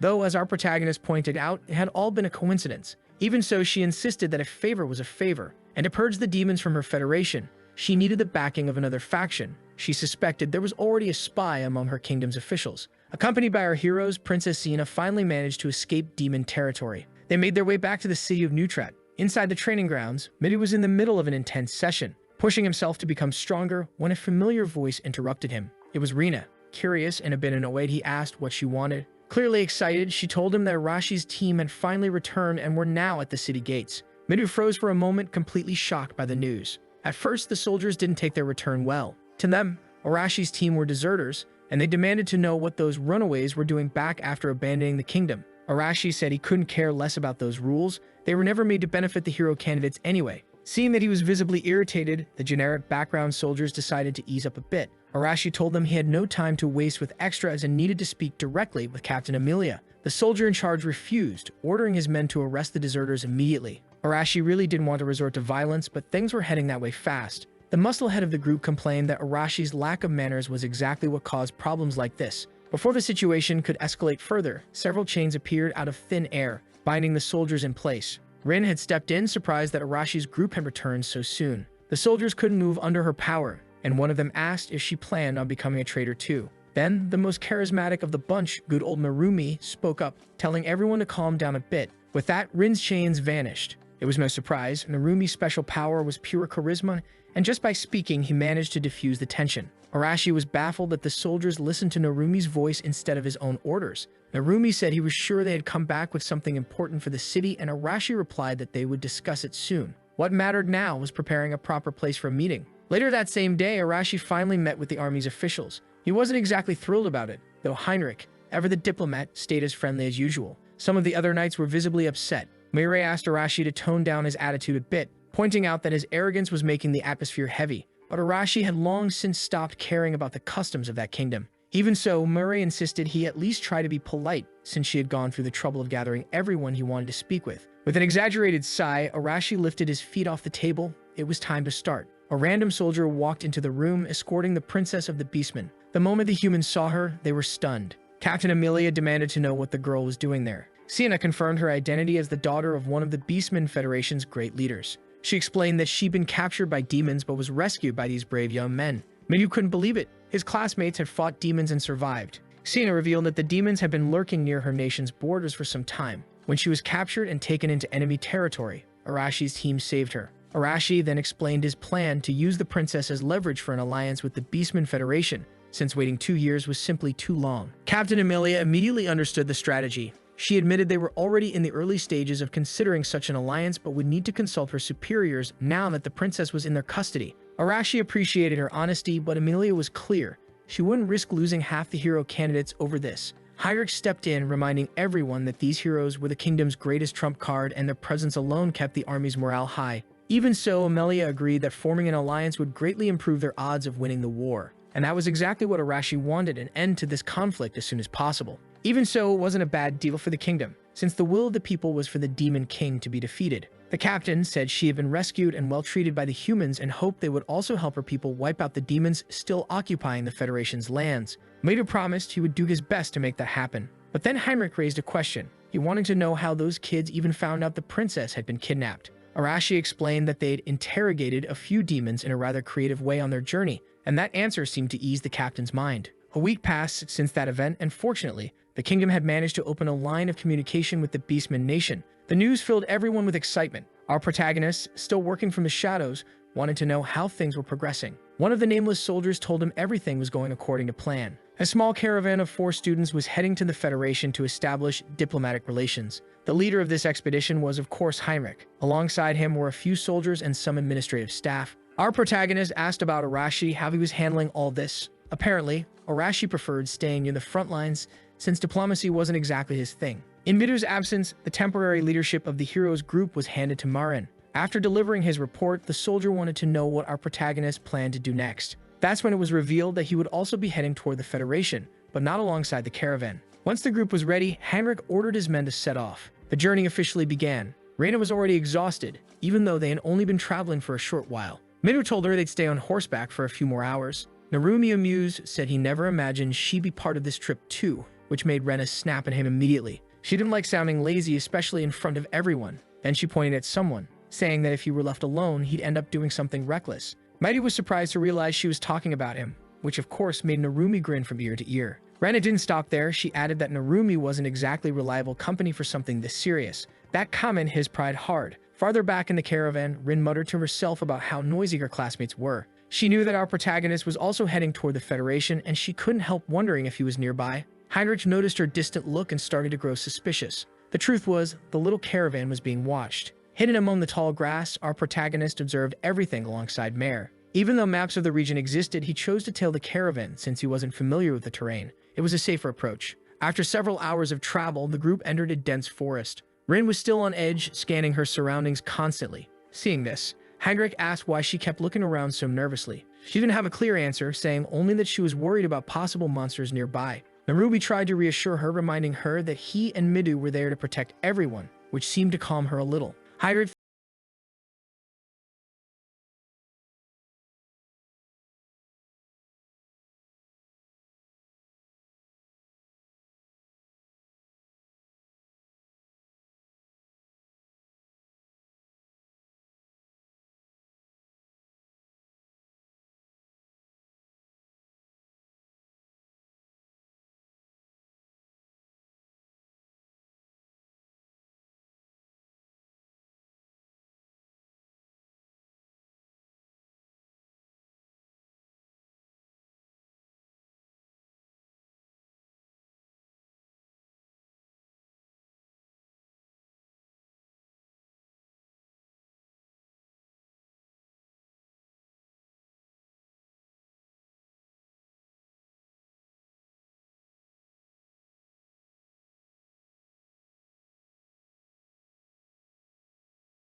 punish anyone over it. It had just been his curiosity talking. In truth, he even admitted he felt relieved that the saint had been killed. Narumi was caught off guard by how casually he said something like that, and Heinrich laughed it off, saying that if he'd said that anywhere else, he probably would have been lynched on the spot. Judging by Rin's anxious behavior throughout the trip, Heinrich was sure the protagonist had to be nearby. Medu was shocked to hear that, since he had no idea. Now Rin was cornered, unsure of what to do. Acting as the messenger between the protagonist and the heroes, she feared she'd accidentally drag him into an unwanted confession. But the protagonist, having overheard the entire conversation, decided there was no point in hiding anymore. He revealed himself to everyone in the caravan. The princess immediately spoke up, saying he was the one who had rescued her. Heinrich was astonished that his suspicions had turned out to be correct, while the soldiers quickly raised their weapons toward the supposed traitor. The protagonist, however, was impressed that the captain had pieced everything together with so little information. Heinrich explained that he also had his own network of informants. He knew Wimber had been taken down by a mysterious hooded figure. The protagonist claimed he'd never even heard that name before and added that he didn't defeat that enemy alone. He had help from Mare, a spellcaster.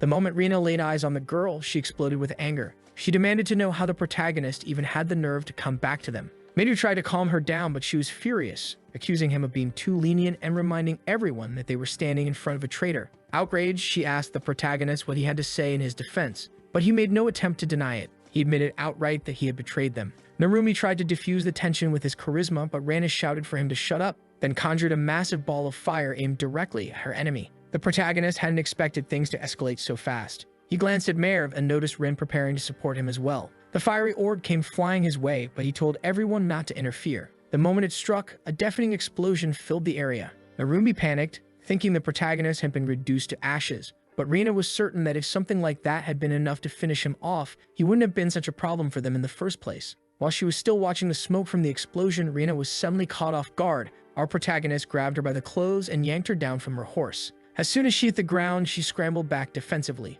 summoning more fireballs in panic. This time, however, our protagonist was done playing. He unleashed his lightning, completely electrocuting the agitated girl. The shock was strong enough to make her lose control of her flames and collapse helplessly onto the ground. Still paralyzed, she demanded to know what kind of power he was using. The truth was, he couldn't cast spells easily. Without divine protection, magic didn't come naturally to him. But even without talent, nothing was impossible for someone willing to work hard. He took the opportunity to tell her that despite all the privileges she'd enjoyed in this world, she was still weaker than him because she never trained properly. Everyone around was stunned that he'd subdued Rana so effortlessly. Midu, who had been watching everything, realized that the protagonist wasn't just fast. He was incredibly efficient in combat and had clearly gained another skill. Weakened, Rina got up, insisting she would never accept him again. But for the protagonist, her approval had been meaningless from the start. That only made her angrier, since she hated being ignored or dismissed. Seeing the tension rise, Rin summoned her chains to restrain her friend, asking her to calm down. Later that night, everyone gathered around a campfire to talk. Heinrich knew they were being cornered in their current situation,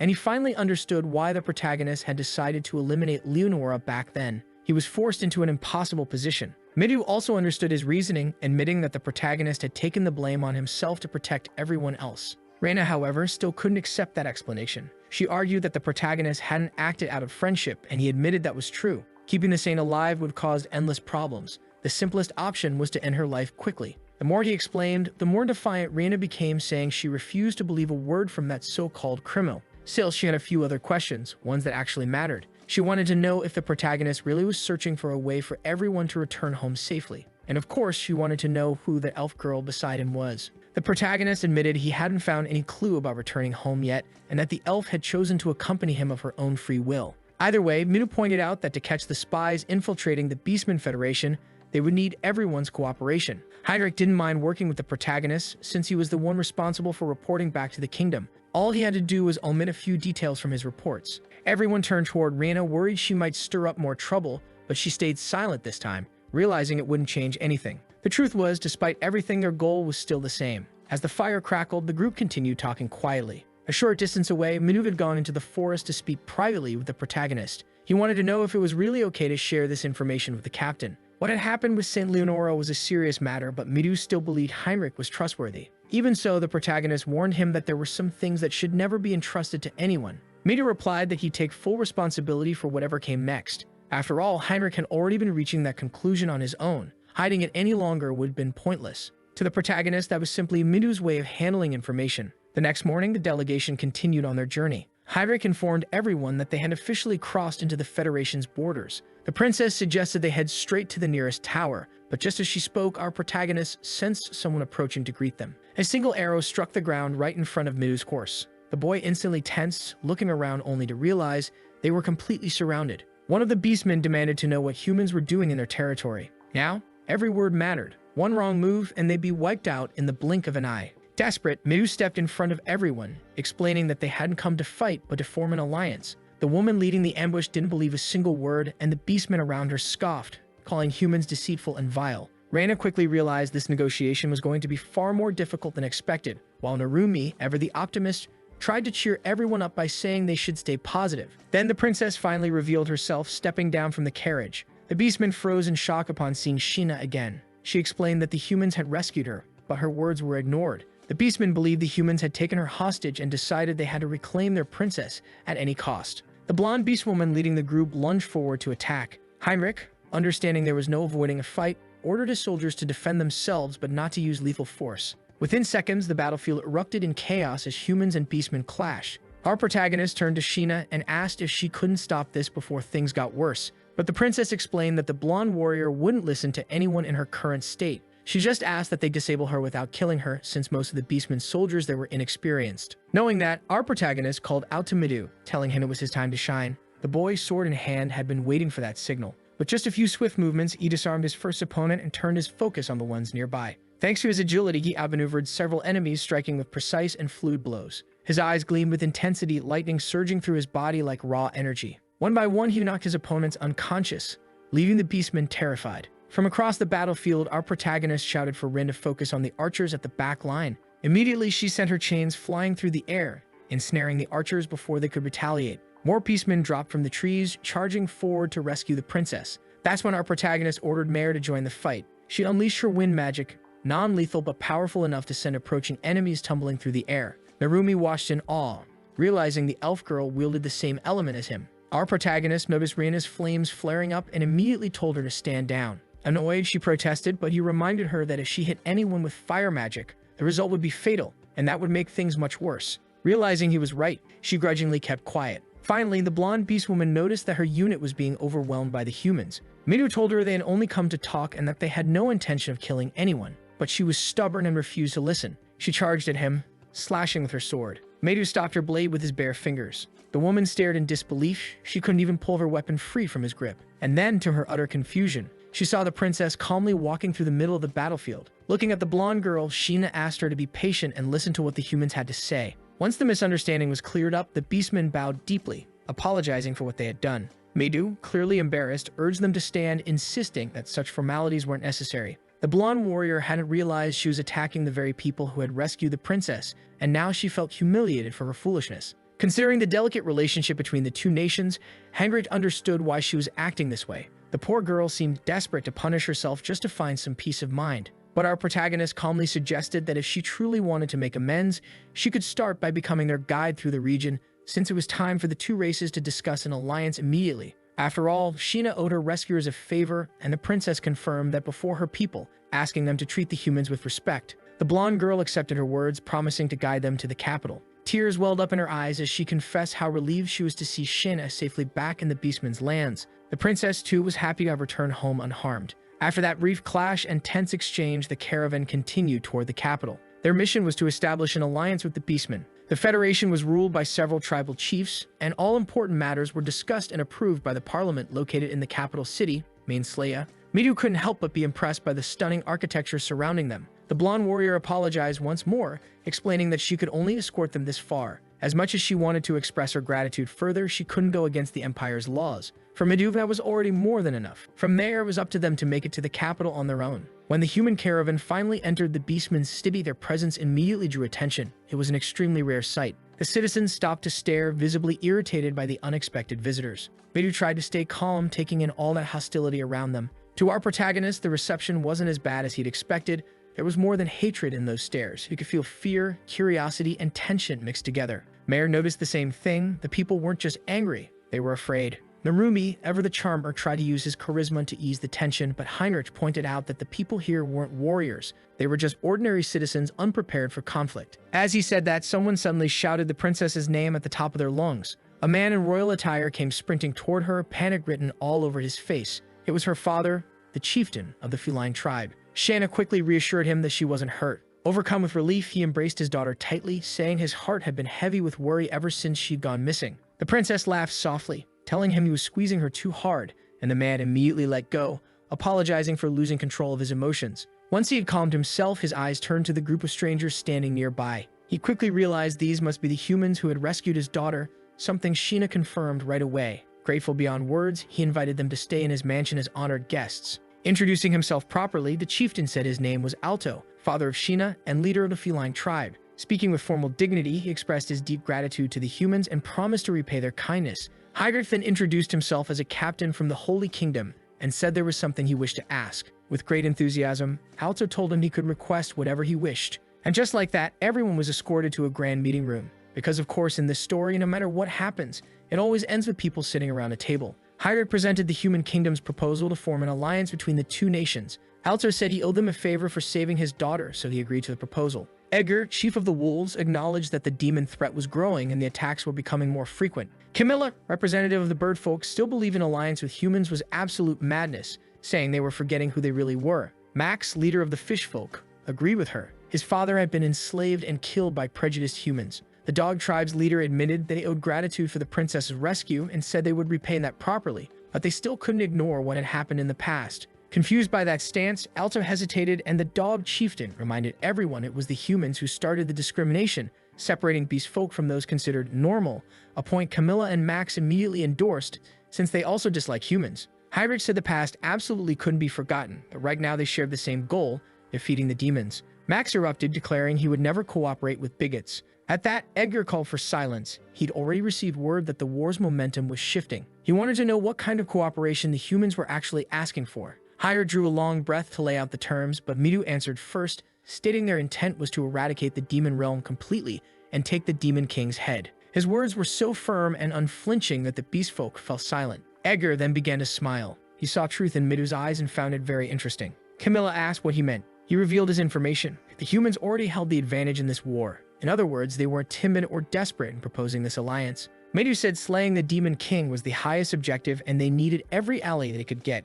only to be interrupted by Alto, who said, just as Edgar had noted, they wanted to help exterminate the demons. He had been suspicious of humans entering his land, but he hadn't expected such honesty. Edgar raised his hand in agreement with the unlikely alliance since the demons were a growing problem. If the humans defeated their enemies in the future, beast folk would be next in line, so they needed to seize this chance to forge an alliance. Those words made the students light up with relief. Camilla, even after hearing all that, refused. She said they'd never know when humans would betray them again. Max also rejected the pact, insisting humans couldn't be trusted. The dog chieftain shared their view, saying such an alliance would only sacrifice their own people. The princess noticed he had changed a lot. He used to lean towards supporting humans, but over time the dog leader's thinking had shifted. Alto realized more voices in the room still needed convincing. He confirmed it would be unwise to decide something this important right then. He also wanted to hear more details about the visitor's proposal. Alto said he would host the human caravan in his own residence, After all, they were his daughter's saviors. The princess stressed again that she wouldn't change her mind, and Max accompanied her.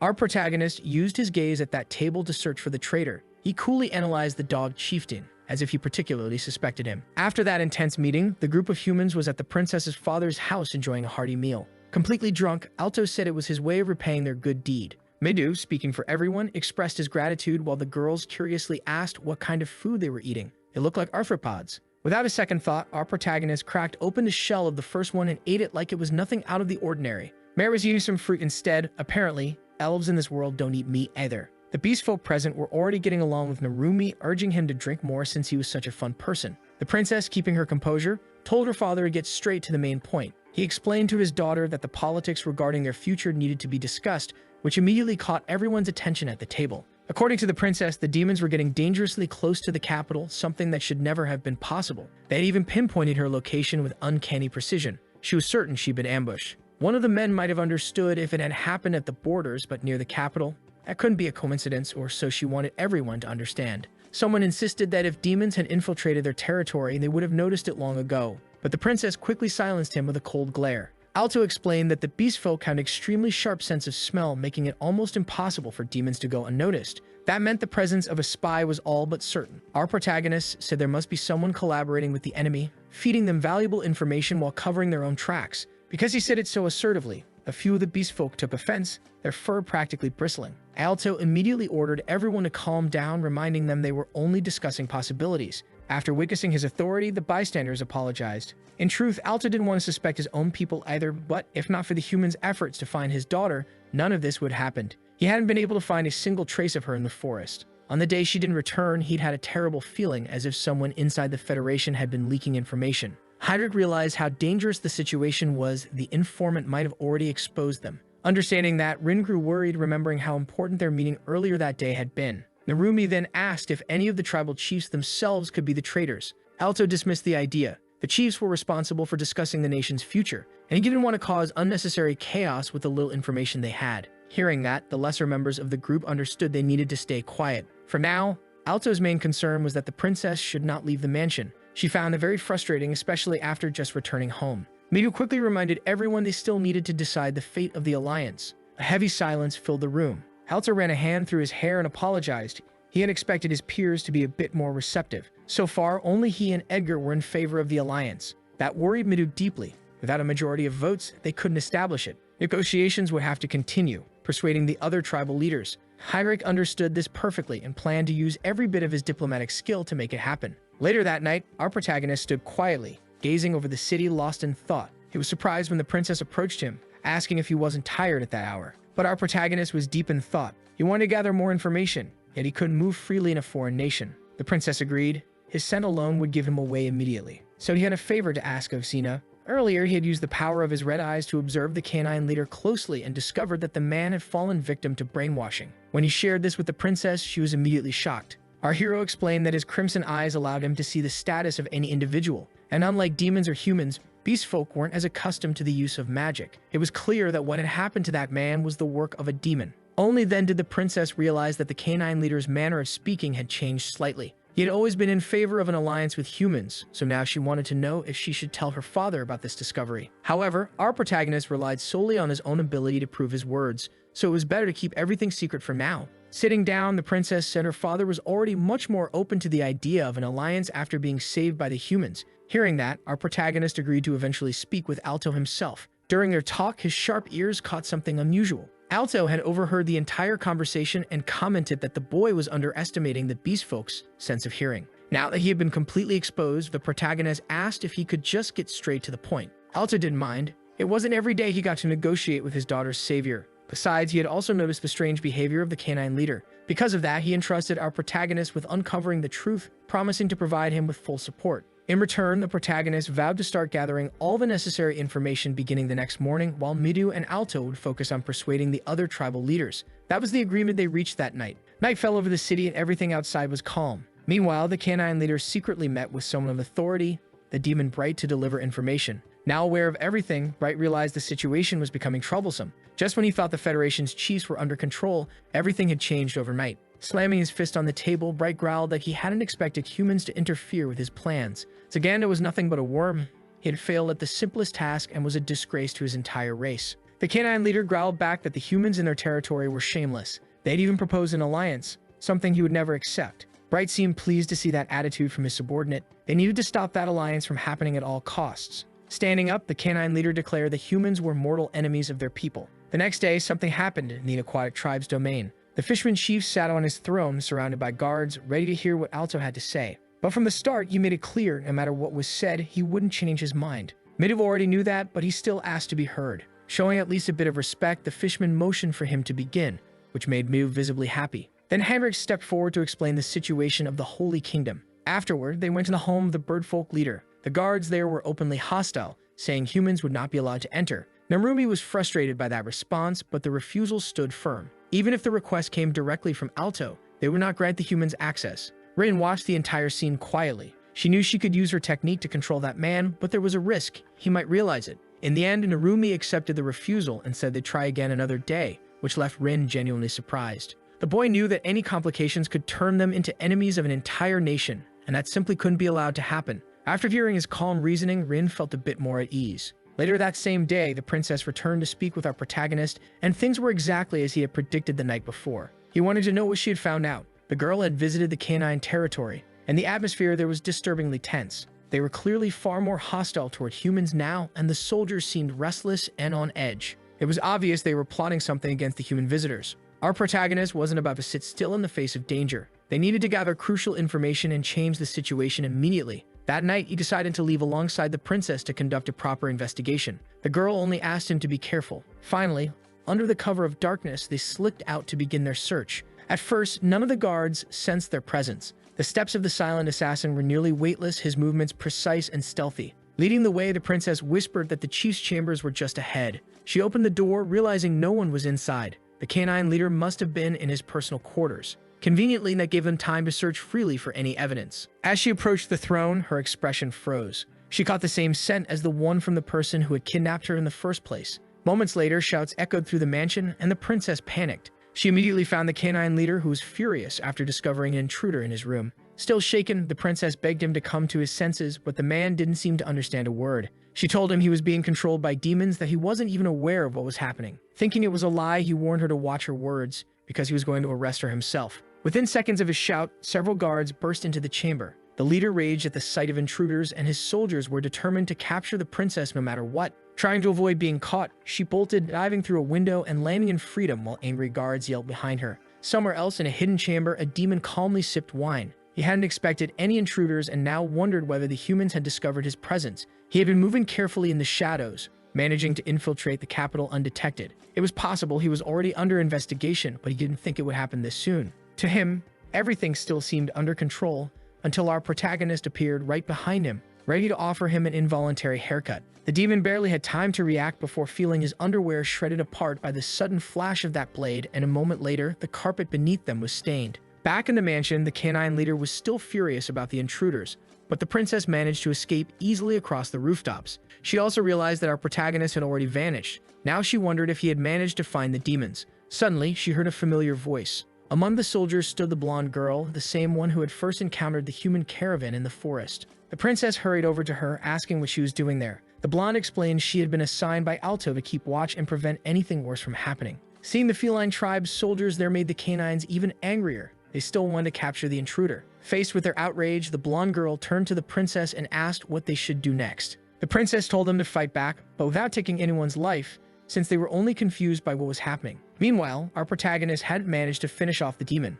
The creature dodged the fatal strike but ended up injured, and now our protagonist was determined to end it once and for all. He threw his dagger, piercing straight through the demon's arm. While distracted by the pain, the demon grabbed the first thing within reach, a flower vase, and hurled it toward the boy. With a swift motion, our protagonist sliced it clean in half, only to see the demon leaping out the window in retreat. There was no way he'd let his enemy escape like that. Now, both of them were on the rooftops, locked in a relentless chase. Bright couldn't allow his existence to be exposed. That would draw far too much attention. Using his mind-control techniques, he called out to the canine leader. The man now knew his superior was in danger, but it would be nearly impossible to reach him under the current circumstances. Alter joined the fray, and in true cat and dog fashion, he was about to give his coworker the beating of his life. The canine demanded to know if Alto understood how serious this was. He couldn't forgive the princess. But Alto wasn't about to let that happen. He was there to knock some sense into his old friend. That only made the dog even angrier, but Alto ignored the complaints of the poor, brainwashed fool. Driven by rage, the canine lunged at him, convinced violence would solve everything, which honestly only made Alto more fired up.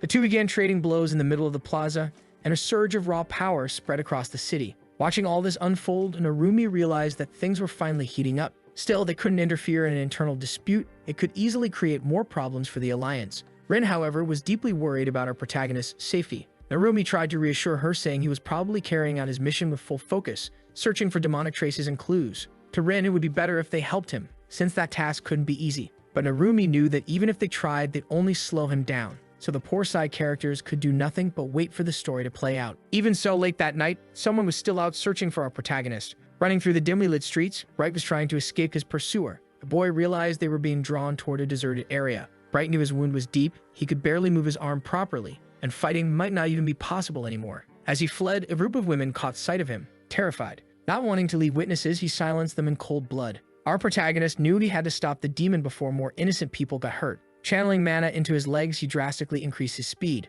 Within seconds, he was right beside the demon again, striking with his dagger and sending Bright flying backward with a powerful kick. The wretched creature spat blood, realizing the dagger had just been a feint. After slamming into a wall, Bright knew he was losing. This was the power of a hero candidate. Bleeding and desperate, the demon wanted to know how he'd been discovered. Our protagonist told him his eyes held abilities beyond description. Bright cursed his luck, thinking he had simply run into the worst possible opponent at the worst possible time. Still, he grinned, muttering that as long as he erased this hero from existence, his plan could still move forward. With that twisted smile on his face, he prepared to make his final move. But with his crimson eyes glowing, our protagonist already knew the demon was planning a surprise attack. Meanwhile, the fierce battle between the cats and the dogs continued to rage. Some of the soldiers were still confused. They wanted to know why they were even fighting their own kind. The blonde girl told those who hesitated to back out of the battle immediately. The princess was also in the middle of the conflict, asking the canine warriors if they didn't think their leader was acting strangely. Her words made some of them stop and think. Something really did feel off. The princess quickly noticed that one of the soldiers seemed to know more than he was saying.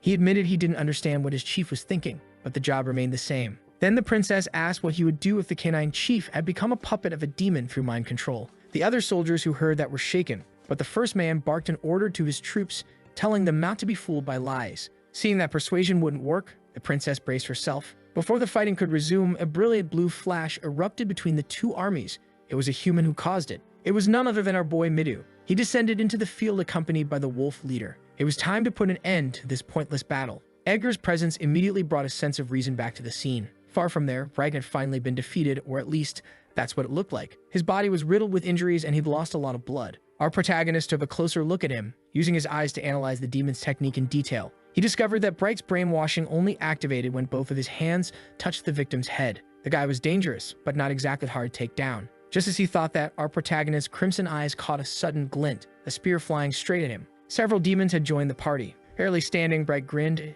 It had all gone just as he planned. He wanted reinforcements to arrive, and now they had. The realization made our protagonist sigh. The demon bragged that there was no way a mere human would leave this place alive, but our protagonist just looked at him with pure disdain, saying he was nothing but an idiot, words that made Bright's face twist in rage. The boy already knew Bright had been stalling for backup. To be honest, he found it annoying to have to hunt down each demon one by one, but now with them all gathered here, he could clean them up in a single sweep. That smug confidence infuriated Bright even more. Burning with hatred, he rallied his troops, declaring that the human would pay with his life. They might not be high-ranking demons, but they were still elite soldiers, and he believed that gave them the upper hand. With a furious shout, he ordered the attack to begin. Then, a violent gust of wind exploded outward, shielding our protagonist. Every demon was thrown into the air, and the nameless grunts couldn't comprehend what just happened. Of course, our protagonist would never fight a demon alone. That's why he brought Mare along, just in case. Bright wasn't impressed, though. To him, two opponents still meant nothing. Ignoring his arrogance entirely, Mare calmly asked our protagonist whether he preferred big rocks or small ones before hurling a storm of boulders at the enemy army, crushing demon after demon into paste. One of them barely managed to defend himself, feeling proud for surviving, only to be instantly stabbed through the chest by the boy's dagger. He already knew these soldiers were weak. Furious, Bright shouted for his army to close their ranks, while one of his soldiers stepped forward, empowered by the other's energy. It was an illusion spell, but our protagonist couldn't tell which copy was real, so he simply aimed and hit the one who tried to strike him. His accuracy was flawless. Hitting vital points like that was child's play for him. Another grunt decided to use wind magic, launching a high-speed projectile toward the boy. But before it could hit, Mare intercepted it effortlessly, floating in the air as she surveyed the fight. The calm authority, she called upon the spirits of wind to end it, piercing the poor fool's body with countless wind lances. Severely injured, Bright realized he was only delaying the inevitable. That's when Mare noticed something strange in the battlefield, and our boy turned to see what was coming. Up in the sky, several winged beastmen were approaching, led by none other than Camilla.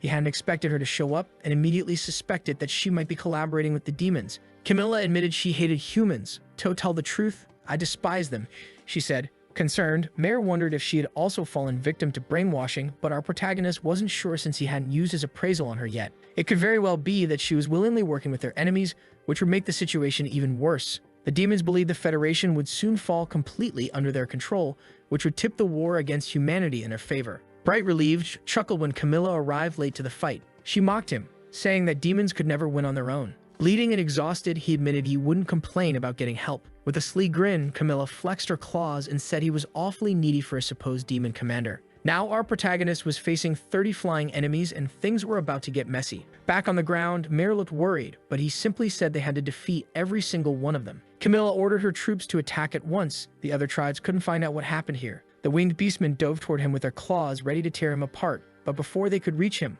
a massive, earth-shaking punch exploded nearby. Turns out we jumped straight into another fight. Alto was going head-to-head with the canine leader. Their battle looked like something straight out of Super Saiyan 2 Goku versus Majin Vegeta. The shockwaves from their punches shattered nearby windows and made the city trees tremble. Alto was thoroughly enjoying the brawl, and even though the dog was completely crazed, he seemed to be having the time of his life too. Then, unexpectedly, the canine leader landed a hit, but Alto only grinned mockingly. Compared to him, the dog was weak. One solid punch to the jaw sent the poor guy crashing to the ground, dazed and struggling to stand. As he staggered to his feet, he felt strange. His thoughts were clearing up. Slowly, Alto realized that through the miraculous power of getting punched in the face, his opponent was regaining his senses. The wolf leader was shocked that one of the beastmen chiefs had been under mind control, but that was exactly what the princess confirmed. A demon had infiltrated their territory. Midu wanted to know if they had found the culprit yet, but the princess said no. Our protagonist had taken that responsibility and was currently missing. Hearing that, Midu concluded that the boy was probably practicing violence somewhere in the city. Edgar, on the other hand, felt like everything was happening way too fast that night. His poor wolf brain couldn't keep up. Despite the chaos, the blonde girl suddenly drew everyone's attention, and the princess asked what was wrong. The girl said she had spotted a group of harpies flying north, which made Edgar very uneasy. Harpies never flew at night. Midu, realizing something was off, decided to investigate the area himself. Meanwhile, Narumi and the beautifully drawn girls were watching the city's destruction from afar. Rin remained anxious and wanted to jump into the chaos. But Narumi's logic wasn't wrong. They needed to stay out of the conflict. Still, someone nearby spoke up about it, confident that our protagonist would defeat the demons, and Narumi fully believed he would. Worried, Rin wanted to know what would happen if he ended up losing. Narumi hadn't even considered that possibility. He read a few chapters ahead in this story and was convinced things would turn out fine. But Rin couldn't break the fourth wall like him. She just wanted to help their protagonist. Rina understood her point of view, but she had no idea where he could be, which crushed whatever hope Rin had left. Clasping her hands against her chest, Rin tried to gather every ounce of her energy to do something miraculous. She wanted to become his strength, and that's when a mysterious voice echoed inside her head. Startled, she let out a small gasp that scared everyone around her. Using her ability, she managed to reach out to our main character, though he couldn't clearly tell where he was. The truth is, this was a new power of hers. She could hear his voice directly in her mind, almost like they were speaking over a telepathic phone call. Once again, she asked where he was. He told her he was somewhere north of the city and that things were getting complicated. He could sense that she wanted to be his strength. After all, he could literally read her thoughts, which left Rin blushing furiously and feeling flustered. Our protagonist was getting beaten badly and told her to bring everyone there as soon as possible. He needed her strength right away. Reina, hearing Rin talk to herself, assumed she'd finally lost her mind. Then Rin explained that thanks to her new power, she had managed to contact him and now knew his location. It was time for them to join the chaos too. Meanwhile, the birdmen were furious, determined to rip our protagonist apart. Mare used her wind magic to keep them away, forming a barrier that pushed them back. It worked for a moment, but then she resorted to one of the oldest tricks in the book, throwing rocks at birds. Launching several large stones, she hit the poor flying extras, who quickly realized that at this rate, they'd never reach their targets. Among them, though, were birdmen armed with bows. They loosed a flurry of arrows toward her, but Mare once again summoned her wind magic, diverting every projectile midair. That only enraged the enemy even more, frustrated that all their efforts kept failing. One of them, apparently a bit more self-aware, thought to himself that elves use spirit energy, and that meant she would soon tire out. Indeed, the elf girl was nearing her limit. Her wind magic was almost depleted, and she needed to change elements fast.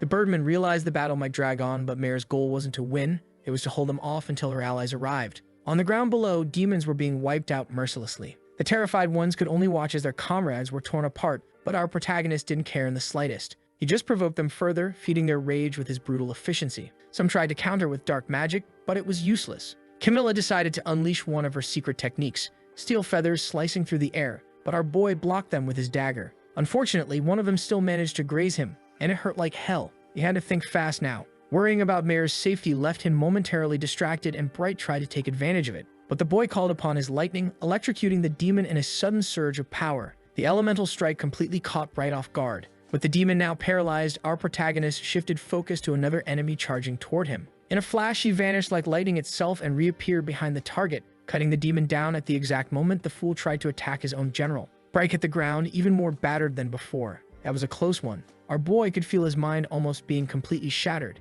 and he didn't have any kind of countermeasure against that attack. Ren finally arrived at the battlefield, seeing him badly wounded. Reina and Narumi showed up as well, taking in the chaotic scene before deciding to join the fight too, which only terrified the demons even more. Their leader was barely hanging on, and the Harpies had full control of the skies. Our boy told his teammates to handle the lesser enemies, and they quickly agreed. He had only asked Reina not to burn those poor things to death, while Rin wanted to know if he was planning to fight alone again. It gave her flashbacks. He was about to face another Leonora-type battle. But a lot had changed since that day, and now Rin was full of confidence. She used her domination power, amplifying his strength. Camilla thought she was being underestimated, but Bright warned her to stay cautious. That hooded boy was serious trouble. With his death glare fully active, our protagonist said he'd make their end painless. A dark, sinister aura began pouring from his body, frightening everyone around him. If Camilla wore underwear, it would have been completely obliterated by now. Meanwhile, the birdman tried to swoop down on the elf, but before they could get close, someone shouted, demanding to know what they were doing. It was the feline tribe, led by Edgar, demanding an immediate explanation. The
later, the demon's neck erupted in a spray of red. And yet, in a disappointing twist, our boy had only managed to slice the demon's arm superficially. Camilla shouted for everyone not to look directly into his eyes. He was using an illusion technique. It looked suspiciously similar to a certain iconic manga eye ability, if you know what I mean. Our protagonist could tell she caught on to what he was doing through his technique. He could now use illusions thanks to the evolution of his eyes, a power that had awakened after his victory over Weinberg. He'd been training that ability against powerful monsters, and at close range, it was devastatingly effective. Camilla was furious. That power had given her nothing but headaches. Bright, meanwhile, realized he'd have to fight his opponent without ever meeting his gaze. As soon as she looked at his feet, she realized the illusions had ended. Our protagonist knew that trick wouldn't work anymore, so it was time to go back to the classics. He showed the demon that his agility was still absurd. Bright tried to look to the side, but that only earned him a very personal introduction to our protagonist's dagger. This time, a strike landed right around his eye. Our boy knew that an opponent's eyes reveal a lot during a fight, but by the look of it, this one wouldn't be seeing or hearing anything else anytime soon.